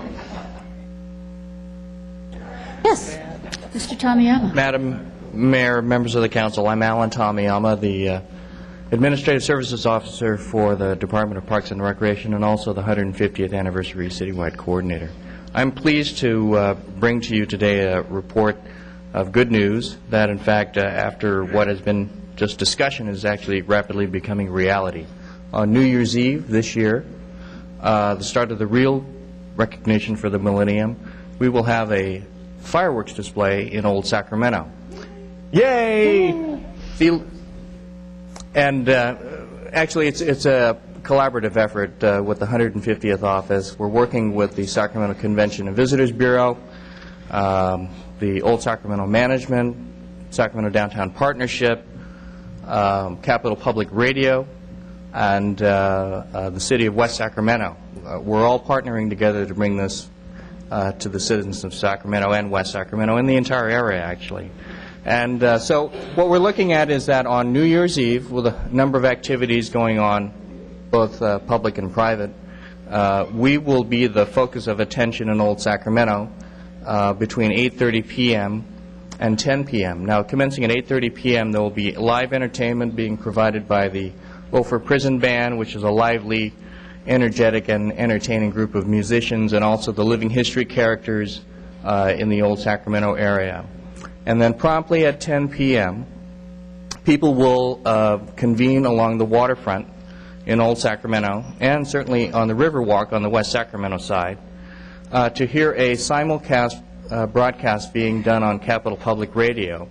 And that music will coincide with a spectacular fireworks display that will be launched from the south side of the Sacramento River, past the Tower Bridge. So it will, in fact, be highly visible from all points in that general area, regardless of whether you're at Miller Park or along the Riverwalk in West Sacramento or on the waterfront in Old Sacramento. So we're really looking forward to this. It's really something that has become reality, and we're very excited about it. Great. Thank you, Alan. We do have a few questions and comments, and I think Mr. Cohn, who really thought up this idea and brought it forward, would like to say something. Mr. Cohn. Well, I would. I want to thank Alan and staff for bringing this forward. I do have to ask, though, whether you're aware that midnight Pacific time would be midnight, not 10 p.m. I mean, are we trying to celebrate Central Time or what? No, that's a very good question to pose. I fear that we become a laughing stock, reinforcing the notion that we pull up our sidewalks early in this town, and I thought the whole idea was to celebrate New Year's, and that means at midnight, not at 10 o'clock. Now, maybe is there a I read the argument that, younger families may want to see it, and you certainly could have some activity for younger families, but I think we ought to celebrate New Year's when it happens. Well, that's a very good question to pose, Council Member, and what we had debated long and hard about relative to the timing for the fireworks display was that it would be a appropriate time for 10 p.m. rather than midnight, because we would want to allow both young and older adults, as well as the younger ones, to come down to Old Sacramento at a reasonable point in time during the evening of the festivities, whether they're on their way to a party or they're coming from a party and heading on home, to really have the full scope of the fireworks display at 10 p.m. rather than at midnight. and then afterwards, they would be able to go on to their other activities regardless of whether it's in Old Sacramento So or at a that's private the only function. reason it's not a security issue then? Not Well, a that was police the other issue that was discussed, is that it would allow itself for a more centralized gathering of a family-oriented event rather than creating any disturbances with rabble-rousers and what have you. Unlike most other major cities in the world. I think you're making some good points, I'm Mr. making Cohn. a little light of this, but I really do think we should do it at midnight. I'm sorry, I hear the reasoning, but we can certainly. New Year's is when it is. I mean, if you really want to avoid rushes, you could do it the week before, I suppose. Well, or we could do it at 9 o'clock. And to I coincide think with New either we Year's. do it. No, I'm serious here. I think either we do it and do it right, or let's not do it, because I think it's embarrassing, frankly. I like the idea of doing something early for kids. That's fine, but don't make that the only celebration, and then everybody goes home before midnight. Well, if I can ask Richard Ramirez, the deputy city manager, that. All right. Mayor and members of council, Rich Ramirez, Deputy City Manager. As the council may recall, downtown Old Sacramento has become a very lively area within the last couple of years. It's been a goal of the council to make that kind of a venue. We have a number of nightclubs that are present and a lot of activity going on in the evening hours. Most of it very positive, but from time to time there have been concerns. That was one of the things that was motivating the matter before you, and the suggestion of having it at 10 o'clock. I just want to bring that to your attention. Your deliberation will be as it will be, but I wanted to make sure that you were... I assumed that was the real answer, and I think if you rather than this family issue, but maybe that was code for saying what the real reason is. But I thought that we had a handle on that situation, and that we would... I believe we do, Councilman. If we were to do this at midnight, this would not be a big surprise. We would be prepared for it, and we would even, I would hope, have the assistance of West Sac City Police as well as CHP, County, and others. Have we talked to them about... We're still developing, I think, that program. Alan can speak to it. I think that we do have a much better handle on Old Sacramento, but it's a consideration that you need to keep in mind, and I know you will. That was the motivation for the 10 a.m. Well, then that's why we discontinued the fireworks down on July the 4th years ago, I know, but... being outside at midnight on July 4th is very different than being outside at midnight on December 31st in terms of Here, let me... level of everyone. Go ahead, Bob. Yeah, let me ask or suggest, have the downtown partnership, the merchants in Old Sacramento and West Sacramento been involved in setting the time? We've been having discussions with them and including representatives from CHP. It might be, Mr. Cohn, that prior to taking action on the time, that you ask that come back next week, and that you ask for a more formal presentation from all the partners, and the decision of when to do this is clearly the mayor and council's prerogative. And you're right, there are cities all over the world that celebrate New Year's at midnight. But I think that there are a number of partners, and it would be good to find out from all of the partners what input they would provide prior to your policy consideration. And I don't think next week is too late for a decision, is it? No. It'd be too late if we didn't do it then. That's our last meeting of the year. So you might want to consider asking for some additional people to be here. I would like to make that request. This is noticed for council information only, so rather than a motion, I'll just make that request, and if any of my colleagues disagree, they could speak up so we can talk about it. How about if We do have a number or of if you people- agree, speak up. We do have a number of people who would like to speak. So, Ms. Hammond, you're up next. I wanted to thank Steve for the idea. Excuse me. Being compared to Modesto, as wonderful as that is, Madam Mayor, I may have some relatives from Modesto or something. Don't have any relatives from Modesto that I know of. Okay. Thank you for asking. Okay.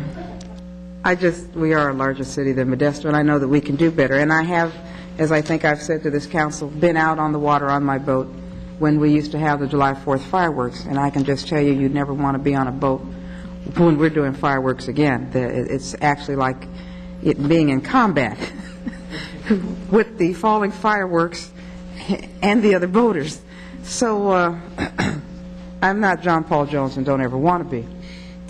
However, I have to kind of agree with Steve about the midnight.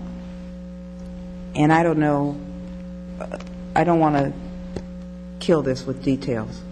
However, maybe there should be some smaller little sparkler shows for the kiddies and people like Dave that go to bed at 10. And then we can have the bigger fireworks for the big kids, because I love fireworks and I would love to see it at midnight. But I'm probably not going to stand out there for 2 hours and freeze my toes off either. And I may or may not go to Old Sac. I may watch the fireworks from somewhere else in the city, or even West Sac. Sounds like a rhyme, huh? So I'd like us to look at the midnight hour. My only concern and my word of caution with the CHP, we don't want this to turn into the State Fair incident. Really don't.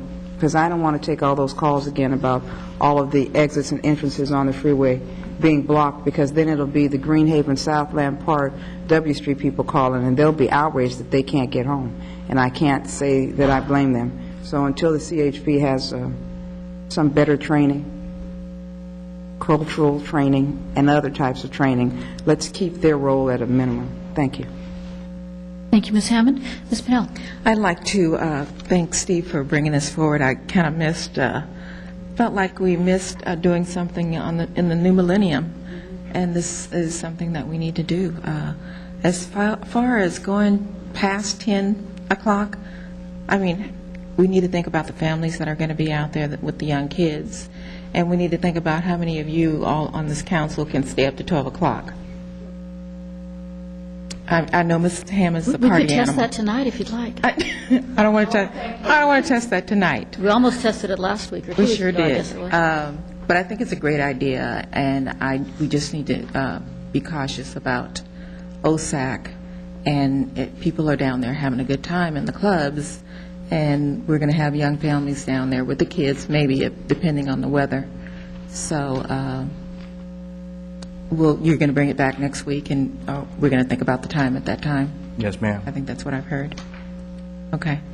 Okay, thank you. Mr. Jones. I wanted to thank Steve also for suggesting we do this. I think it's a great idea. And I think the suggestion made that we send it back and get some additional input makes sense, too. When Lauren said we ought to have something for the kids with sparklers, I thought she was referring to me and didn't need to reference also the fact that I go to sleep at 10. But I appreciate that further clarification. But I am somewhat sympathetic to the notion that we should try to do something for families with kids, because it is difficult to have the kids up past a certain hour. And regardless of Old Sacramento, because I think we do have the situation under control, Old Sacramento, but at these New Year's celebrations, wherever they are, there often tends to be a lot of drinking and rowdiness and celebration, which is, some of that, I suppose, is appropriate for New Year's. I'm not sure the drinking part is, but there is it's not Old Sacramento, it's the celebration itself wherever it is, and whether if we do it later, that leads to a likelihood for more of that activity occurring and discourages families from participating. That's just something I think we need to consider. But I'm also appreciative of Steve's concern that we think this thing through a little more carefully and look forward to the further report. And thanks for suggesting it, Steve. Mr. Waters? Thank you, Mayor. Well, going along with that idea, maybe rather than sparklers, we look at maybe for the smaller children, the people that want to go home, a 10-minute presentation, maybe 20 minutes instead of 30 at midnight. But with all due respect to Steve, I can tell you right now, Jimmy Yee and I are not going to be there at midnight, because that's way past our bedtime. Thank you. Thank you for sharing. Okay, well, Mr. Cohn. Mayor, City Attorney informs me that actually Brown Act does allow us to vote on motion to calendar an item. So I'll go ahead and make a motion that we put this on the calendar next week, wherever there's room, either, I don't think it matters whether it's evening or afternoon, wherever you have room, so that we can get a further report back and take action. Thank you. Been moved and seconded, Ms. Pennell? I was just going to comment, since Ms. Hammond is a party animal, we could have the fireworks show at 10 and then end up at the convention center for the party for Ms. Hammond.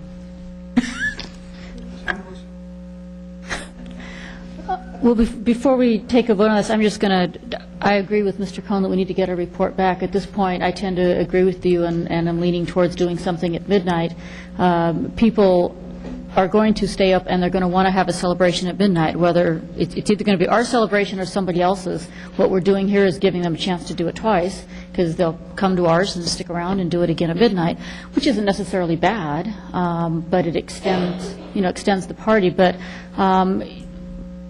I think that even 10 o'clock is too late on a cold winter night for children to be out looking at fireworks. So it seems to me if someone wants to, through our Park and Recreation Department, do an afternoon or an early evening program, or preferably even a babysitting program from 6 p.m. to 1 a.m., or the slumber party programs that a lot of the YMCAs and those kinds of groups put forward, so that parents can go out and celebrate without having to keep their children up late or worry about them. I think that there's a whole different program possibilities for the children that doesn't need to include them coming at 10 p.m. or 12 midnight to Old Sacramento.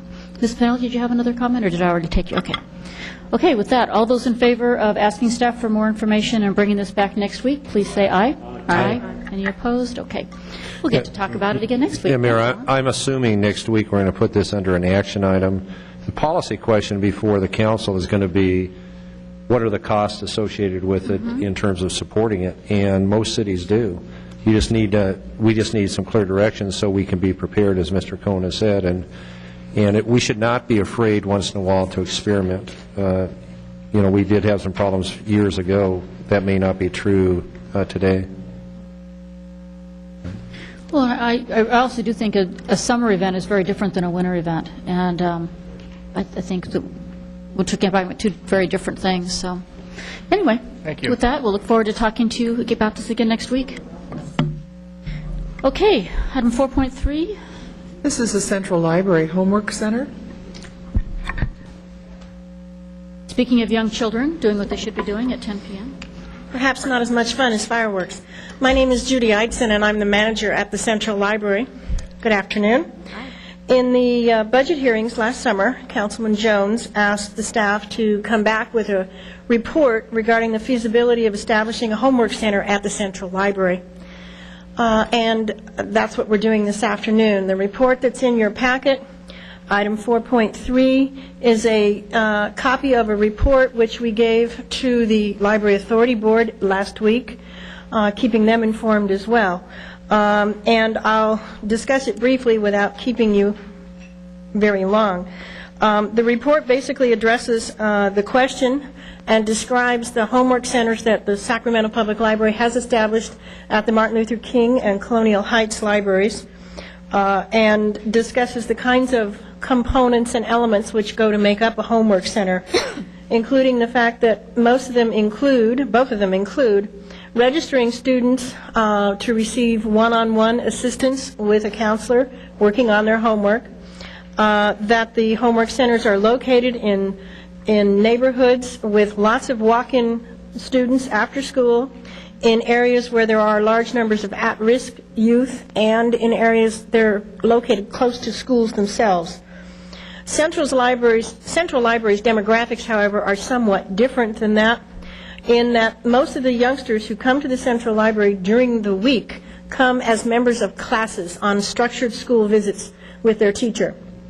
Their time is limited, and they do not have the opportunity to spend one-on-one time with a counselor. Those who come to the library, young children who come to the library on weekends, generally come with their families. Again, their time is limited, and they are part of a family group. The youngsters that do come to the Central Library on their own are primarily older kids, and as a result, we have begun to address working with and identifying the needs and trying to meet the needs of these older kids through 2 programs that we have at the present time. One of which is the establishment of programming geared specifically for them. We're calling it Club 828. And the 828, of course, refers to our address, which is 828 I Street. And Club 828 has evening and weekend programs directed specifically at kids between, say, 12 and 18, and involves topics that are popular with those kids, such as establishing your own website, how to put your own web page up on the web, and a mystery night and other similar programs that are directed toward older youngsters. We also have established in November of 1999 the Schwab Rosenhaus College Resource Center, which through partnership with the Sacramento Public Library Foundation is designed to provide assistance one-on-one with counselors working with students who are attempting to go to college, choose a vocation, fill out a scholarship application, or trying to decide what college majors that they're interested in and what they need to do. In addition to that, the counselors conduct classes for students and their parents on site at the library in such things as how to write a college entrance essay. Very popular class. As a matter of fact, we've had to hold 3 sessions in order to accommodate all the youngsters who wanted that one. The counselors also visit the local schools where they meet with school classes in the high schools and talk about applying for college and vocational education. We continue to explore ways to meet the needs of older youngsters. One program that we are considering at this point in time is the establishment of a computer lab we're calling a cyber center, where we would put together a place in the central library which can be closed off or left open.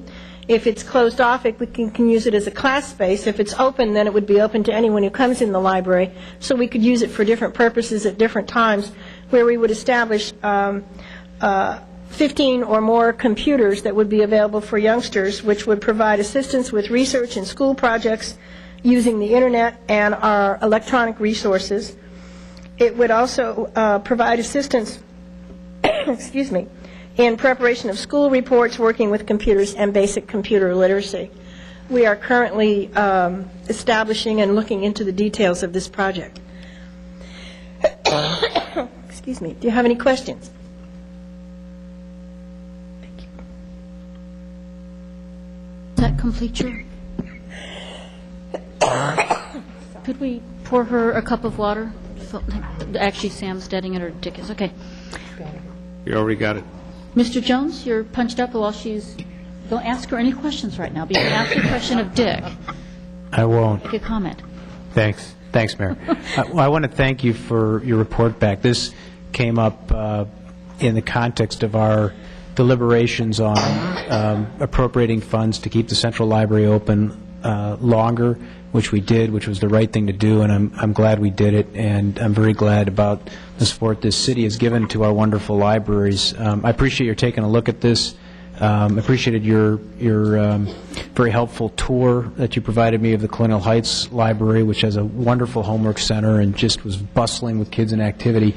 As I understand it, your recommendation is that you'll continue to try to look at programmatic activity for older kids, junior high and high school and college age, at the Central Library, the Cyber Center being one idea, the Club 828 another, and I guess from my own perspective, I would encourage you to continue doing that, because I think there is a critical need for programmatic activity for the older kids. The Central Library would be a great place for that, and I just ask that you keep us apprised as you continue to move forward with that, and I want to thank you again for getting back to us on the request. Thank you. Thank you. Ms. Pinnell? Thanks for your report. I missed last Thursday's meeting, and I visited the Martin Luther King Library Homework Center on several occasions, and there are a lot of kids that are exposed to what's going on there. And there's also one at Colonial Heights. I would like us to look at putting library centers or homework centers in some of the other libraries. I don't know about Bell Coolidge, the one Tahoe Park. There's a library there, right? Not anymore. Okay. Colonial, okay. But the other, and even the Valley High Library that we're getting ready to open, I think the majority of kids are out in those communities. And I like the idea of the homework center at the Central Library, but I think the majority of the kids are out there, so out in the community. So I think we need to look at putting additional homework centers in those libraries. You need to push the on-off button. I pushed the wrong one, I'm sorry. We could do a report back through the library board on what it would take to open homework centers in the other 6 city branch libraries. Why don't we do that? And if the library board found that then of interest, we could forward it on to the city council through the budget process. And since it's a joint board, we could also look at the ones in the county also. We could take a look at that. Okay, thanks. That'd be great. Thank you.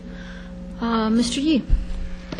Yeah, I guess my question was similar to what Ms. Pennell had asked, because basically I would say was, are you intending to expand the services to other neighborhood libraries? I'm talking about the homework center. The 2 that we started were primarily focused in 2 neighborhoods where we had a built-in audience of a lot of kids using the library, and this simply added value to their experience in the branch. We also were able to start both projects with private funds, although the original one in the King Library actually was started with a little bit of city money through Councilmember Pennell, Sam Pennell, at one point about 5 years ago. There are homework centers in city libraries like this throughout the country. It's a question, bottom line, sir, it's a question of resources. But as we're suggesting here, we could come back to the library board and take a look at what would be involved. And we can also study the need and how the usage might be in all the branch libraries.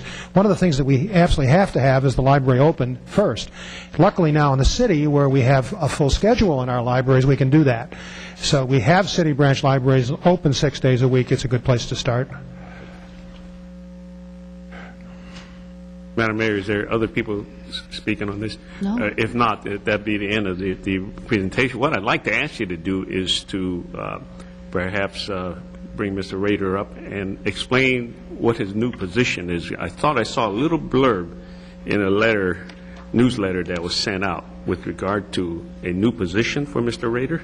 We have all of our branch libraries divided into regions, and I couldn't understand what it was because I hated to lose him at Bell Coolidge is all I can. Oh, you haven't? Maybe he can speak for himself. You haven't lost him.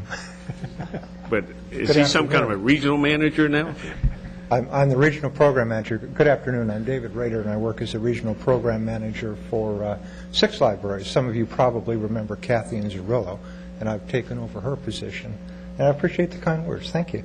Well, I appreciate it. I just want to acknowledge it because as city employees, and you're really part of a city employee, our city manager usually brings them to the council meeting and introduce them to the council. So that's essentially what I wanted to do. Thank you.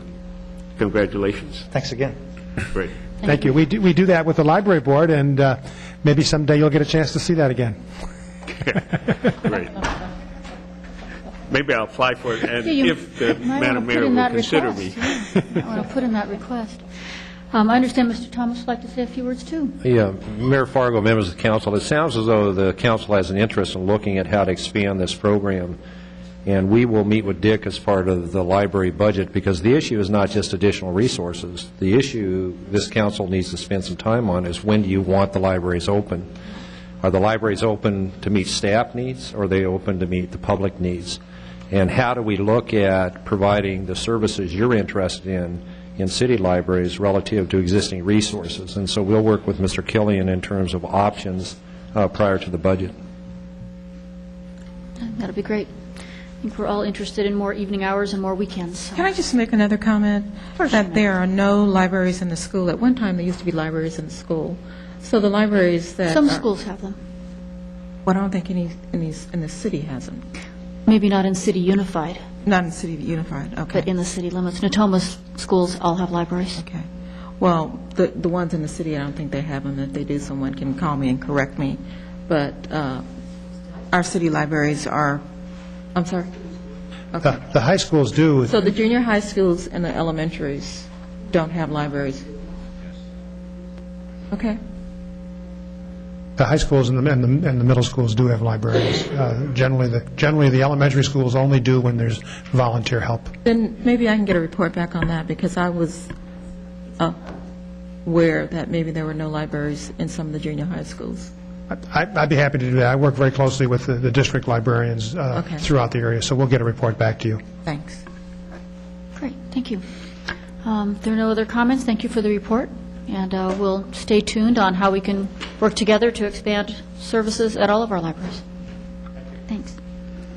Okay, item 4.4. This is a report concerning market condition effects on the Lot C parking garage project located at 805 14th Street. And you're bringing us good news, right? Good afternoon, Honorable Mayor, members of the City Council. The purpose of this report is to advise the City Council about conditions affecting the projects in general, and specifically the Lot C parking garage at 15th and 8th Street. You may not know it, but building projects are different from street and utility projects. The industry is adjusted to a multi-subcontract method for contracting, for delivering projects, and a general contractor basically functions as a coordinator, a manager, a scheduler, and doesn't really provide any bidding himself. All the work is actually bid to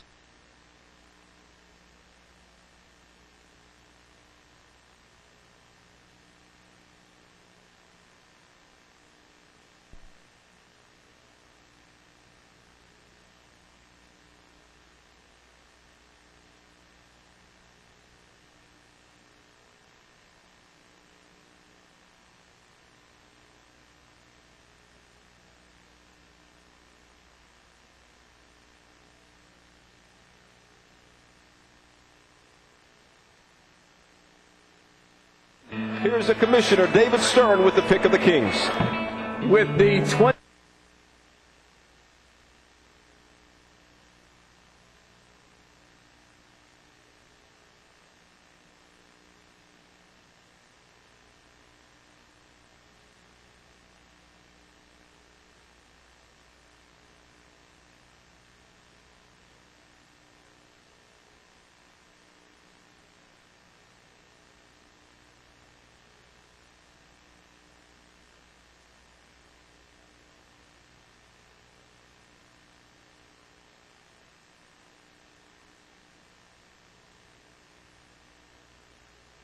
being very challenged because of the redesign has added many features, and for the project contingency to absorb. The project contingency we build into every project so that when things come up we can apply it to those things, but that doesn't always cover everything.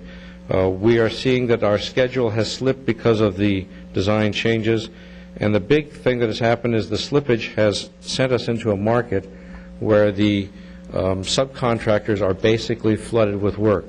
You've probably been listening to the news and hearing about how the economy is turning down. That is not taking place in the construction industry here in Northern California. Currently, the bids and estimates that the contractor for Lot C has are between 15 to 20% over his not-to-exceed number before we apply any value engineering ideas and the project contingency, so that number will drop. So why is all this happening to us? Well, I've talked about the design briefly. The other thing that's happening is subcontractors who, again, they're the competitive portion of building contracts. They are currently flooded with work. They can expand their workforce, for instance, when they need more, when the work starts to come their way. They can be more selective about job choices. They can raise their price. They can start stealing workers from other areas to expand their workforce. As a matter of fact, that's what's happening right now. The Bay Area is stealing workers from Sacramento and paying them to go to Sacramento, including commute charges.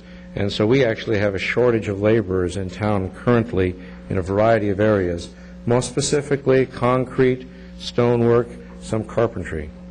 I included an article in the report that talked about how the residential industry is being affected by this, and that's an example of the framers being seduced, so to speak, into going to San Francisco. This is all the wonderful effects of a vibrant economy. We just don't have enough people to fill the gaps. We're working with the general contractor on value engineering this project. The architect has prepared a list of things which we want to bring back to you. While the project is currently over budget, we also think that it is not time to stop the project, because staying on in construction, keeping it moving, means that we will be able to get it done in time so that we can benefit of the people who need it, such as the music circus. If we stop now, we have a lot of problems associated with that, and the likelihood of the cost coming down by that action is almost nil. We definitely want to report back to you in about 60 days when we have these numbers specifically pinned down. We feel that what I wanted to come forward today and tell you, we are experiencing this. We are seeing this on other projects other than just Lot C. So you may hear some more. We will continue to work on keeping our projects in budget, but I needed to report to you what is happening.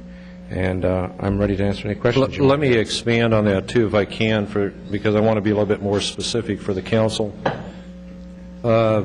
You'll recall that as part of the $2.5 million reinvestment in neighborhoods you approved a couple weeks ago, we set aside $300,000 to deal with contingencies for project overruns.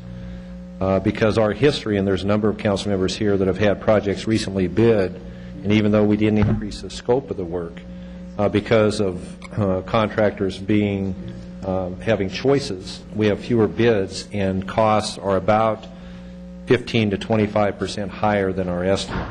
So the choice the council had was to reduce the scope of the project or to agree to a policy that we would add money to get the project done in time. Quite frankly, we're seeing that with this project. This is a $16 million project, if I recall, and you can expect a change order in the magnitude of $3 to $3.5 million. 10% is $1.5 million, 20% is $3 million. So I didn't want Public Works to proceed down the path without giving you an early notification. There are some choices in terms of reducing those costs, but remember, part of Lot C, based upon the direction of the mayor and council, was some serious negotiations with the neighborhood to make sure it was a presentable garage. And so there are some things that have been added by the council because of the negotiations with the neighborhood that we think ought to be included. What we're asking today is your understanding that this is going to be a big number. It's not general fund, it's the parking fund. It's my understanding the parking fund, and Mark Miller and Barbara Bonebreaker here will be able to absorb this increase. So it's not going to impact the general fund. But it is a sign of things to come as long as the economy is this red hot. And we're going to be coming to you in the context of the mid-year budget, because I think we're going to have to set additional general fund money aside for all the projects you've approved in order for us to get the projects done on time. Otherwise, you're going to be faced with a situation of cutting projects, and I know most of these projects are near and dear to your community's heart, and we ought to be careful about cutting back the projects if we can afford not to do it. So with the direction we're asking us to proceed is with the understanding the magnitude is about $3 to $3.5 million. And so I don't want any surprises, but that's about 20% of the project cost. Okay. Thanks for sharing. Mr. Jones. Thanks, Mayor. Thanks, Bob, for that explanation. Thanks for your presentation.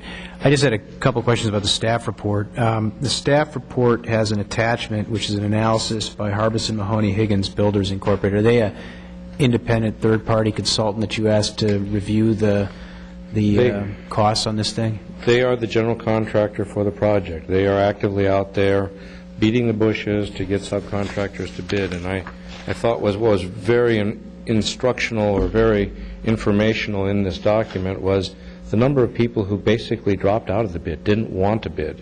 And that really talks to their capacity.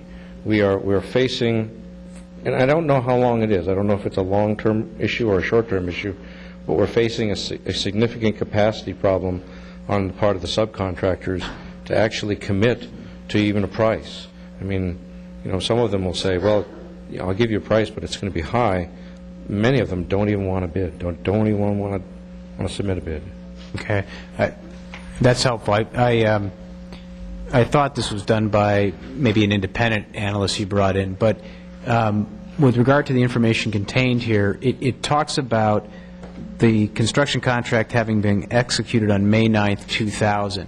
And I take it that was a contract that had a not-to-exceed amount in it? Correct. Okay. What I find striking about the explanation in here, and I grant you as a given all of the structural issues you've identified, not physical structural, but economic and market structural issues, is that notwithstanding all of the design changes, the contract was still executed on May 9th, 2000 with a not-to-exceed, and it looks like this project got through design and review on May 3rd, 2000. So didn't the general know exactly what the design was, even with all the neighborhood changes at the time the contract was executed? Let me try to answer that. We gave the contractor a set of the schematic design, and from that, he took it and priced that design. And that's what we based the not-to-exceed initial contract on. Following that, we got the design changes. So that did occur. The changes occurred after we initiated the contract. Then the other thing that happened is because of schedule, several other large concrete projects got ahead of us. Those were the East End project got out, got bid. The Embassy Suites project got out, got bid. NEC is doing a wafer plant, a very huge concrete wafer plant in Roseville. And Intel is doing 1 million square feet of parking. All of those got to be big concrete jobs. So revising the design and holding up when our general contractor could get out there and actually get documents to bid got held up. And so the schedule change, the design change, and then the market change are the three factors that affected this project. Generally, we get one of the three. In this project, we got all three. But on the design change one, I'm having a difficult time reconciling the dates here with that explanation, because according to this report, the project completed design review on May 3rd, and then the contract was executed on May 9th. So didn't the general know, and didn't we know at the time the contract was executed what the design changes were, because it had gone through the very, admittedly, elaborate neighborhood participation process that we went through to try to get neighborhood input, but that process seems to have been over at least by late April, if not the 3rd of May, before we executed the contract. The timing you explained is correct, but here's what actually happened is we gave the contractor the schematics back in the first of the year, February or so. The document, the cost he put together were based on February documents. Then we took all those through and include the system, including to the design review board. They changed it. They just said, we want to change it. But the design for that change had not been done at the time that we initiated that contract. We didn't know that the magnitude was going to be that great. So maybe this is a question for Sam, but does the contract refer to the design as it was approved by the Design and Preservation Board, or does it refer to the earlier? It refers to the schematic design that we gave them to price, which was not the final design. All right. And so when did we take action authorizing you to enter into the contract or execute the contract? It was in May. Council. It was in May.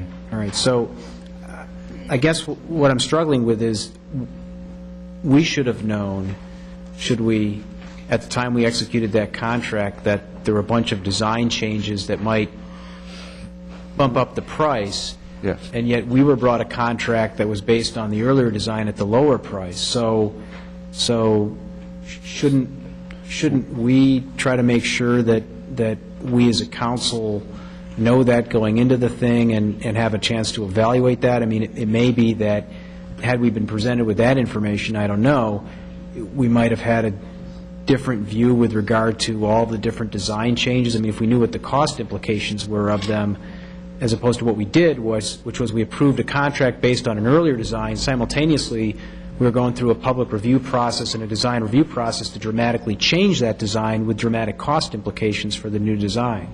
See what I'm saying, Dwayne? I understand exactly. The choices were for us to stop at that point in time and to hold the project off for another year or so would put us in greater parking deficiency downtown. We thought, we had hoped, your staff had hoped, that the changes that were made by the Design Review Board and the community would be within the contingency that we had in the project. It wasn't. And that's why we're here today to tell you is we're outside of our project contingency. Okay, but I guess what I'm asking the manager is, it just seems like there ought to be some mechanism, and maybe because you thought they were within the contingency, that there was no opportunity to send a flag up, but I guess it seems like we're way past the contingency now, and some of it's driven by the two other factors you mentioned, but as I read this report, a significant part of this, they lay on the shoulders of the design process. So I just think it would be helpful if we think that the design process that we've sent you to do is beginning to upset the apple cart with regard to the budget that we thought we were going to stay within for the project, that a flare be sent up earlier, so we have an opportunity then to revisit the design at that point. I take it you're going to do that now anyways, right? I mean, you're going to try to do some value engineering here and see where we can make some savings? Yes. Okay. All right. And I understand it may be easy in hindsight to raise these sorts of questions, but I am troubled by the magnitude that the manager has mentioned with regard to the overrun. I guess the only comfort that we draw from this is at least it's the parking fund, not the general fund. But thanks. And we are working very hard to get that number down closer to 2 than to 3. So okay, that's where we are right now. But we actually don't know because we don't have all the final numbers yet. Okay, thanks. Thanks for your report. Yeah, and I think, Mr. Jones, you're correct. We need to always look at our processes. Okay. And we are entering a new era relative to public bids because the times are so good. The fundamental question I asked when I saw this was, we need to notify my bosses right away. And number 2 is, given what we know today, would we do this project? And I believe the answer is absolutely yes, given the parking shortage, the partnership with the Theater Company Music Circus, and what we're trying to create. So I appreciate your comments. Thank you. Mr. Cohn. Yeah, a couple of questions following up. First of all, how much of the $3.5 million roughly we're talking about in terms of cost increases attributable to design changes? Is it half, or just roughly speaking, or is it so intertwined with the other factors at this point in the delay that it's hard to guesstimate? The portions that can be attributed to the cost increase are adding material to the back of the garage along the alley. Mm-hmm. So I don't have exact numbers for you at this point, but it's precast and also metal screen along that back alley. And now that was one of the areas I wanted to ask about specifically, because when we talk about neighborhood concerns, I don't think that was so much a neighborhood concern as the concern of a particular hotel owner nearby. I did not hear the residents in the area asking about the alley that they don't look at on the north side. I'd like to know how much that is, that particular feature, and how, well, another way of saying it, so we don't get into 20/20 hindsight, how much would we save at this point in time if we were to eliminate that feature? We're looking at that exactly. That's part So of the when value you're- engineering exercise is to come forward with a list of things that we might be able to remove from the project, still keep the essential prime ingredients of the design of the project that both the community and the council want, and reduce the price at the same time. All right, because I certainly don't want to eliminate things that were key to the neighborhood, particularly the residents in the area, but that alley seems to me was just one particular property owner, and frankly, whatever the garage looks like will look a lot better than that hotel that's on the north side there anyway, but maybe I shouldn't go any further on that topic. But the second thing I wanted to make sure I understood when we talk about this coming out of the parking fund, we don't have the $3.5 million reserve, do we, in the parking fund? When you say it would come out of there, what are you thinking in terms of the fact we could raise parking rates to cover it, or do you anticipate that we may have additional surplus in the future? Or what is our current surplus in that fund? I'm going to ask Mark Miller if he wouldn't answer that. Mark Miller from the Parking Division. I think what we're looking at is the capacity to support a bond stream. If we were to tag on some other funding, we could pay that increment over time. Not that we have that like in the bank ready to pay out. Well, yeah, I didn't think we had. What is our current balance in the parking fund, roughly? To be honest, on the top of my head, I don't know. In terms of what's in the budget, we're ahead of the budget level. We're comfortably where we're at, but in terms of our CIPs and what's been paid and what's not, I'd have to... We can give you that information. We'll send it to you tomorrow, to all the council members. Thank you. That's all my questions. Okay. Thank you. Mr. Yee. Thank you, Madam Mayor. Mayor Fargo, I should say, maybe. I don't have questions. I just want to make some comments with respect to this particular project. And bottom line, of course, it appears to be running over our costs. But the one thing this council has to understand is that it isn't strictly a garage. It's got retail in it. And anytime you start mixing use in it and requiring special equipment, special facilities, that cost goes way up. In fact, it goes sky high. All we have to do is look across the street, the one kitty corner from us. That is not a typical garage. And so when you want to make it look like the neighborhood, which is not what a garage normally looked like, then we have to expect some higher costs. Now, the amount of overrun, I guess this thing about being caught in a situation where the labor market, I'm looking at some of the sub-bids that are being put out. I mean, it doesn't make sense. The contractors out there just giving us courtesy bids, and we're lucky to even get the low bid that we have. And I'm assuming that with those low bids, we're still over what we're talking about. But I certainly agree with Mr. Cohen with regard to a big part of the overrun has to do with carrying the finished material from 14th and 15th Street around the corner onto the backside, which is the alley, what we call the alley. I still remember the big bait we had over here. And, you know, too often we succumb to neighborhood concerns without knowing exactly what these costs is going to be. So I appreciate that staff would come back and just tell us what it is, and we'll decide whether it's worth going through the overrun and putting that extra cost in. So, again, thank you for the input. It's better to know now than later. Appreciate that. Any other comments from any other council members? I think the only thing I want to add to it is if there is some input that our architects and our building staff can give to organizations like CETA in terms of employment opportunities. It seems to me that if there are people who are actually being paid to leave Sacramento to work elsewhere when we have jobs here, there might be something that we can look into, whether it's, you know, apprenticeship programs or some other opportunities in order to enable people who are here locally to work locally. We need to give that some thought. I'm not sure what those opportunities are and what we need to do, but and this probably won't last forever. But on the other hand, those are pretty good jobs right here locally that I hate to see people having to leave town for.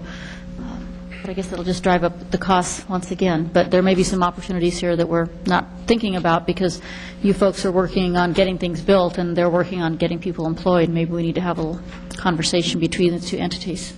We agree 100% there. I think it was clearly spelled out in the B article that there are significant construction opportunities for people with a high school graduate degree to make very, very reasonable middle-income salaries working in construction. And the construction industry, I know, is working very hard to attract those people. Great. And we're doing everything we can to encourage it as well. Okay. Thank you. And thank you for the report. I don't think, I assume you don't need any motion to ask you to come back in 60 days and give us a report back. That's clearly where we are, so. Okay. Thank you very much. Okay, items 5.1 and 5.2 are being continued. You need a motion for that? Yes, I guess we do. I'll move. Thank you. Do we have a second? We have a motion and a second to continue both items 5.1 and 5.2. All those in favor, please say aye. Aye. Aye. Any abstentions or opposition? Okay, good. Hearing none. Under item 7.1, there's really only, what we have here are some appointments and assignments that I hope the council members will take a look at, because given the shifting in our council roster here, we have some openings and we need some of our alternates to sit in during the month of December and make sure that we have city representation everywhere. The one area where we do need a confirmation now is to confirm Jimmy Yee as the Regional Sanitation Board representative. Okay, thank you. He made the... Did you hear that train? Well, last time, it has to be... Right, and now we have to confirm it, so I want to make sure that we could confirm that. Do I abstain on that? It would be in your best interest to abstain, yes. But we're going to make you go to this meeting anyway, so it doesn't matter. Yeah, you can vote no. You can vote no, but you're still our assignment, or our appointee to this. Gotcha. All those in favor, please say aye. Aye. Any opposed or abstentions? No. Thank you No for- opposed, but I'll abstain today. Okay, well, thank you for that. And the others are already in place, so there isn't any need to make any changes. I will remind the council, I'm going to be sending you a memo to remind you, but I will need to have people's suggestions for what they would like to serve on next year. It would be helpful to me if I could have that before people leave for their 2-week council recess, so if you could let me know. I'm going to send out a reminder list of what you're all supposedly doing this year, and so that you, Sandy, also can have a complete list of what the options are, and then you can let me know what you want to stay on, what you want to get off of, what your interests are, and what your time allows, and I'll take that all into account when I make those assignments. Yes, Mr. Thomas? May I call him Mr. Waters? Mr. Waters. Is that what you're... Thank you, Mayor. I just want to, for the record, correct 7.1D as in dog. Yes? We are not going to have a cable commission meeting in December, Jimmy, so that's a moot issue. Okay. Number D, there won't be any cable commission meeting in December. Was that canceled? I'm sorry, January. That's my mistake. That's January. I'm sorry. I'm an alternate to the Cable Commission, so there's no need for any appointment. Okay. We are going to meet. No, I think that, no, I guess my point is you're an alternate, and we'd like you to be there Thursday the 5th, is the point I tried to make. I will be there. Okay. And STA Robbie Waters, current alternate, that is on the 13th or 14th of December, and I've already scheduled to be out of town, so I don't know. That has to be looked at, though. Well, That's fine. I just wanted we to only make... have one alternate on STA? I think we do. I think We only just have me. one. Remember, but, you I've know, only there's a been good once. possibility that meeting may be canceled anyway, That's what I because thought. we took care of business at the last one. We that- did. But there is some possibility that it could, there may be one or two items that they still need us, but they weren't sure. Is there any, I just can't make it. That's is there any prohibition to us appointing an extra alternate? Probably not. Well, then I'd like to go ahead and nominate Ms. Hammond to be our extra alternate for STA, if needed, to attend any meetings that are held till I make appointments. Okay, it's been, can we just do that now? Do I have to announce it and do it again next week? Why do we always do it that way? Okay, all those in favor, please say aye. Aye. Aye. All right, you're in, Ms. Hammond. Thank you. Why don't we ask the clerk and the attorney to check the procedures, so if you have to come back next week and confirm Put it the on the nomination, we do that. Okay. The only other thing I wanted to say under council idea, Mr. Waters, is that all you wanted to say? Okay. Are there other council ideas and questions today? Mr. Yee? Yeah, Mayor Fargo, I'd like to request that the charter ad hoc committee on the charter officers meet immediately after the closed session. Okay. Does everyone who's on that know who they are? Okay, great. Any other, I don't see anybody else punched up. I just want to let the council members know that later this week, Mr. Thomas and I will be going to Washington, D.C. I'll be meeting with our congressional delegation back there and talking with them about some of our priorities and discussing some issues with them, in particular some East Bay mud issues. And we will be returning soon. We'll give you a report next week on how we did and how the weather was.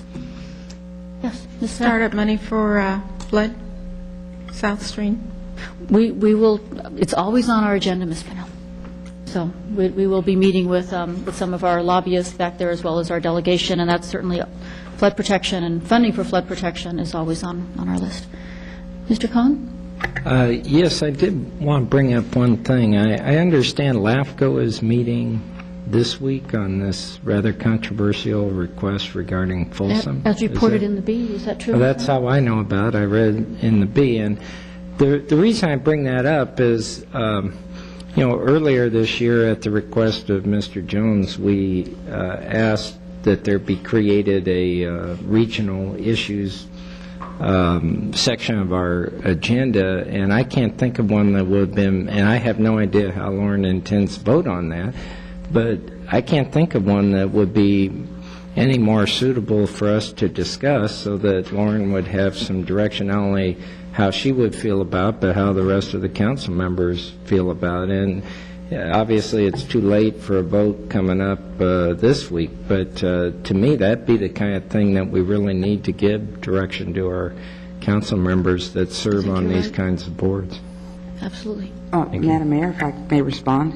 When we, the first issue we brought under the regional issues section was SOIs in general, ours in particular, but I also made distinctions that night between our SOIs and the SOI that Folsom was proposing at that time. And do you mean sphere of influence? Yes, excuse me. I'm sorry. Sphere of influence. Well, and I wasn't in any way being critical of Councilmember Hammond, Lauren.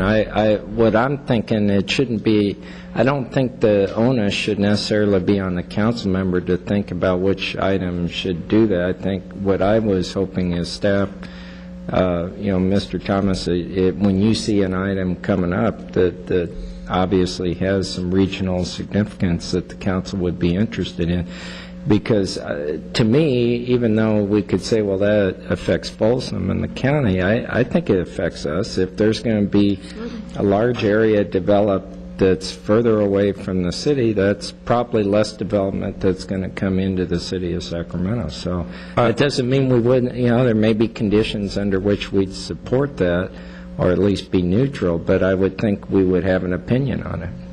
I can work with our planning department. It's after the fact, but I can work with our planning department and then schedule a briefing or a discussion at council in January. Or you could just stay tuned Wednesday night. I'm sure we'll be going until midnight, and you'll see what's going on. But I guess under ideas and questions, that's probably all I should say. Thank you. Okay. Mr. Jones? Thanks, Mayor. And I appreciate you bringing that up, Steve, because I think that's exactly what we designed that agenda item for. We do have calendared at our January 23rd meeting, under the regional issues heading, a discussion about smart growth principles. And I know the planning department will be bringing forward a report for us to take that up, and that might provide a vehicle to have a more generalized discussion of spheres of influences also. Thanks. Okay, thank you.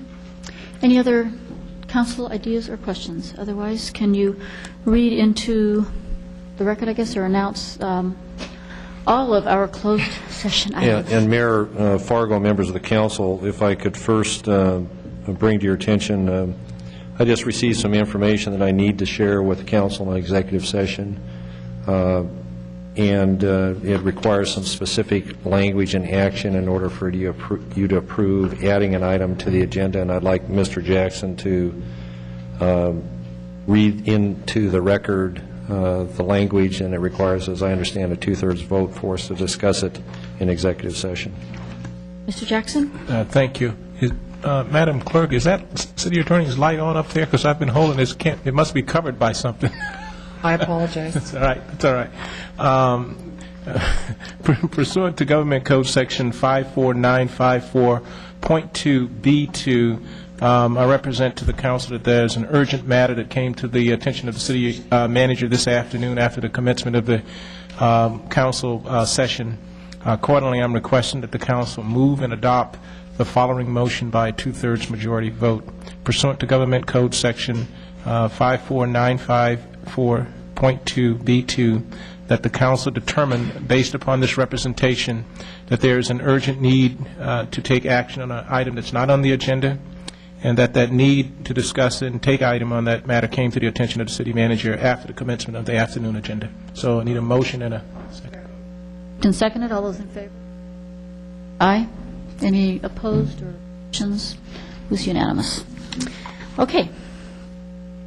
How much of this you have to read? There are several items. You have one, which is, there's one under SHRA, which is for Chief Negotiator Ad Hackage and more Executive Director for salary negotiations.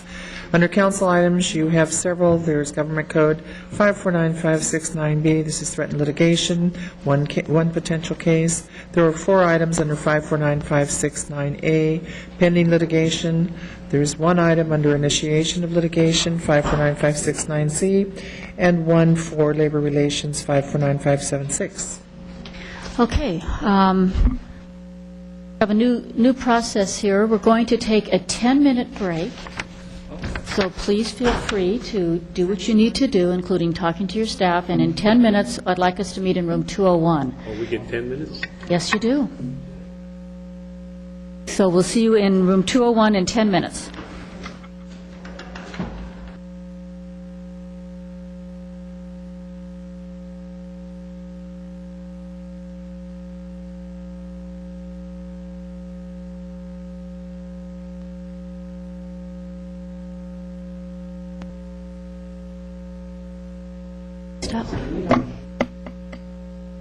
Good evening, everyone. Welcome to the evening meeting of the Sacramento City Council.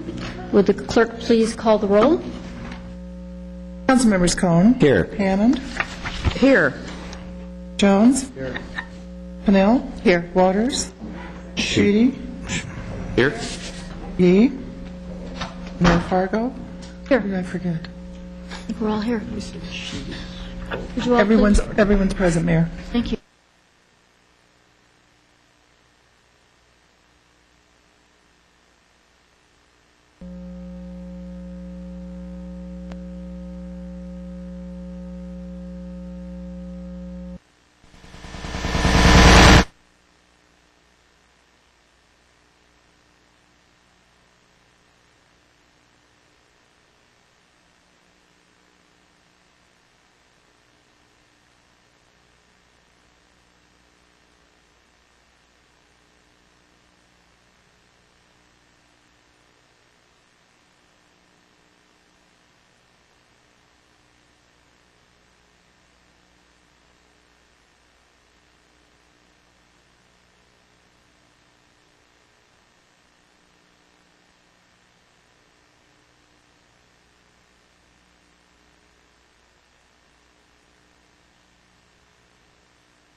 Check, check, 1, 2. Check, check, check, check, check, check. Check. Check, check, check.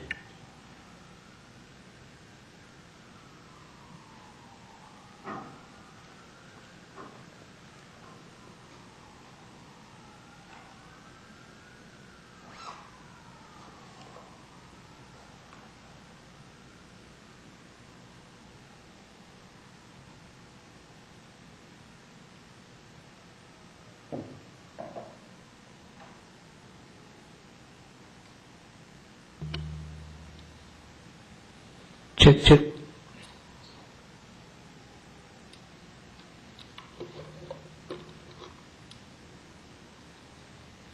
Check, check.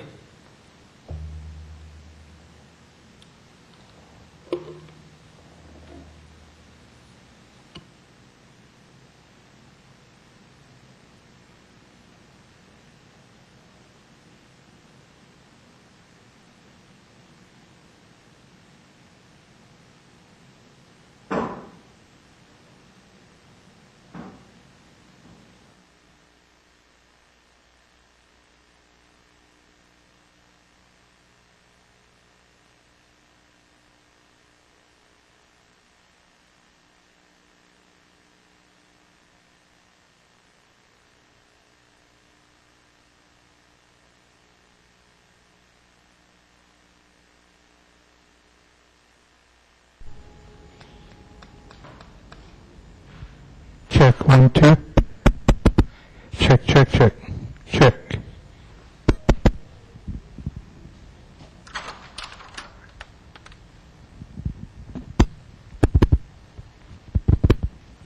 Check, check.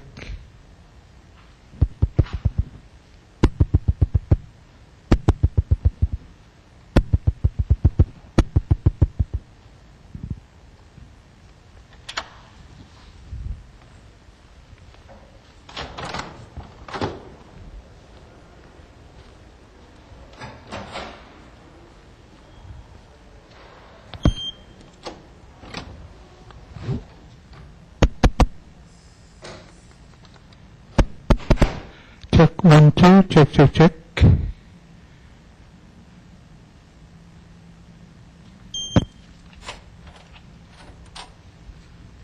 Hey there. 6, 6. You got it in there, I can hear it. Thanks. Ladies' room, check, check, check, check, check. Check in ladies' room. Men's room.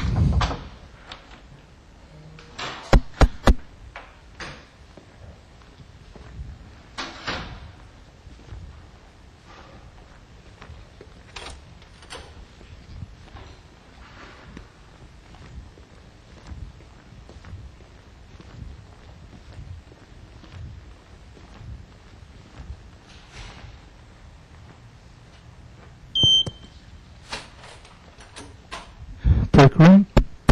Break, break, break.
Check.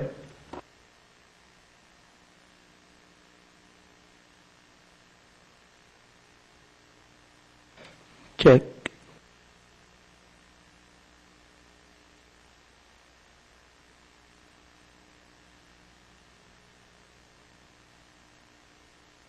Check, check. Check.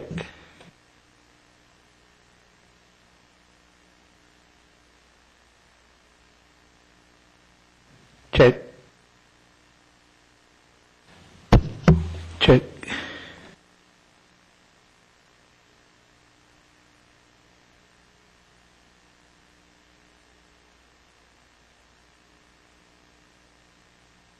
Check, check. Check, check.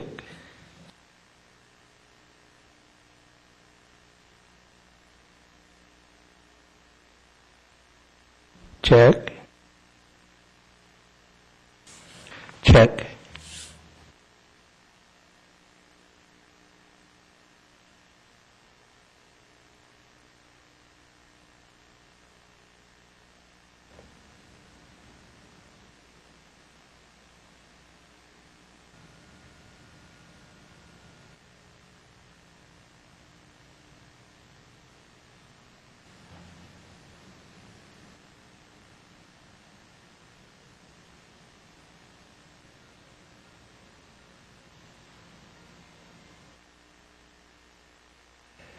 Check one.